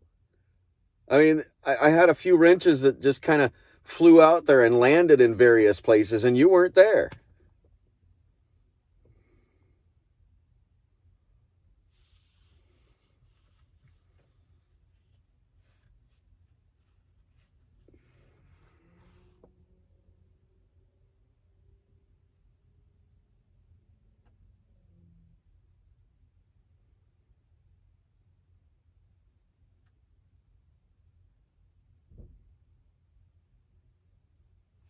Oh, yeah, never trust half of what you're reading from Google. Trust me.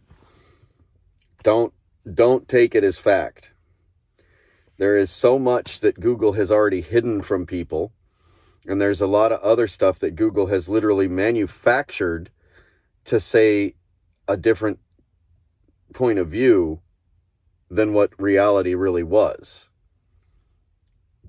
Google is literally trying to rewrite history.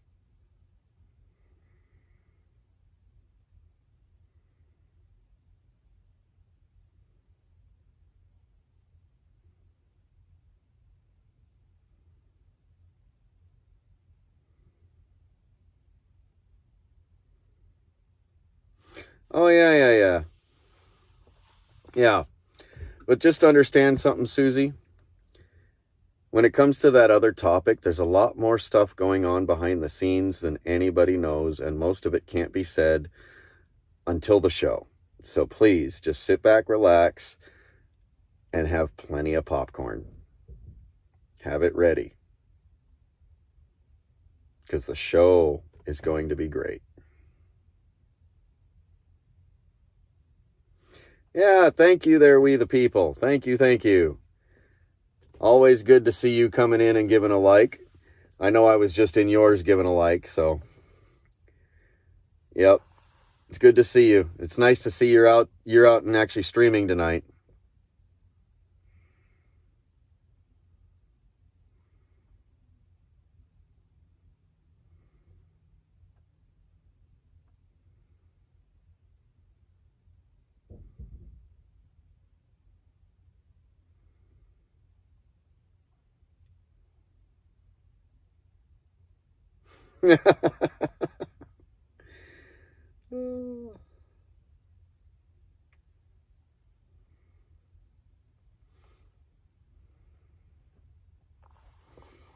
Oh, yeah.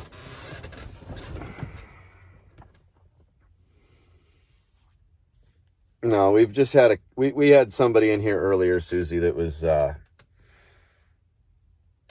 coming in and trolling about the squirrel stuff constant and then accusing me of bashing people, bashing other streamers and bashing other movements, and that's just not something I do.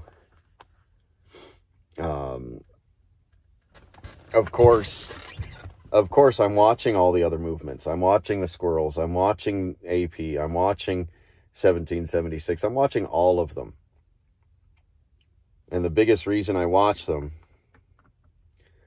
is for content, for one. For two, knowing where everybody's going with things. For three, and getting a clear picture for myself of all of the different sides and aspects of what is happening. And the biggest thing is, you can ask some of the people here in the chat who happen to be from other countries or involved with movements that are going on in other countries right now. And America, as far as the freedom movements around the world are going right now, America has kind of become the laughingstock because of this stuff that's going on.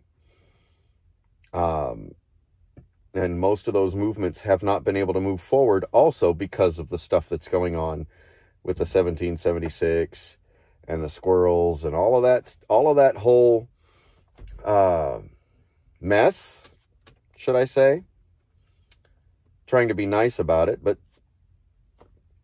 the world is laughing at us over it. And nobody can move forward because of it. So, but I have to stay on top of all of it because I'm trying to find a way to get everybody to sit down at the table and get their ideas put out, their opinions put out, and have a good conversation to find the middle ground so that everybody can use that middle ground to move forward. Because we're not going to be successful until we have everybody at the table. That's what it will have to be, is everybody at the table. Not your group, not that group over there, not my group, not that group. All the groups have to be able to come together. They can still be their own groups, but they have to be able to work with each other. Drop the egos. Drop the misconceptions. Drop the my religion is better than your religion. My political view is better than your political view. Or my sexual identity is better than your sexual identity. Drop all that crap.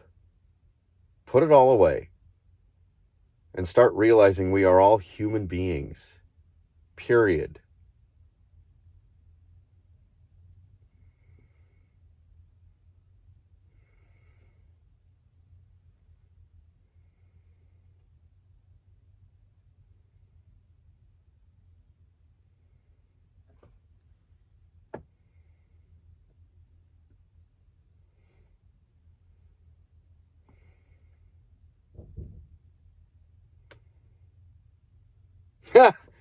You know, I've been saying that word since I was young. I was like 10 years old when I first said that word, or that combination of words there, adorable, deplorable. And I hadn't, for like 20 years, I hadn't heard anybody else ever use that. And every time I would ever use it, people would laugh like mad. But now I'm seeing a lot of other people using it. I don't know if I'm the one that created it or not, but it always gets me. No, that combination of words right there describing that person, I'll allow that.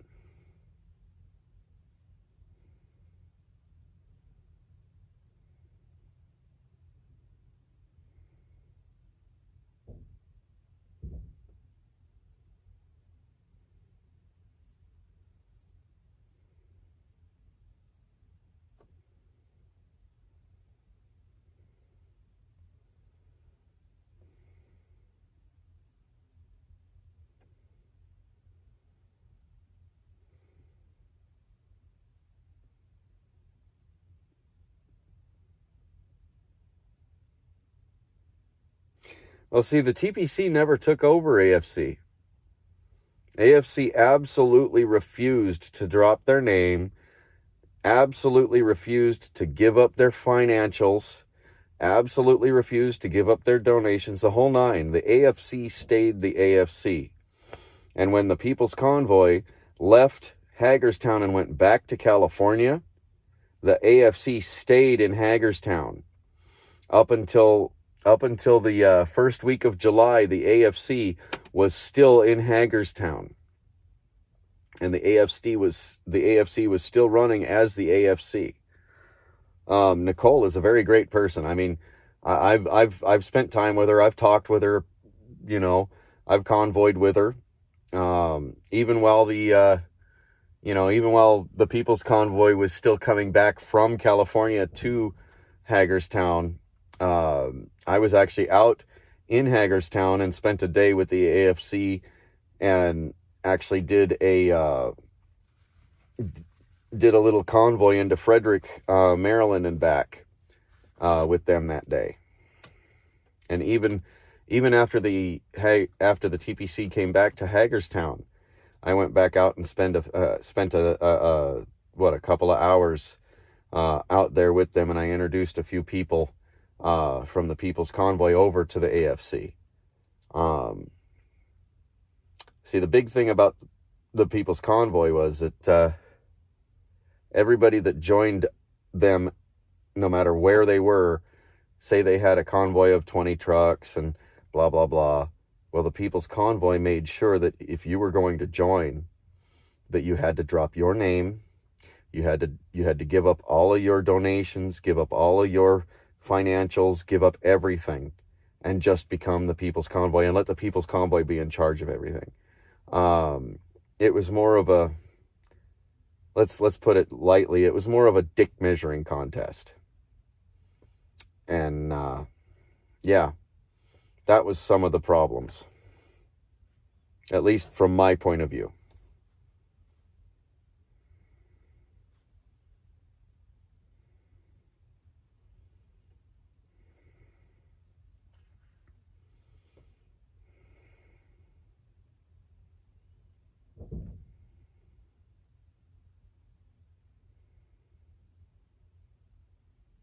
Oh, see, there's a ton of stuff I can't even tell you.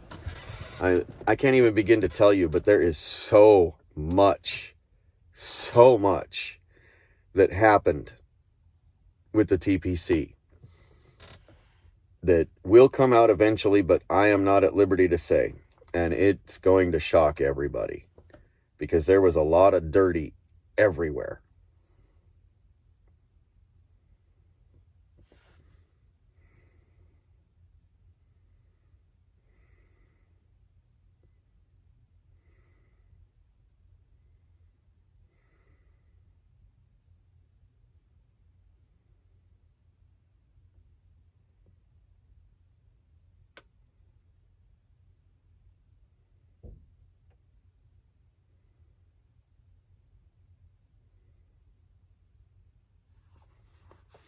Yeah, that was part of the problem there, Hugh.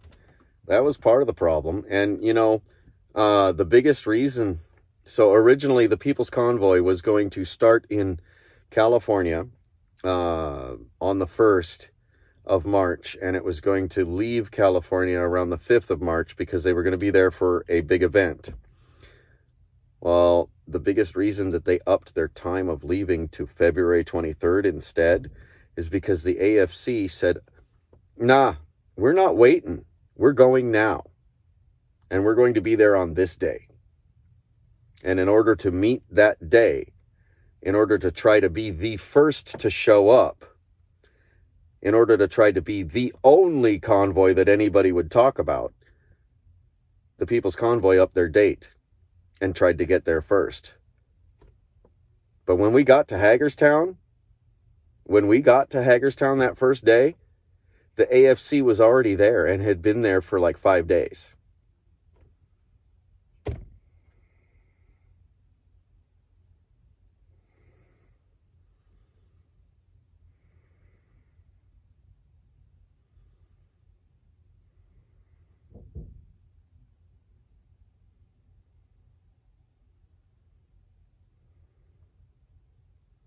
No, no,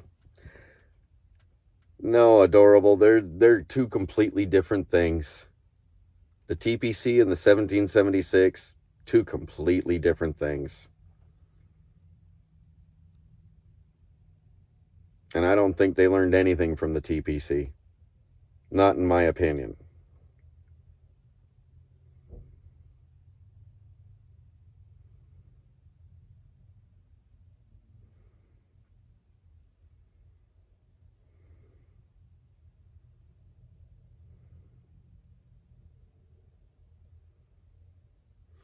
Yeah.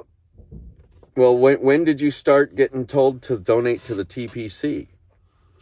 Because the AFC was still active all the way up until, at least in Hagerstown area, they were active all the way up until the first week of July.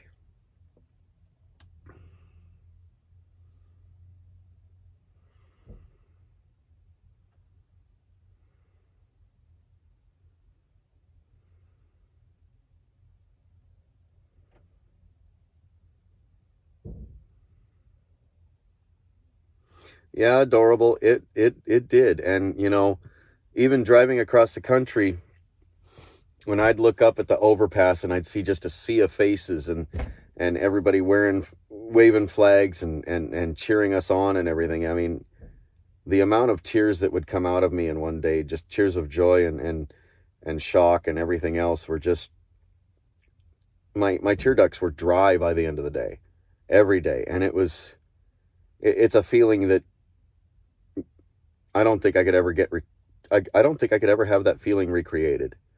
And it was powerful. The problem was certain powers in control decided that things needed to go a different way other than what they promised the people in the first place. And then things started snowballing downhill from there. That's all I can say.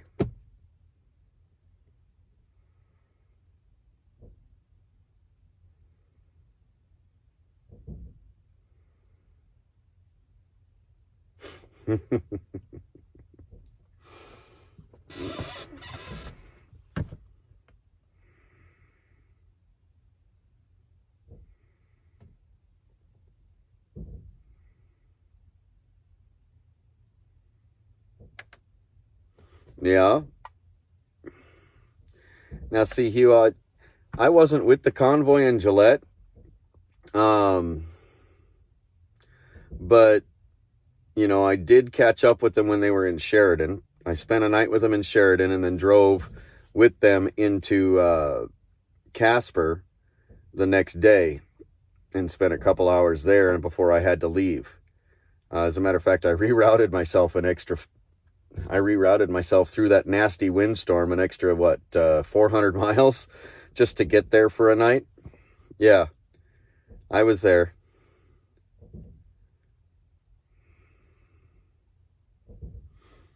I didn't go to Seattle with them. You know, I was in Sacramento with them, but I left a day or two early, grabbed a load out of Reno, Nevada, and ran up to Seattle. As a matter of fact, when they were driving through Portland, Oregon, I was delivering a load in Seattle at the time. And then after that, I grabbed another load and went back south and then across and around. And the next time I was able to catch up with them was over there in Sheridan.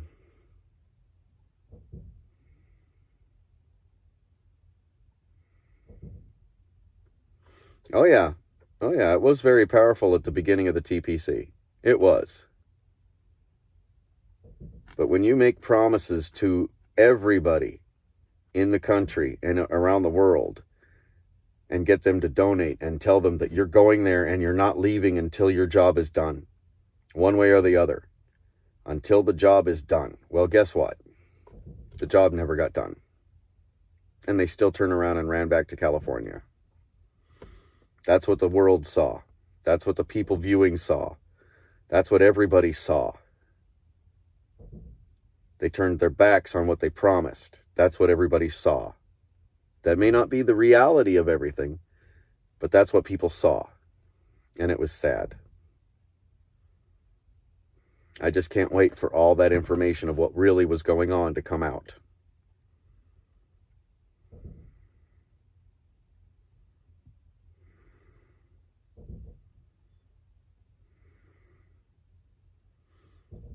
And see, that was one of the best things that the Canadians,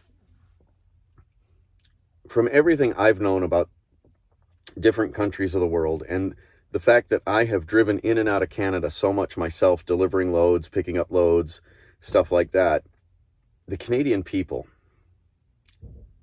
would be the last people on the planet that I would have thought would have stood up against their government compared to other countries.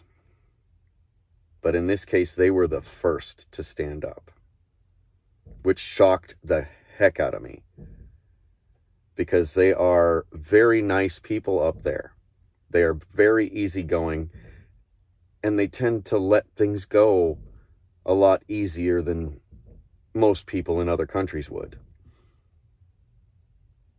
I would have imagined that America would have been the first to stand up and fight and do something similar to what Ottawa did. But the Canadians did it first. More power to them. They showed the world.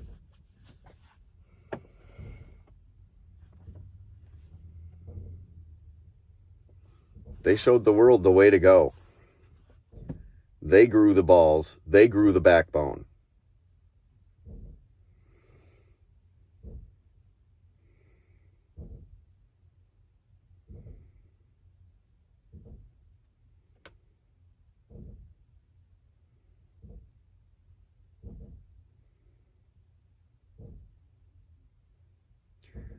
Well, you know, citizen soldier, their fight isn't over. They're still fighting up there.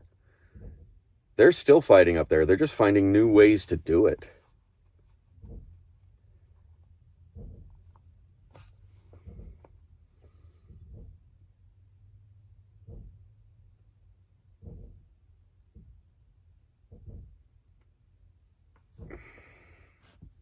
I'm in Oregon right now.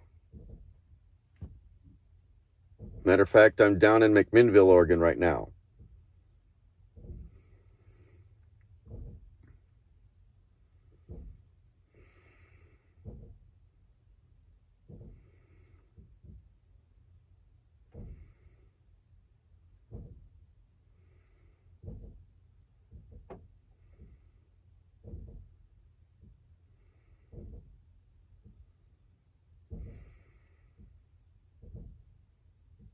Yeah. I hope eventually, after some of the things that are going on between certain groups dies out, and a lot of the other groups that are trying to get moving can finally sit down at a table and get along with each other to be able to move forward. I'm hoping we can get there pretty quickly, because we can't really move forward until people can sit down and find middle ground to move forward, because it's going to take all sides. It's going to take every religion. It's going to take every color of people. It's going to take every culture. It's going to take every language. It's going to take every person to be able to find middle ground with each other and move forward for the freedom we need.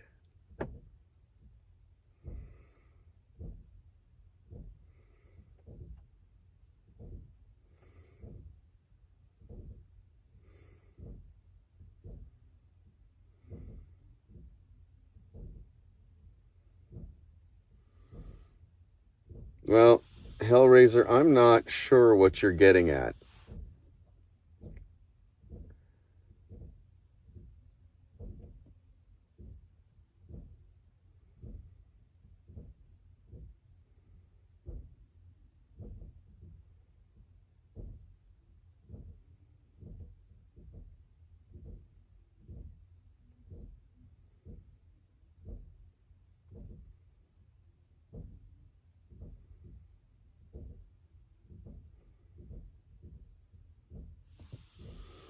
Well, Adorable, I've been saying it for a while. The biggest fear that I have is that the people of this country, regardless of what sides they sit on, are not going to wake up and stand up and fight for what's right for humanity until they're starving to death. And we are getting to a point where that's going to start happening very soon. There are more trucks starting to park now and walk away than ever before, which means store shelves are going to start going bare even more than they are now.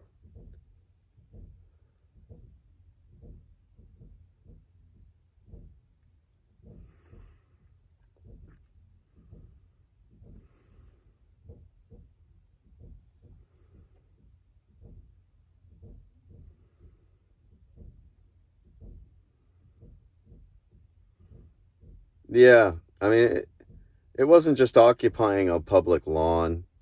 It was more like camping. It was literally more like camping in a state park or a federal park. And, I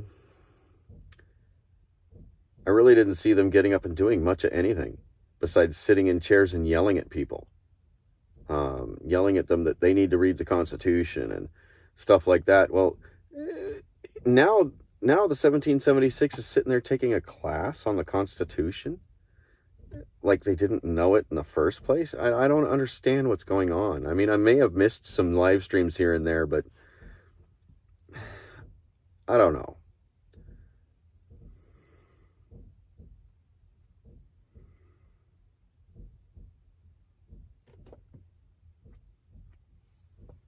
Well, there were points in time where you could sit there between all of the different streams on one particular day, just in what they were getting in donations on YouTube itself, just on YouTube, the regular YouTube donations, the ones that we could see, like the super chats that would come up, right?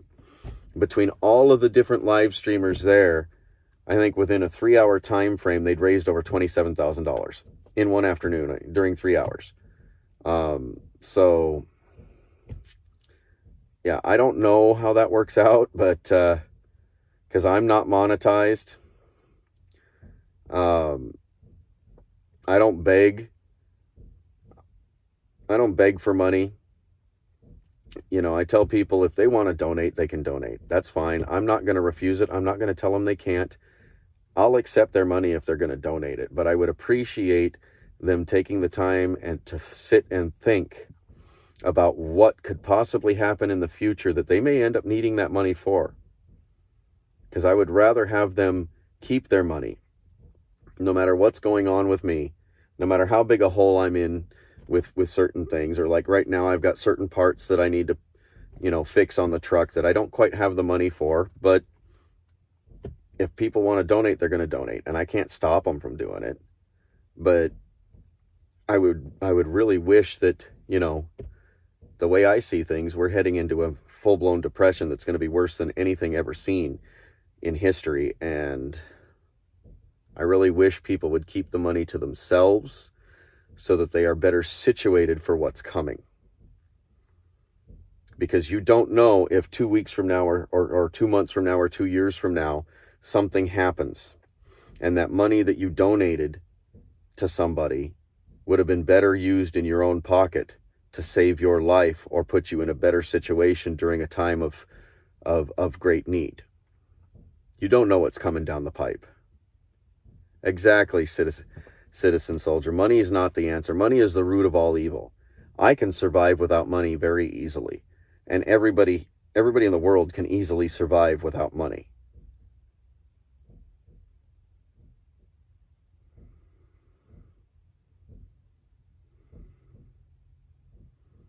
Oh, you were a sapper? I was a 13 Fox. I was with HHB DeVarty 1st Cav, Bravo 17.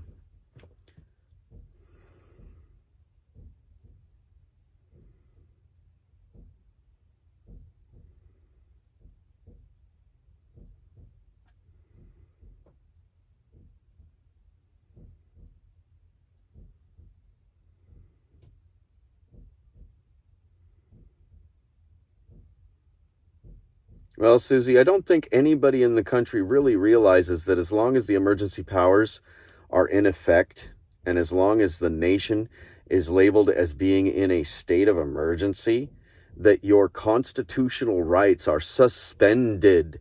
If the government chooses to walk all over the top of you and violate your constitutional rights, guess what? They're allowed to, because we're under a state of emergency. And we're under the Emergency Powers Act and the rule of law.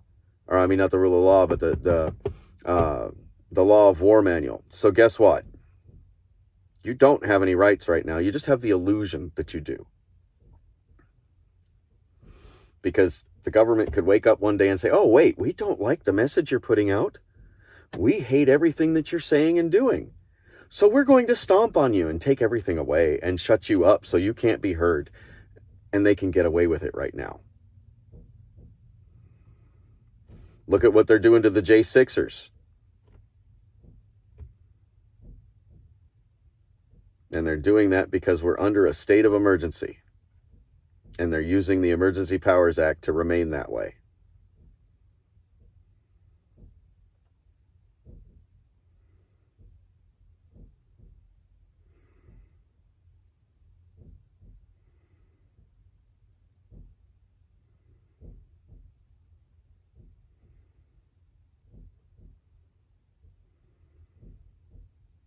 What about Grey Wolf? What about Grey Wolf, Debbie? Last I saw, he's still walking.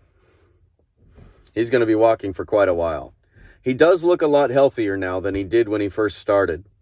He does. He's lost some weight. He's gone down a couple pant sizes. He's gone through a couple pairs of shoes. As a matter of fact, what was it, last week or a little over a week and a half ago, maybe? I delivered some care packages to him, some new shoes, his new Walked with Grey Wolf stickers. As a matter of fact, let me get one of these here.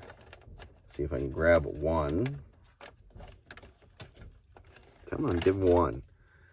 I delivered him a couple of boxes of his new cards to hand out, which are double-sided, of course, with all of his info. I wish him great success with his walk. I mean, we're all doing different things to try to get to the end goal. We are.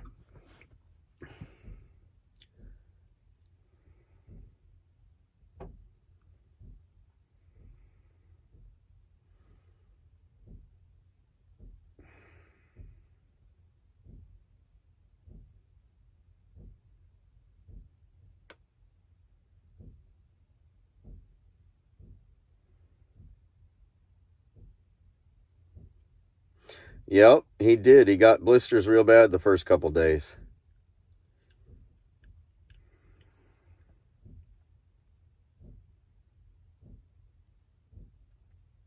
It wasn't the shoes, adorable. It turned out it was the socks. Just so you know. Turned out it was the socks that was the problem with his blisters.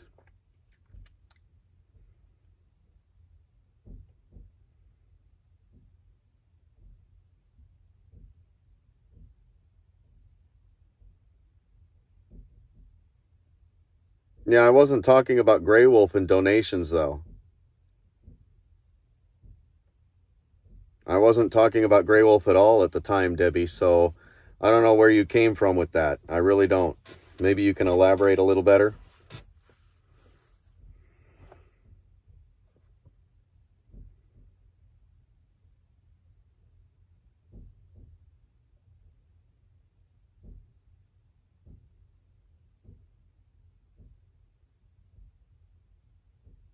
Yep, you're right, Ed.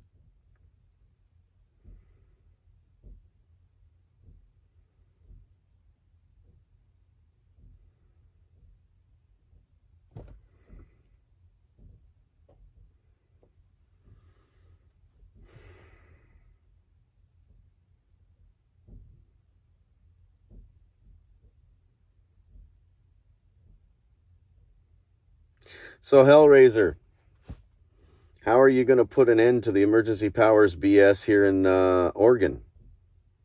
What are you doing? What are you doing to try to get the career politicians that have done no good for the state of Oregon out and get new blood in?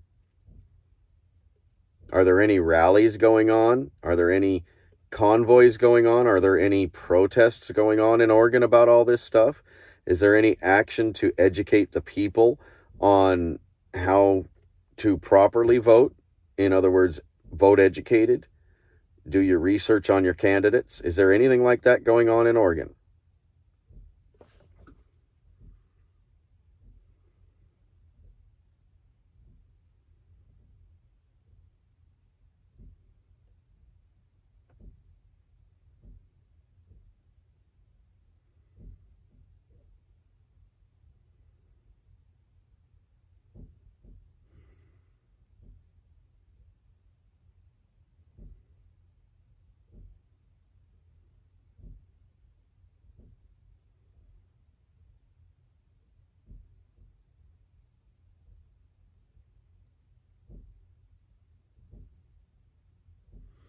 See, citizen, though, the problem is the second you were on the other side of that barrier, which was hundreds of feet away from those steps of the Capitol building, you were trespassing at that point and subject to whatever came down against you. It didn't matter whether you were trying to keep people from going in or trying to keep people from breaking windows. You were the invader at that point because you crossed that fence line. And that's the way, that's all there is to it. I mean, seriously, the fence was there for a reason. The cops were there to keep you out of there for a reason.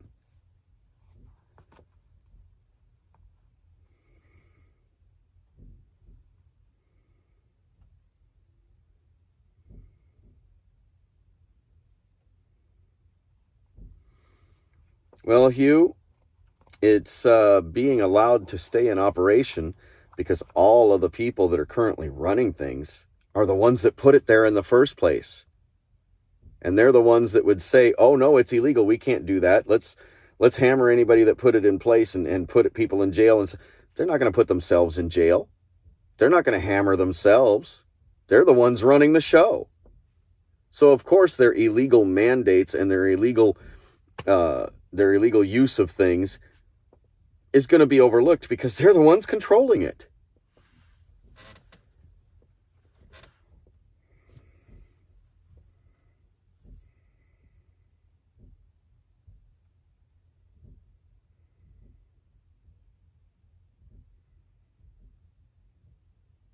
Sorry, I read slow.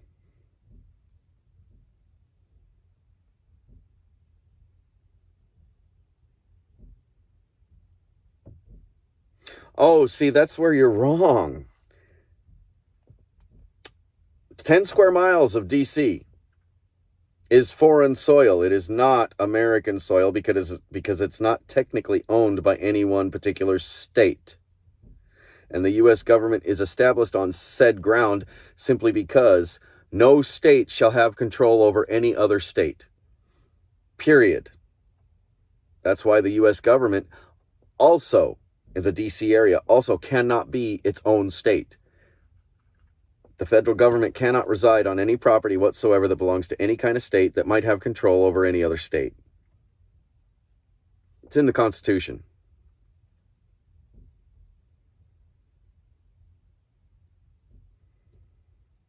So basically, when you're in D.C., proper, anywhere near the Capitol building or the White House or, the monument, any of the monuments, any of that stuff, you are literally on foreign soil.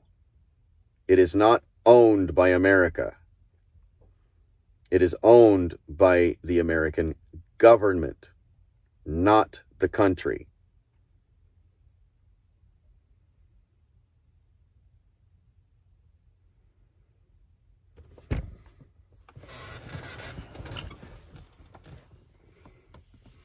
So that's how you can be trespassing on that property.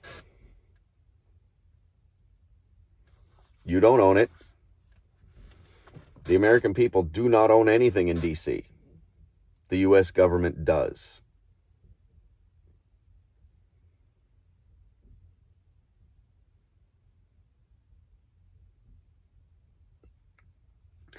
Maryland gave up the land, and so did Virginia. The land was given up to create a foreign soil entity for the U.S. government to reside on, so that the U.S. government was not controlling any state from inside any other state.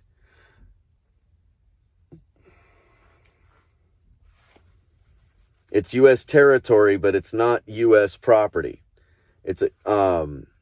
There's a difference between a territory and a state, or a territory and an actual,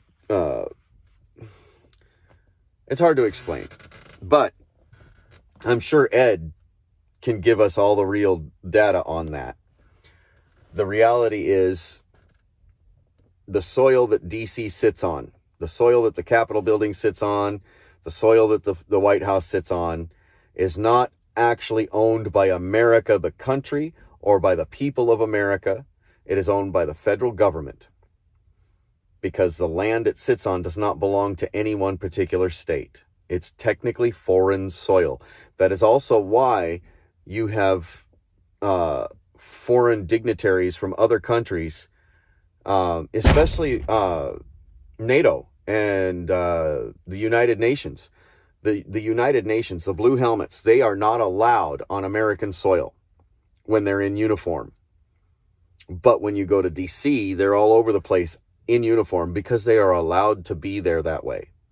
Nowhere else in the country are they allowed to be there like that, because it's foreign soil.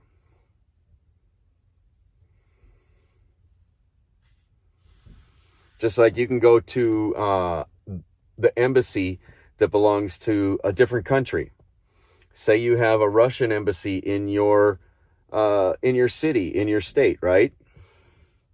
Just hypothetically, the ground that embassy is sitting on does not belong to that state, and it doesn't belong to this country, because that ground was either purchased or given to that country to build their embassy on.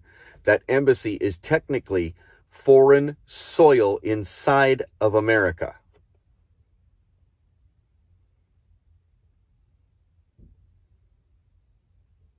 It's the same type of thing.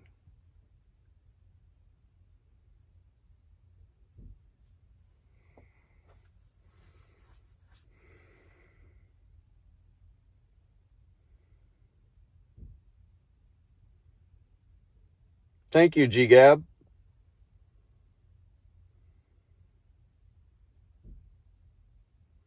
Yeah, Citizen Soldier, that is why it's not a state, and that's why it also can never be a state. No matter how much They keep trying to make DC its own state. It can never be one, because the moment they make it a state is the same moment that we literally have to find a new place to seat our government at.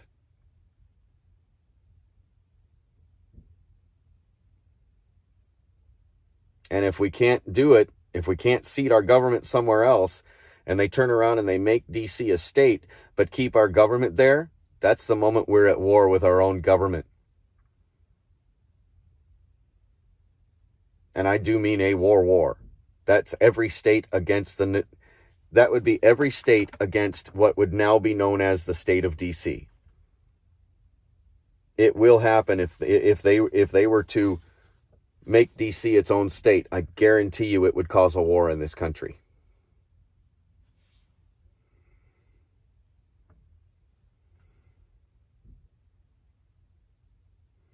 Well, G-Gab, give me a second here.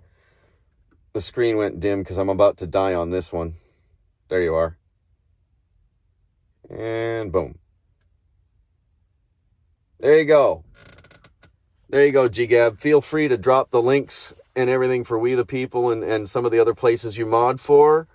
And anything else you see that you feel is pertinent.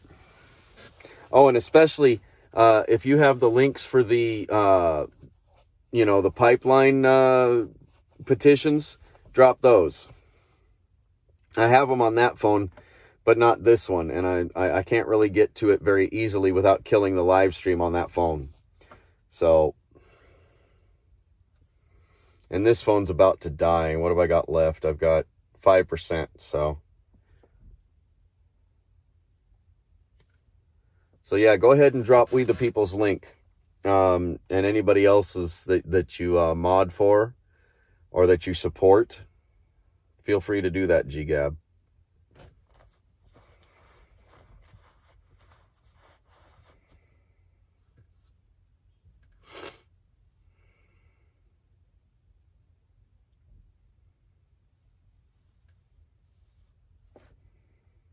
See, the one thing about this petition that G-Gab just posted up there, so the executive order that Biden signed, closing the pipelines and closing all oil production on federal lands, that was an illegal maneuver. That was actually a violation of his oath to the people of the country, which also, in turn, the states can choose to ignore. The states can choose to ignore it. They don't have to obey it.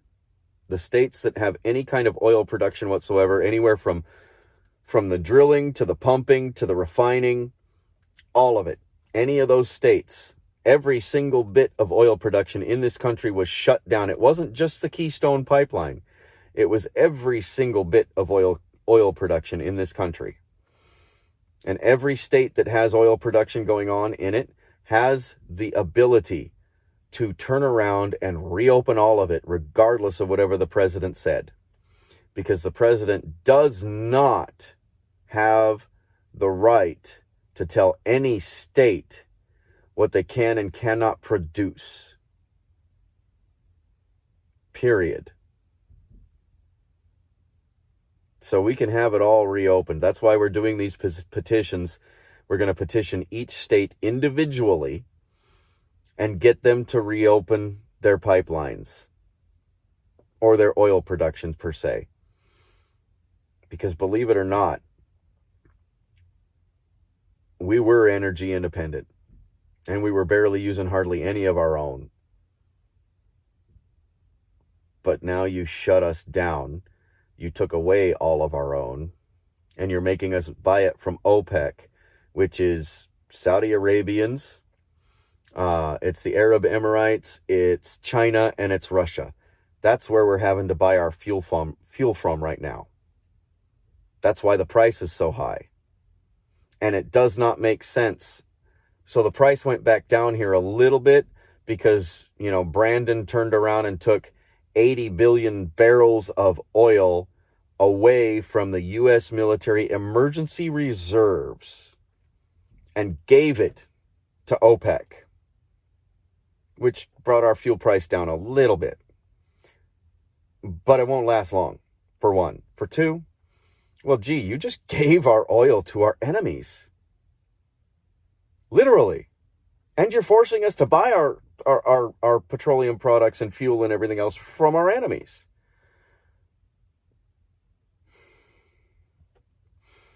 What's going to happen if this country were to be invaded, attacked and invaded, and you've just given away our emergency military reserve fuel or oil, right? You've given it away. What's going to happen if we were to be invaded in this country? You just took away the fuel that our military would need to operate in country under an emergency situation. Because you took away their fuel, now we don't have a military to protect us here in the States. Not at full capacity. Because you took away and gave away the fuel that they would be operating on. That's scary.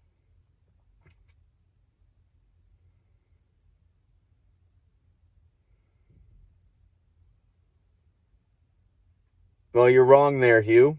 I've actually seen a few new refineries open up.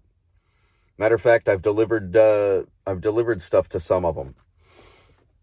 During the Trump years. There was a couple of them that were put in brand new and built up in North Dakota and South Dakota. There's one in Oklahoma. There's a new one in Kansas, and there's like 5 or 6 new ones in Texas.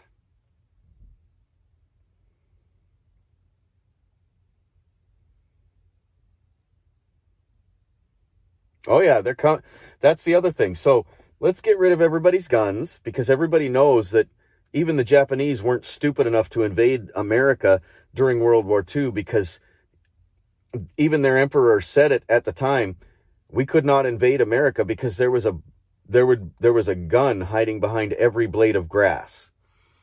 Well, that's true. That's very true.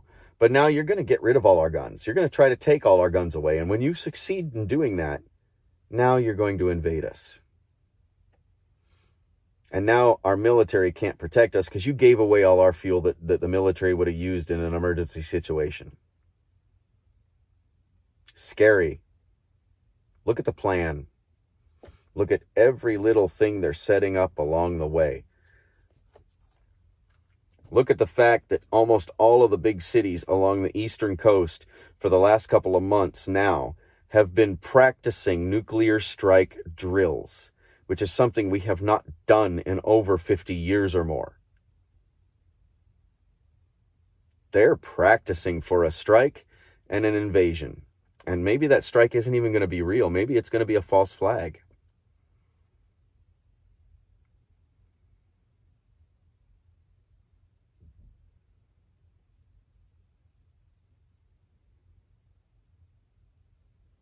Oh yeah, I agree, citizen. It's all about that. It's all about that. Yep, Ed, it's all being done on purpose. Every bit of it.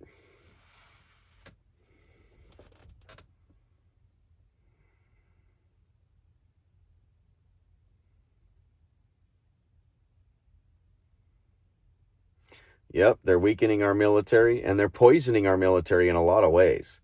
The ideologies, the political views, just a lot of things are poisoning the military, and distracting or detracting from what the real military standards have always been.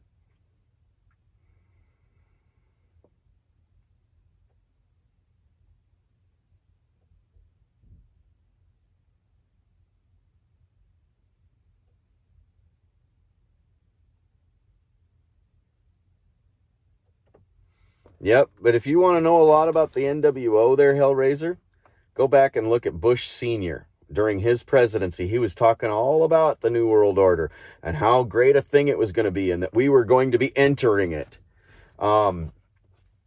Yeah, it's been around, buddy, for a long time, and it's been around a lot longer than that. The New World Order actually started in perpetuity to try to regain control of the United States after the British lost it, after the Europeans lost control of the United States and the United States won its own independence. They've been trying to get it back ever since. And this whole thing that's going on right now has been in the works and planned and meticulously calculated over time, this entire time.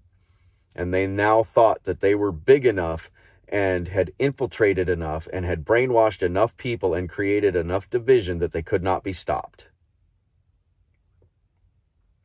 Got news for them. We're going to stop them.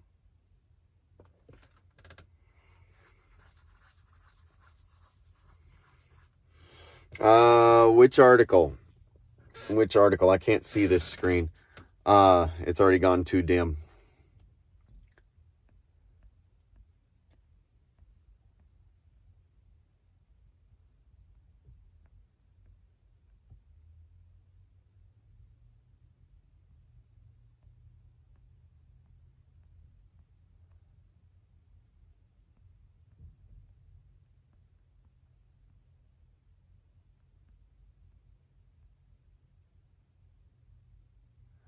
I see the subscribe to We the People. Sign the petition.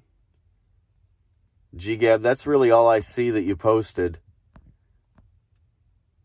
I don't see any other link that you posted there, GGAB.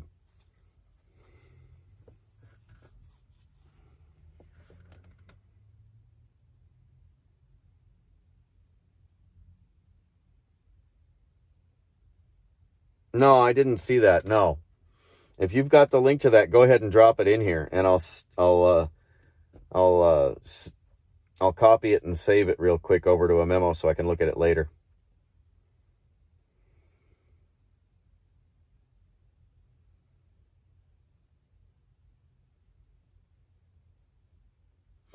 Yeah, no, I was going to, but by the time I got out of that panel that I was on,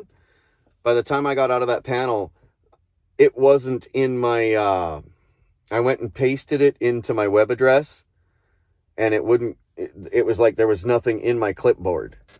This new iPhone of mine, if I copy something, but I don't touch it for X amount of time, it just disappears. And I was in that panel for too long. So go ahead and drop it here again if you got it. But also, did you know George Bush Sr. is the son of Scherf, which Scherf was the high SS soldier that ended up being the second, the right-hand man, the second man to Hitler. He was Hitler's right-hand man. He was Hitler's bodyguard, Scherf. And during Operation Paperclip, Scherf was brought over to the U.S., name was changed and became Bush. And Bush Sr. is his son. Bush is a direct descendant of the right-hand man to Hitler.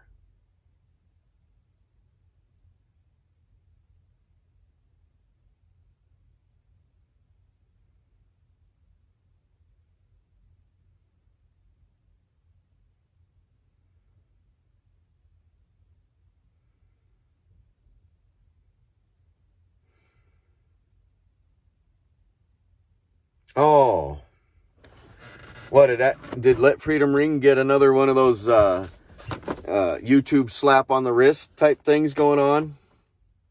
I didn't know they were down.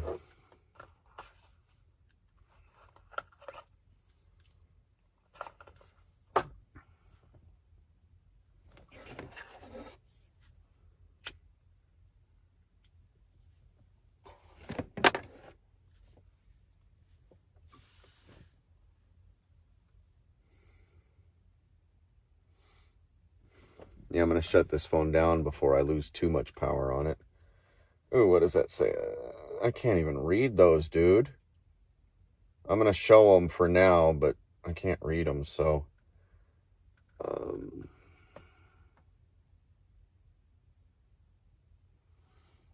Oh, yeah. Yeah.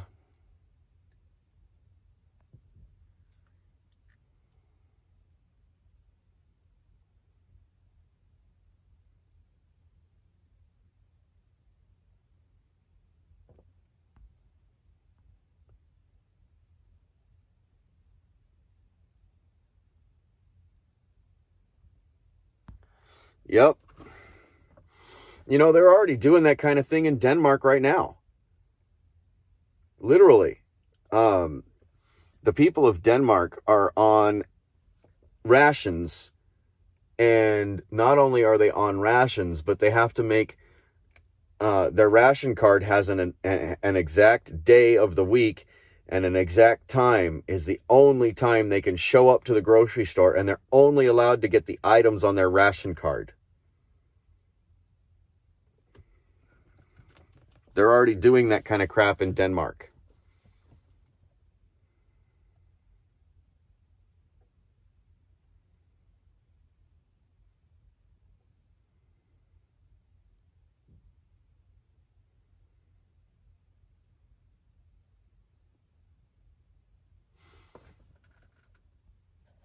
Yep. I don't know if it's adorable or if it's Hugh that's leaving, but for the night. But good night. Have a good night. Oh, it looks like it's adorable that's going to be going to bed. Have a good night.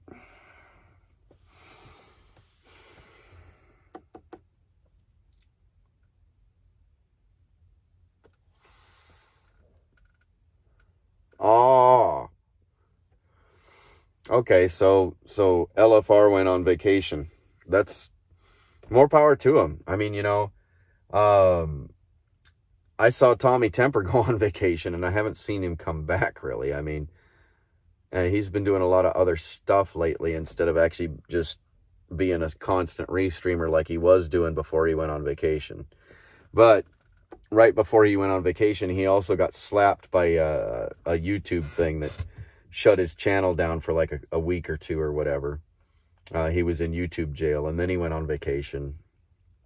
I'd like to see Tommy Temper back full time like he was, but who knows how that's going to turn out.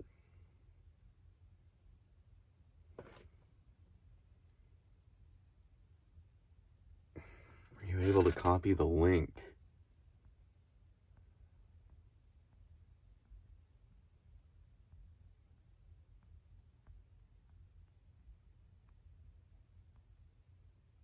There it is. Okay.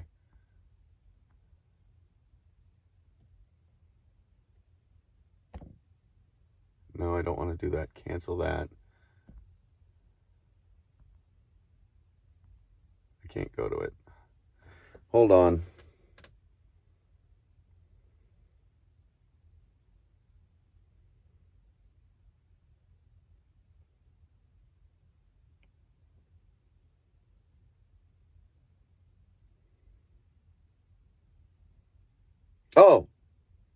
Oh, yeah. I have that. I do have that link already, GGab. That's where I was talking about how Bush is a direct descendant of Schriff. Yeah, I've got that.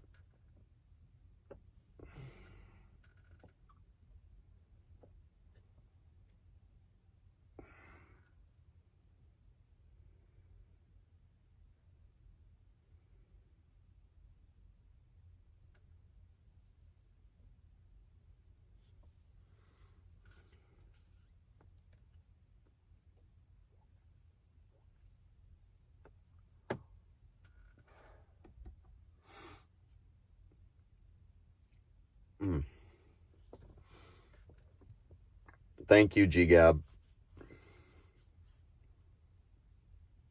Go ahead and put it up. 3-hour documentary. Go ahead and put it up. There's people in here, and then there's people that'll view it later that might actually be interested in seeing it.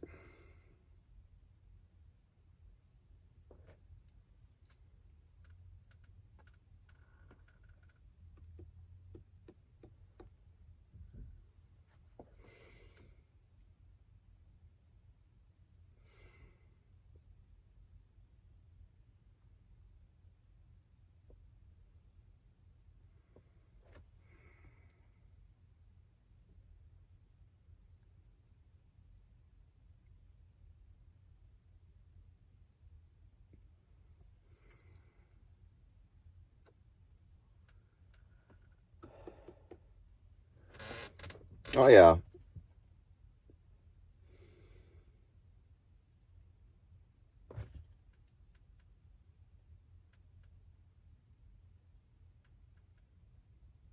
Oh, come on.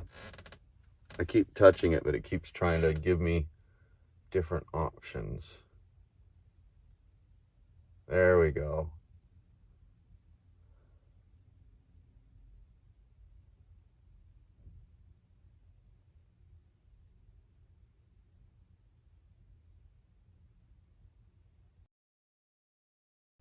What player is that on this film?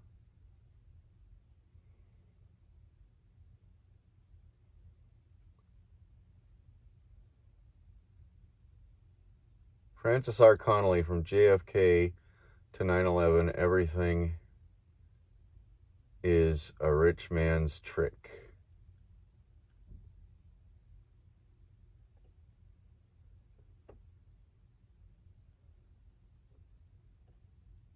All right, I've got it.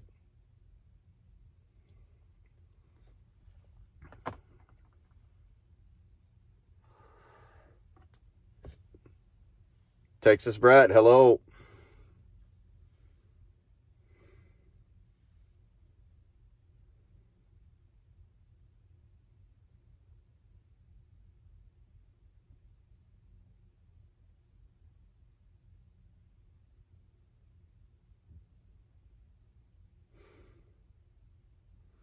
Well, Mitch McConnell should have been gone a long time ago. He's the reason that so many of the bills that would have been great for the people of this country got tabled. He tabled everything that was good for the people of this country. He tabled everything that was constitutionally right.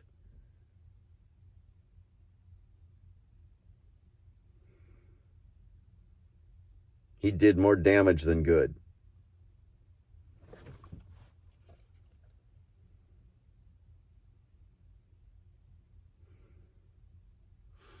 This is partly why I'm saying, when it comes time to vote, every single politician that has had 2 or more terms in that one particular seat, if they're in a congressional seat and they've had 2 or more terms, don't vote for them. If they're running for a Senate seat instead of a congressional seat, and it's their first time going to be in Senate, fine, let them do it for 2 terms. That's called working your way up. But don't vote for any politician that has had 2 or more terms. It's time to put an end to career politicians who get in there, they get lazy, they get fat, they get happy with the dirty money that they're making, and they don't listen to the people anymore, and they grow out of touch with the American citizen because now they're living at so much of a higher standard than you or me. And you and me are the country. Period. We are the people of the country. We are the country. And our politicians sit in there so long, they grow out of touch with the people, especially when they won't listen to the people because the people don't have the deep pockets that are putting the money in the pockets of the politicians. So it is time to put an end to career politics, and the only way to do so is through the vote. So don't vote for any politician that has had 2 or more terms, period. And I call that hashtag no more third terms. And I have a video in my video files on the YouTube that is titled hashtag no more third terms. It goes a little more in depth on all of it.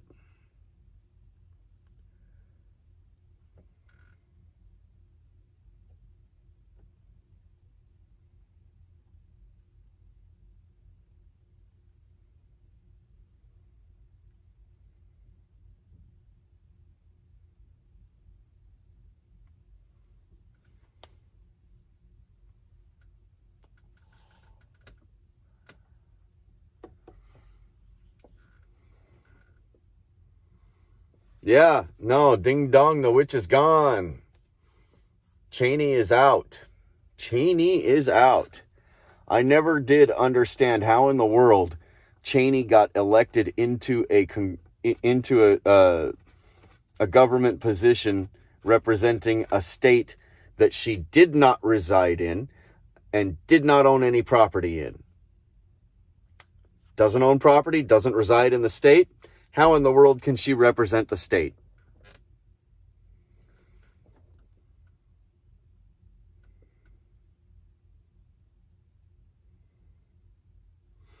Exactly. Politicians will never vote for term limits. Not to mention, you'll never get any of them to even write a bill that would even suggest term limits. So the only way that we can force a term limit of sorts is through the vote. Vote them out. Let them have 2 terms and then vote them out. Put an end to career politicians. Put an end to the dirty money. Once we've done that, then we can start trying to get rid of the super PACs. We can start trying to get rid of the lobbyists. We can start trying to get rid of, let's see, a lot of the staff, the governmental staff. So check this out. You got a brand new politician. First year, they show up and they're given this staff that has been working as governmental staff for decades. And those staffers grab that politician by the hand and guide them straight to the dirty money. Look, here, this is how it's done. This is how you pocket all that money. This is how you become rich. And this is how you stay in office. So we need to figure out, since the staffers are not elected, how do we fix that? How do we get rid of them? How do we weed them out? How do we make it so that they can no longer guide the politicians to the dirty money?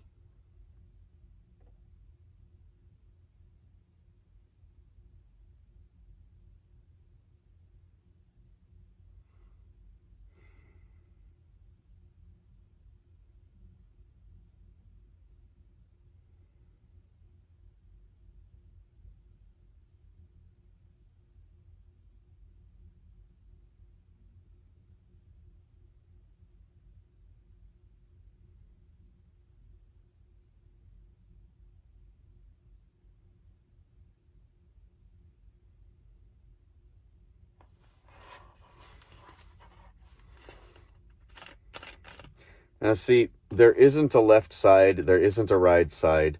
I do not believe that there are any actual parties.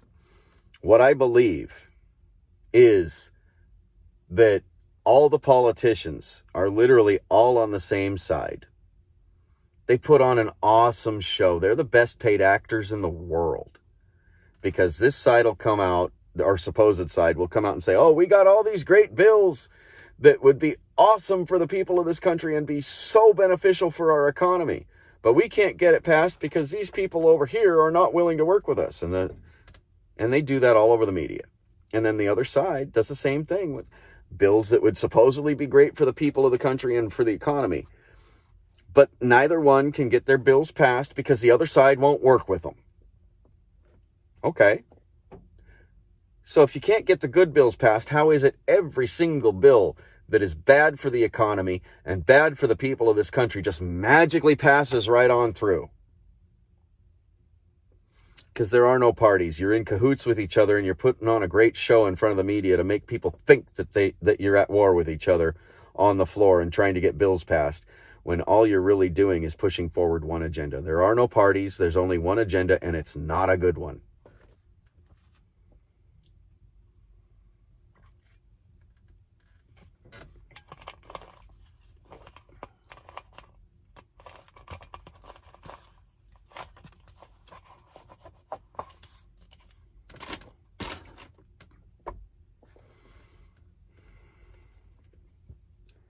Yep.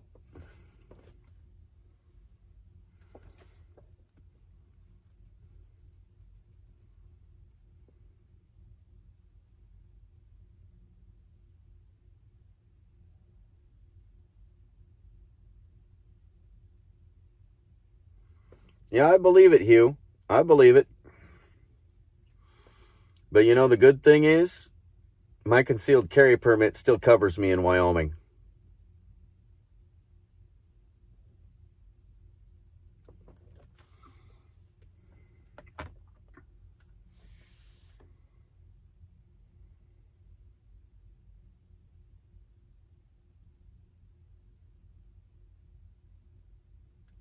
Thank you, Ed.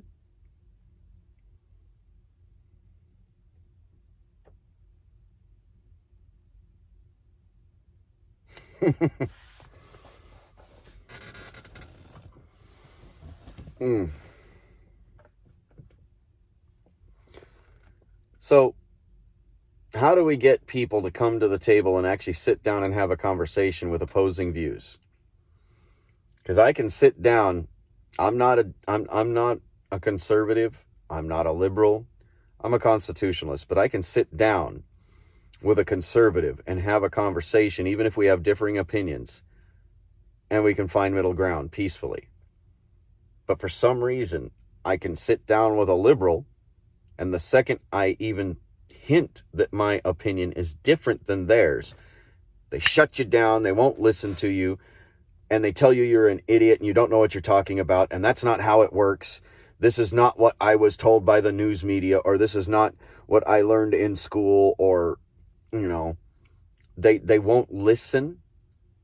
They won't even bother to have a peaceful conversation with you, even though your end goal is the same end goal as theirs. They believe and want the same thing in the end that you do. But they are so unwilling to hear an idea that is opposite of theirs. I mean, these are the type of people that just seeing somebody waving an American flag,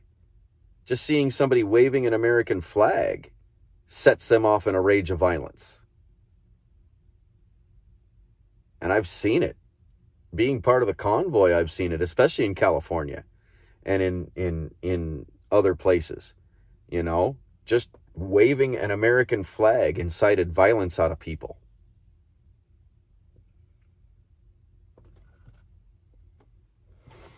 So how do we get them to come to the table and sit down and actually figure out where the middle ground is that we can move forward with?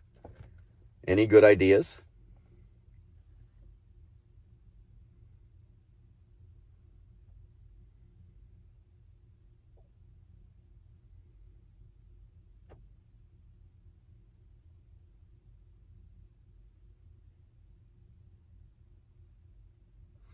Exactly, Ed.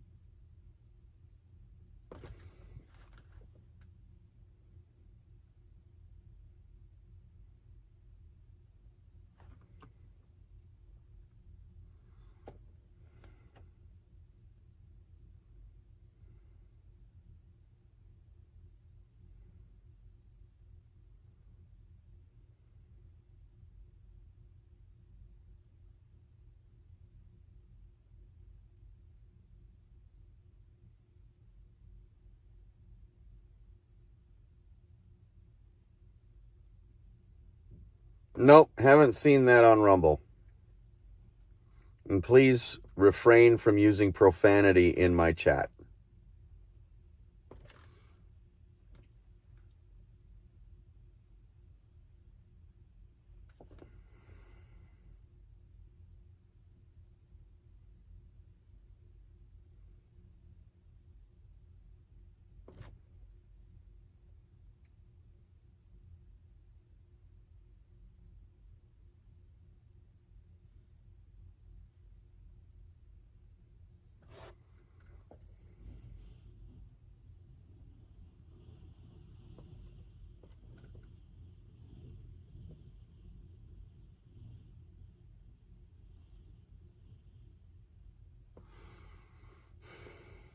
Thank you, Queenie.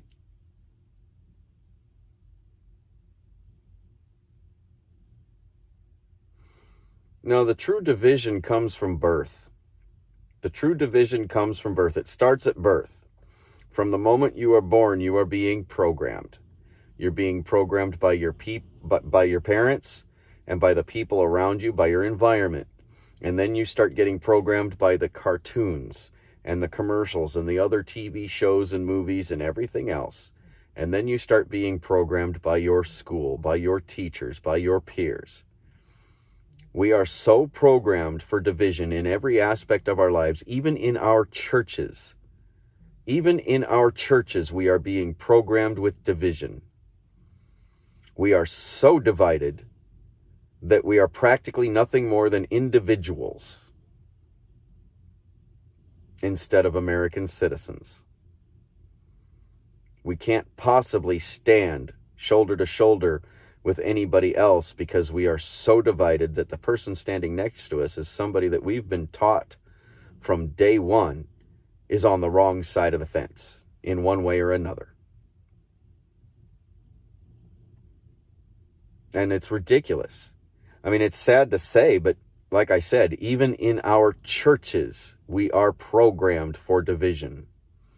Because your church sits there and tells you that, well, this other church over there, mind you, both churches are Christian.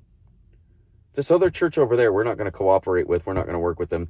Their way of worshiping our Creator, or their way of worship is contrary to our way, and it's wrong. They believe wrong.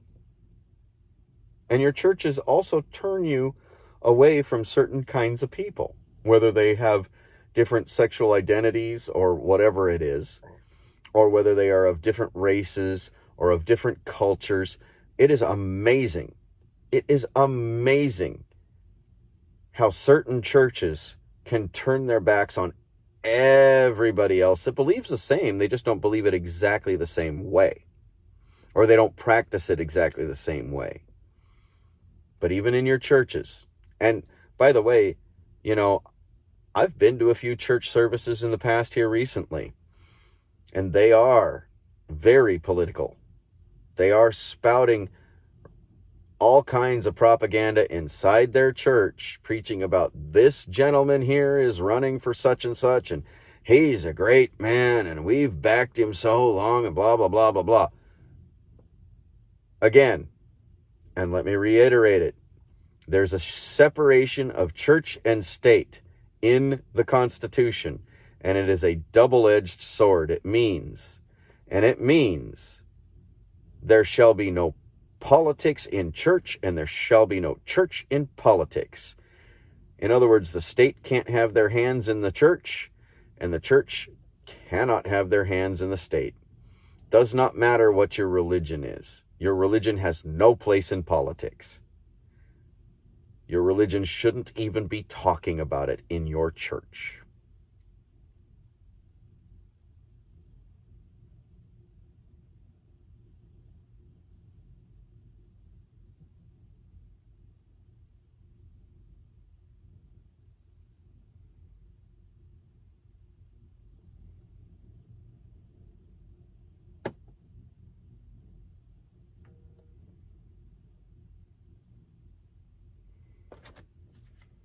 Well, this one finally died. I told you, 100% down to nothing. Like that.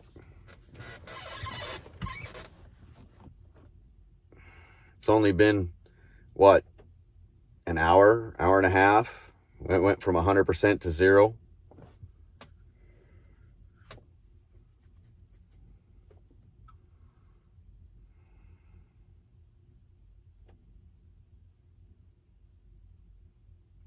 Exactly.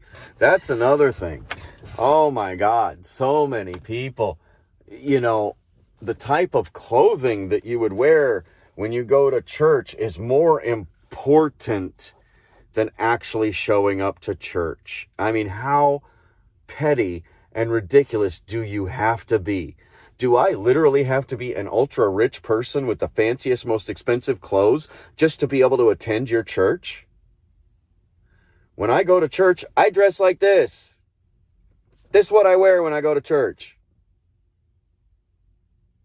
If you don't like the way I dress when I come to church, that's your problem. That's your pettiness.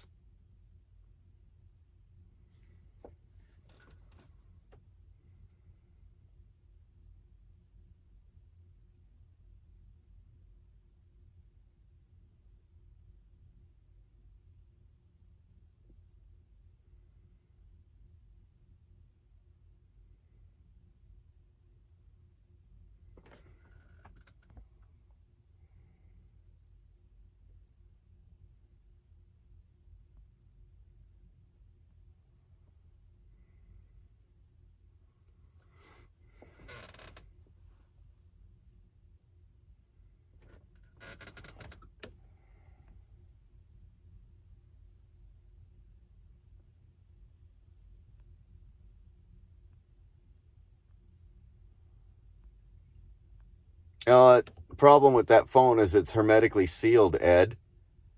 I'd have to take it to somebody and they'd have to break it open and change the batteries out and then put it back together. But I'd also have to have them change the charge plug and the screen, because the screen is almost not visible. Because the screen had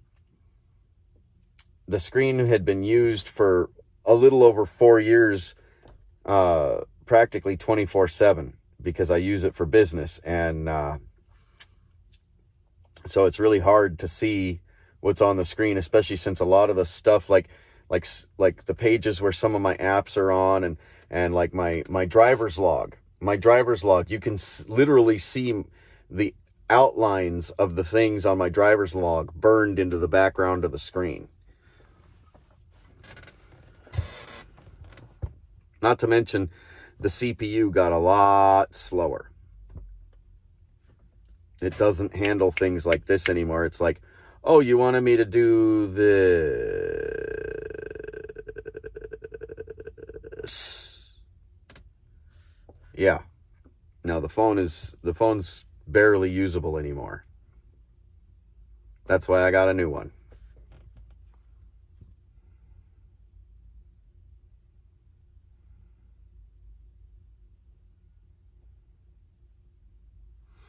Yep. People need to learn, or need to figure out that they need to drop all of their preconceptions, drop their ego, drop everything, and just start looking at everybody around them as human beings. And in America, also look at them as American citizens.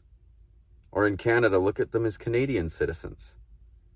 Drop all the pre-contexts. Drop all of that crap. Ignore what your church has taught you. Ignore what your media taught you. Ignore what your teachers taught you. And see people as human beings. Because we all deserve the same. And we're all fighting for the same in the end.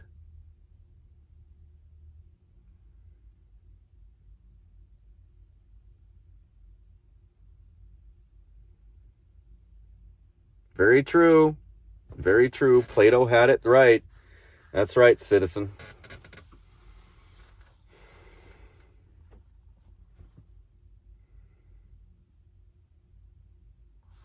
And see, the puppet masters, the ones running the current agenda, the puppet masters, the left, the extreme left, the loony left, whatever you want to call it. Isn't it funny how their facts aren't really facts without censoring us in the first place? It's just like science. He who pays the most is the winner in science. 10 years from now, somebody else might pay more and have better numbers. They can skew the numbers any way they want. You know, science can go from, well, this is good for you this year. And then next year, well, this is good for you, but this is no longer good for you. And back and forth and back and forth and back and forth. It's the same thing. He who has the deepest pockets is the winner.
Exactly, Ed.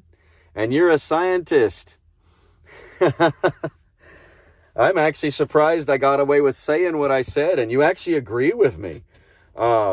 Considering you're a scientist, you know, I thought maybe I was stepping a little too far into your backyard there.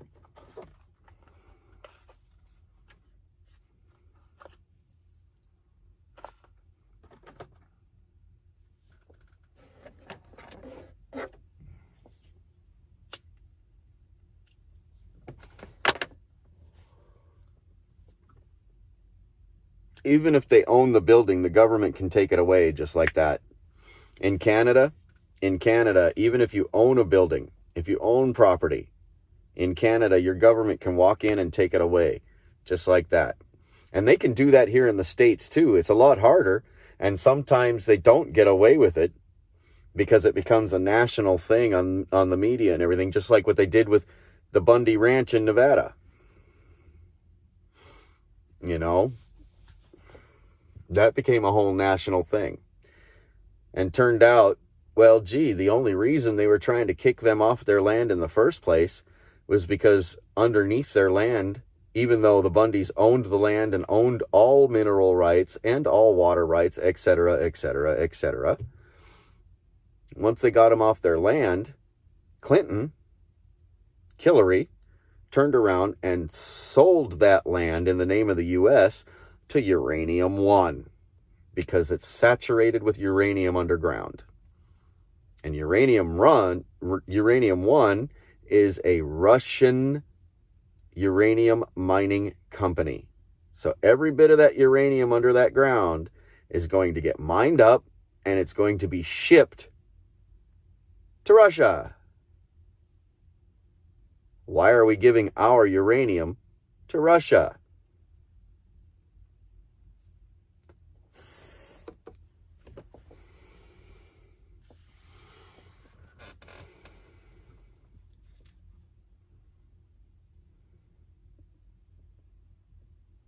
Very true, Ed. It is appalling.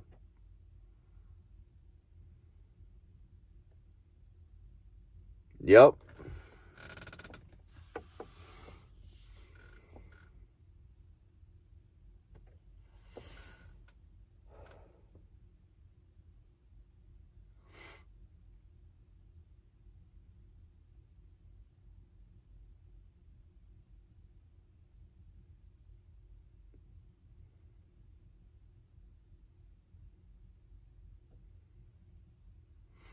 When the government can reach out and rip your land out from underneath you and then sell it to one of our enemies,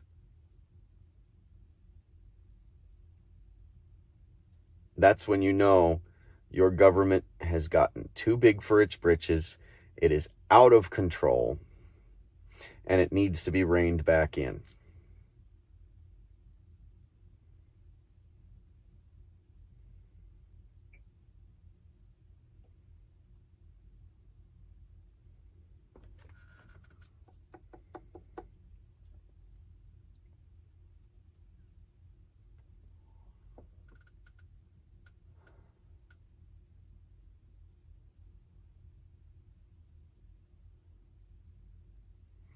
Yep, you're right, Queenie. You're right. But see, that's Canada selling theirs over. But see, here in the States, we've got, Mr. Brandon up there in office that's just grabbing 80 billion barrels out of our emergency military supply and giving it to them. He's not even selling it to them. He's giving it to them. And they're selling it back to us at a high rate.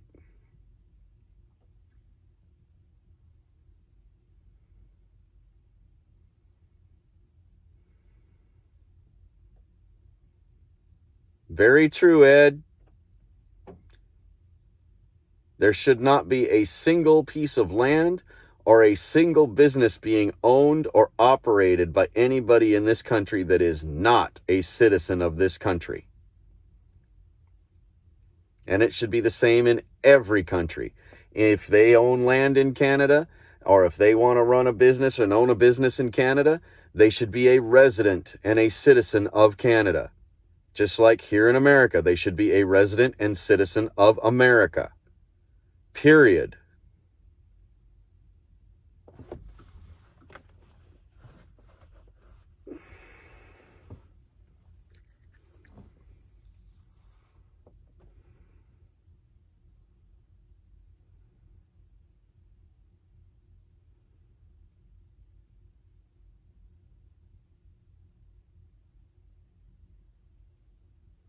No, the IRS was supposed to be gone after we finished paying back the loans taken out for the Civil War.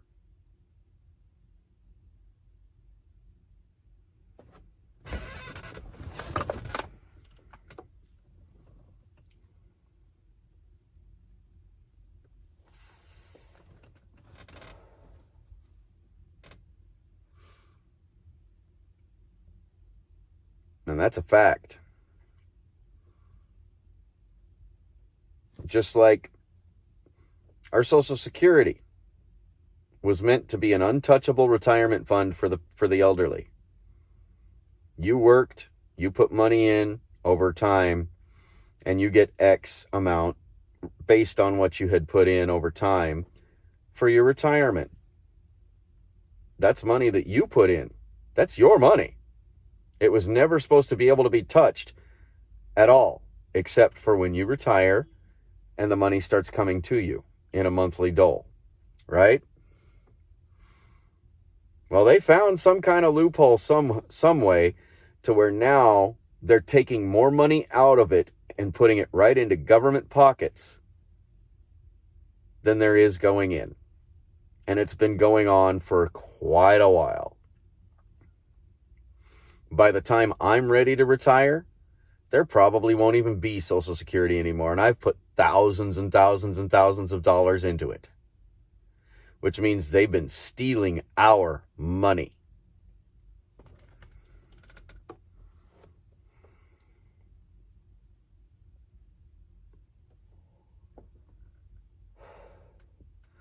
That's right, our government was never supposed to own land.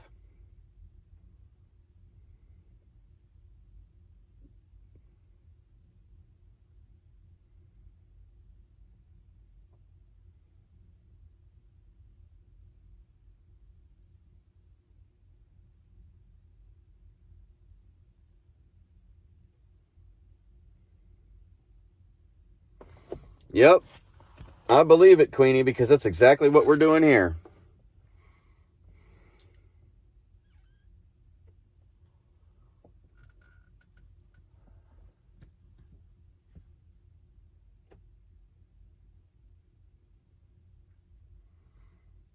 Very true, Ed.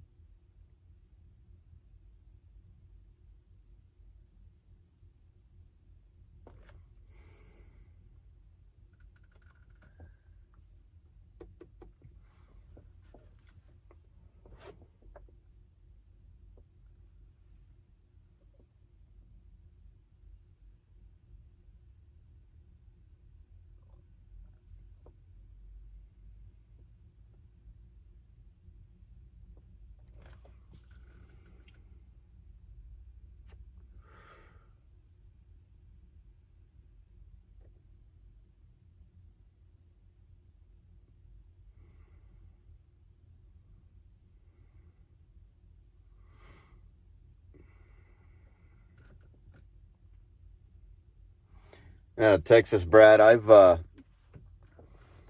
practically been working since I was about 5 years old, but I grew up on a small farm in the middle of nowhere, eastern Washington. So, you know, that's just one of those things. You grow up on the family farm and you grow up working.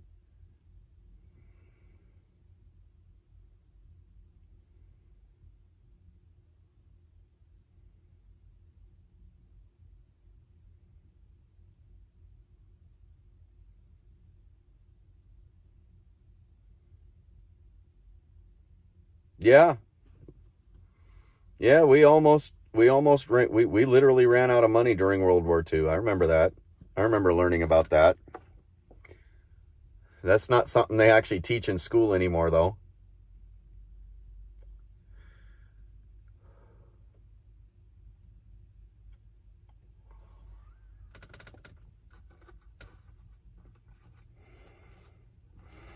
Yeah, Ed, I can only imagine how great a nation we would be if people would not only obey the Constitution, but stop considering it something that you can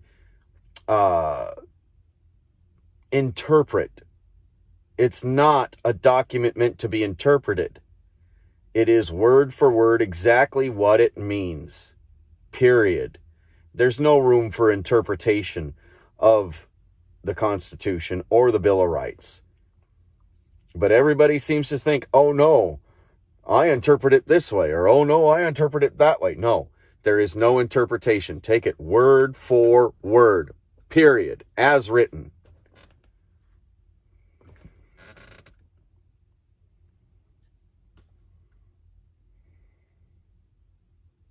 Oh, you're welcome, Texas girl. You're welcome, Texas girl. Hey, G-Gab, have you got any of Grey Wolf's website information or his YouTube or any of his other streaming stuff? If you do, go ahead and post that stuff up.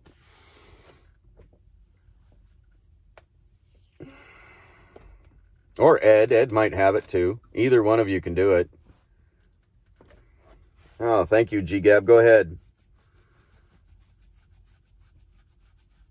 Oh, I cannot wait to get this load delivered in the morning. Because once it's delivered, the first thing I'm going to do is hit a truck stop and get a shower.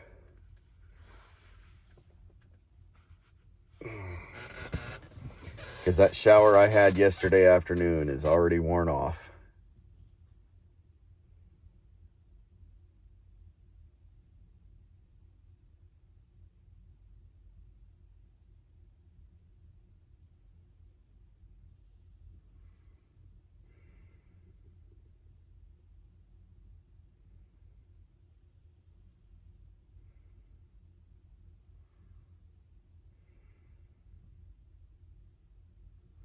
Yep, there you go. His main website, you can find everything for him through that. Hey, Texas girl, how's he doing right now anyway? How far away from Eureka is he now on the... I know he's going to be east of Eureka. How far now? And how's his feet doing? I know he was really happy to get those brand new shoes when I brought him in.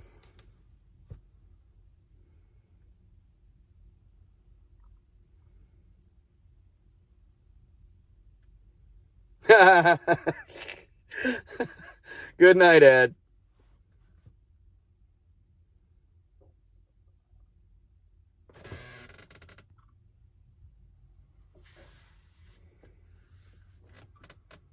Oh, he's all the way to Ely now. That's a lot of walking. It's what was it when I was there was what, a week and a half ago? So in a week and a half, he's made it from Eureka to Ely.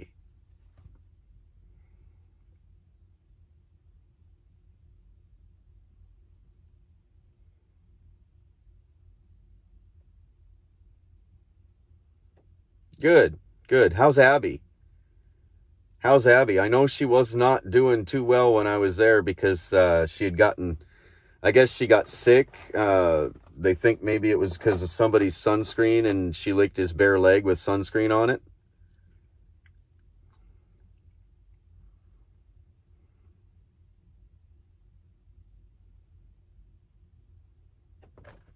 Good night, G-Gab. Have a good night.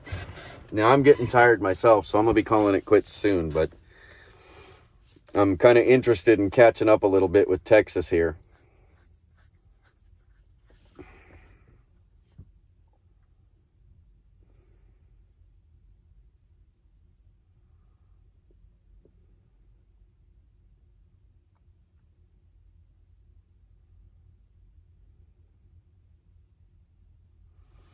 Yeah.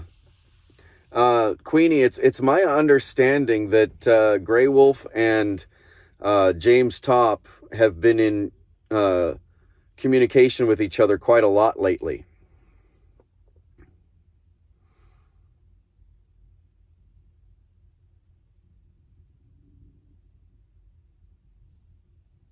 Well, I know she's in heat. That was also the same at the same time, so...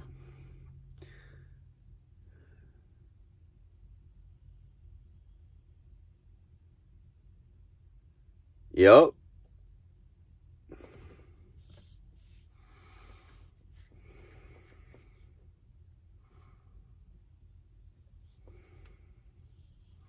Now, Queenie, didn't he originally start all the way out on the far west coast of Canada? And he'd already made it to Ottawa, and I think I heard he was headed further east, and then he was going to come back again.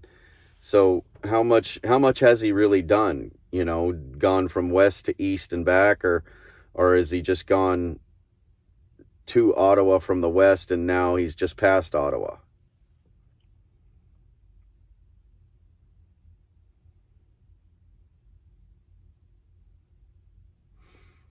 Yeah.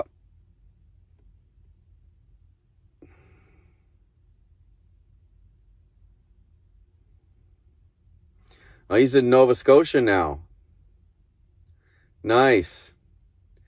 I used to go up to one of the bays right there on the northeast corner of Nova Scotia and catch a ferry with this truck, and with my other truck. I'd catch a ferry from there out to Newfoundland, get off on the southwestern side.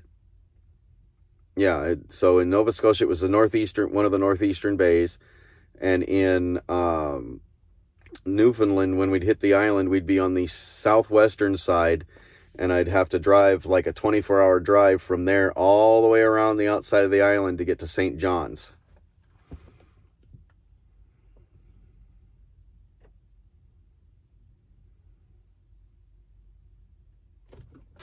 Out of Vancouver, yeah, okay.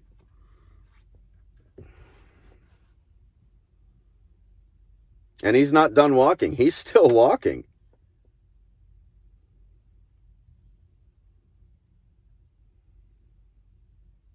Takes a lot of determination to do that.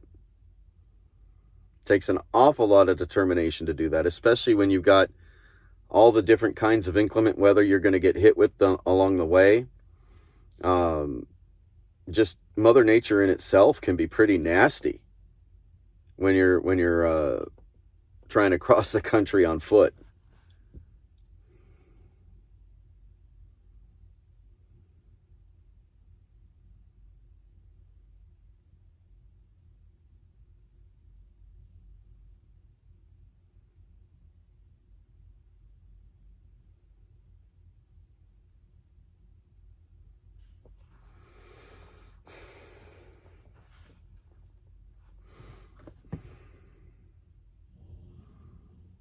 Now, how did things go, Texas girl? How did things go when you guys were in Eureka for their county fair?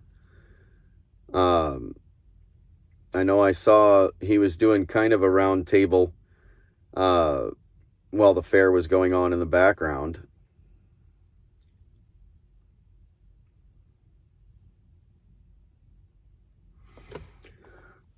And did you guys ever get the sheriff to come out and walk? Did the sheriff actually walk for a couple of miles at least?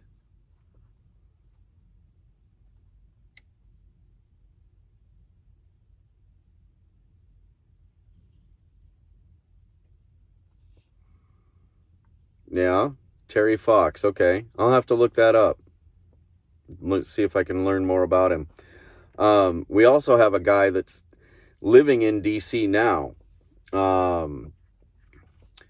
During the Obama years, when things started getting pretty bad, when the economy started going downhill under Obama, there's a gentleman that got up and left California on foot, and he is now living in D.C. He walked all the way to D.C. to try to be heard, and now he lives in D.C.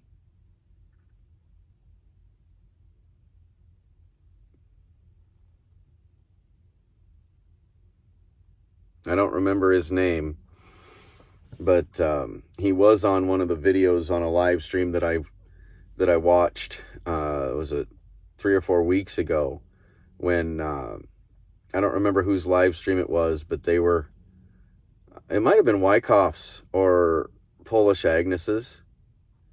But when the 1776 was, like within the first week or two of being in DC.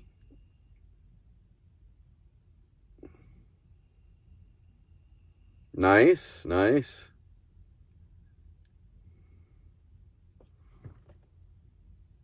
So he's going to be in Baker.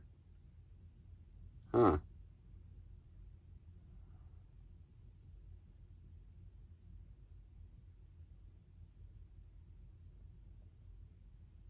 No, he didn't. It's too bad the sheriff didn't come out and walk with him. His name was what? Jesse Watts, right? It was Jesse Watts. It's too bad he didn't go and walk with him for even just like a mile.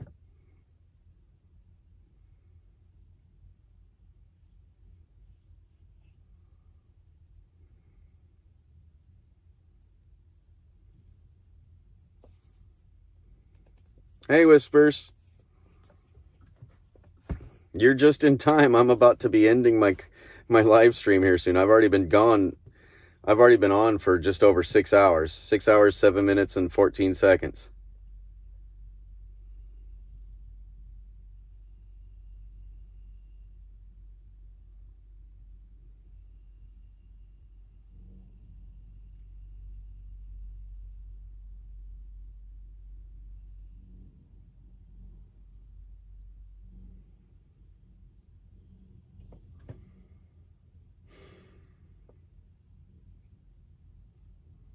Yeah, I know Grey Wolf was really trying to get Jesse to walk with him, but I had a feeling he probably wouldn't.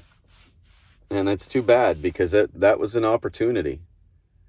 That's an opportunity. That would have been a great opportunity to show the people where a sheriff in this country really stands.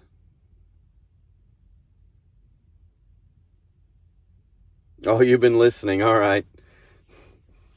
So has it been good or bad? What's your take on how the conversation's gone since you've been listening, Whispers?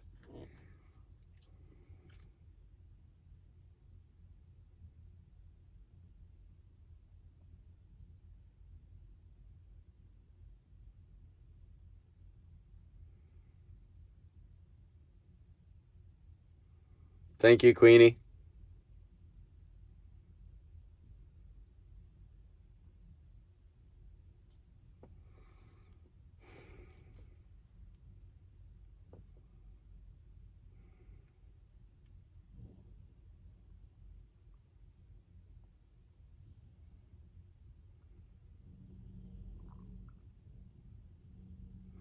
Well, that's too bad. That's really too bad. It would have been a good thing to have the sheriff walk with him. But that shouldn't deter him from trying to get all the other sheriffs along the way to do the same.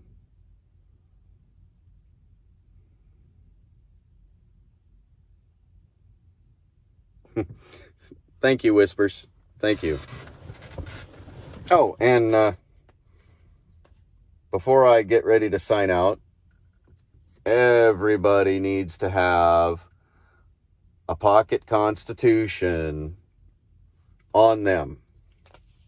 Everybody should have at least one. I have one here in my truck, and it always sits right here. Let me turn it right, this way. It sits right here in my seat next to me, so if I have an officer that pulls me over and starts feeding me a line of you-know-what that is anti-constitutional in any way, shape, or form, I can pull this out, open it up right to the spot that says he's wrong, and make him read it. I have one here in my truck. I have one in my car. I have one next to the front door at my house.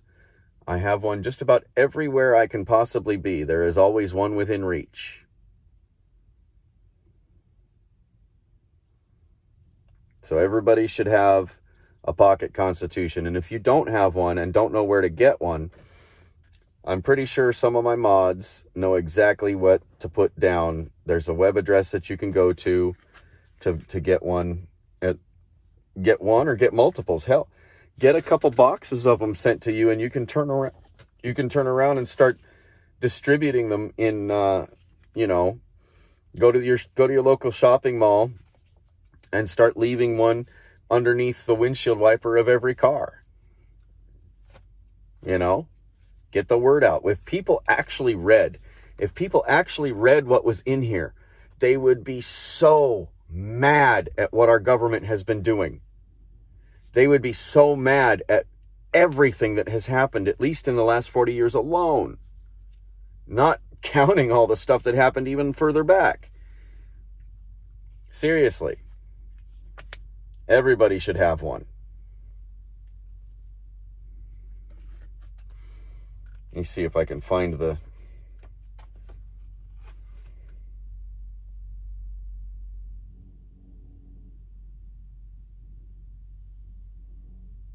Yeah. Sharetheconstitution.com. You can get 100 of these. You can get 100 of these at 44 cents each. 100 of these for 44 cents. The website is Share the Constitution.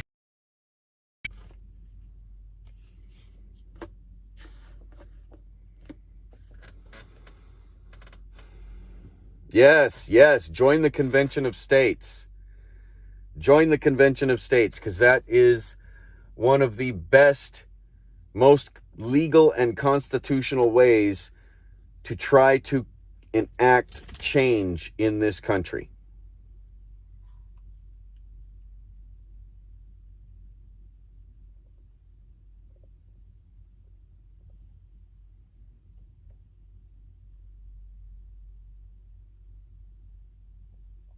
That's right. They took an oath to the Constitution. And I really hope Grey Wolf is handing every one of them a copy of that, including the deputies. Including the deputies. And if he does not have a couple boxes of these, or several boxes of these, we'll have to figure out how to get him some.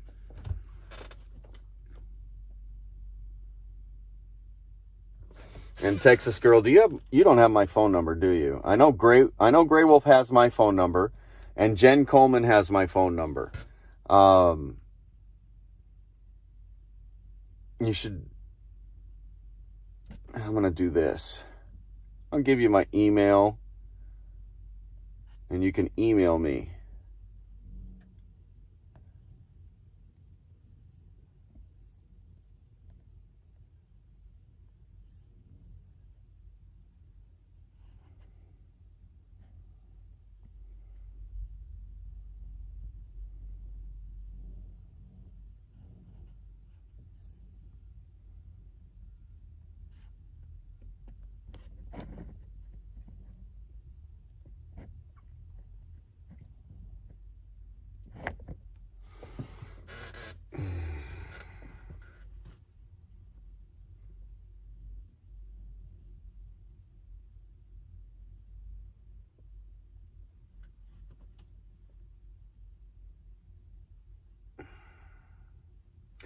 That way, when you email me, then I can get you my phone number and without putting it out over here.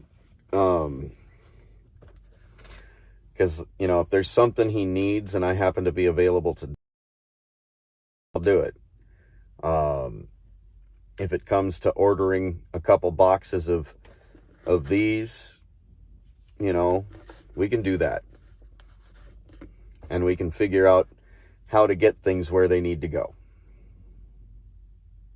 And like right now, I'm sitting in McMinnville, Oregon, and I'm looking at probably going up to Seattle and grabbing a load out of there to head to Salt Lake City. And after that, I'm not sure where I'm going. I probably might go into Reno, or I might go from Salt Lake back up to Spokane so that I don't have to cross through Oregon a second time, and then get back over to Seattle and pick up another one of the door and window loads that I carry. But in the interim, I also have to pick up my new EGR valves that arrived at my dad's house. So I got to go to my dad's, pick those up. And while I'm there, we'll basically just rip the old ones off and put the new ones on and keep going. Because right now, all of my turbo boost loss and everything else, all the symptoms that it's doing that's costing me so much more in fuel than it should, and my loss of power, all the symptoms, according to the dealer, are and the mechanics, it's all pointing towards those EGR valves. So I got to get that done. I mean, I already have them, They were impossible to find, but I have them. They're sitting over at my dad's place.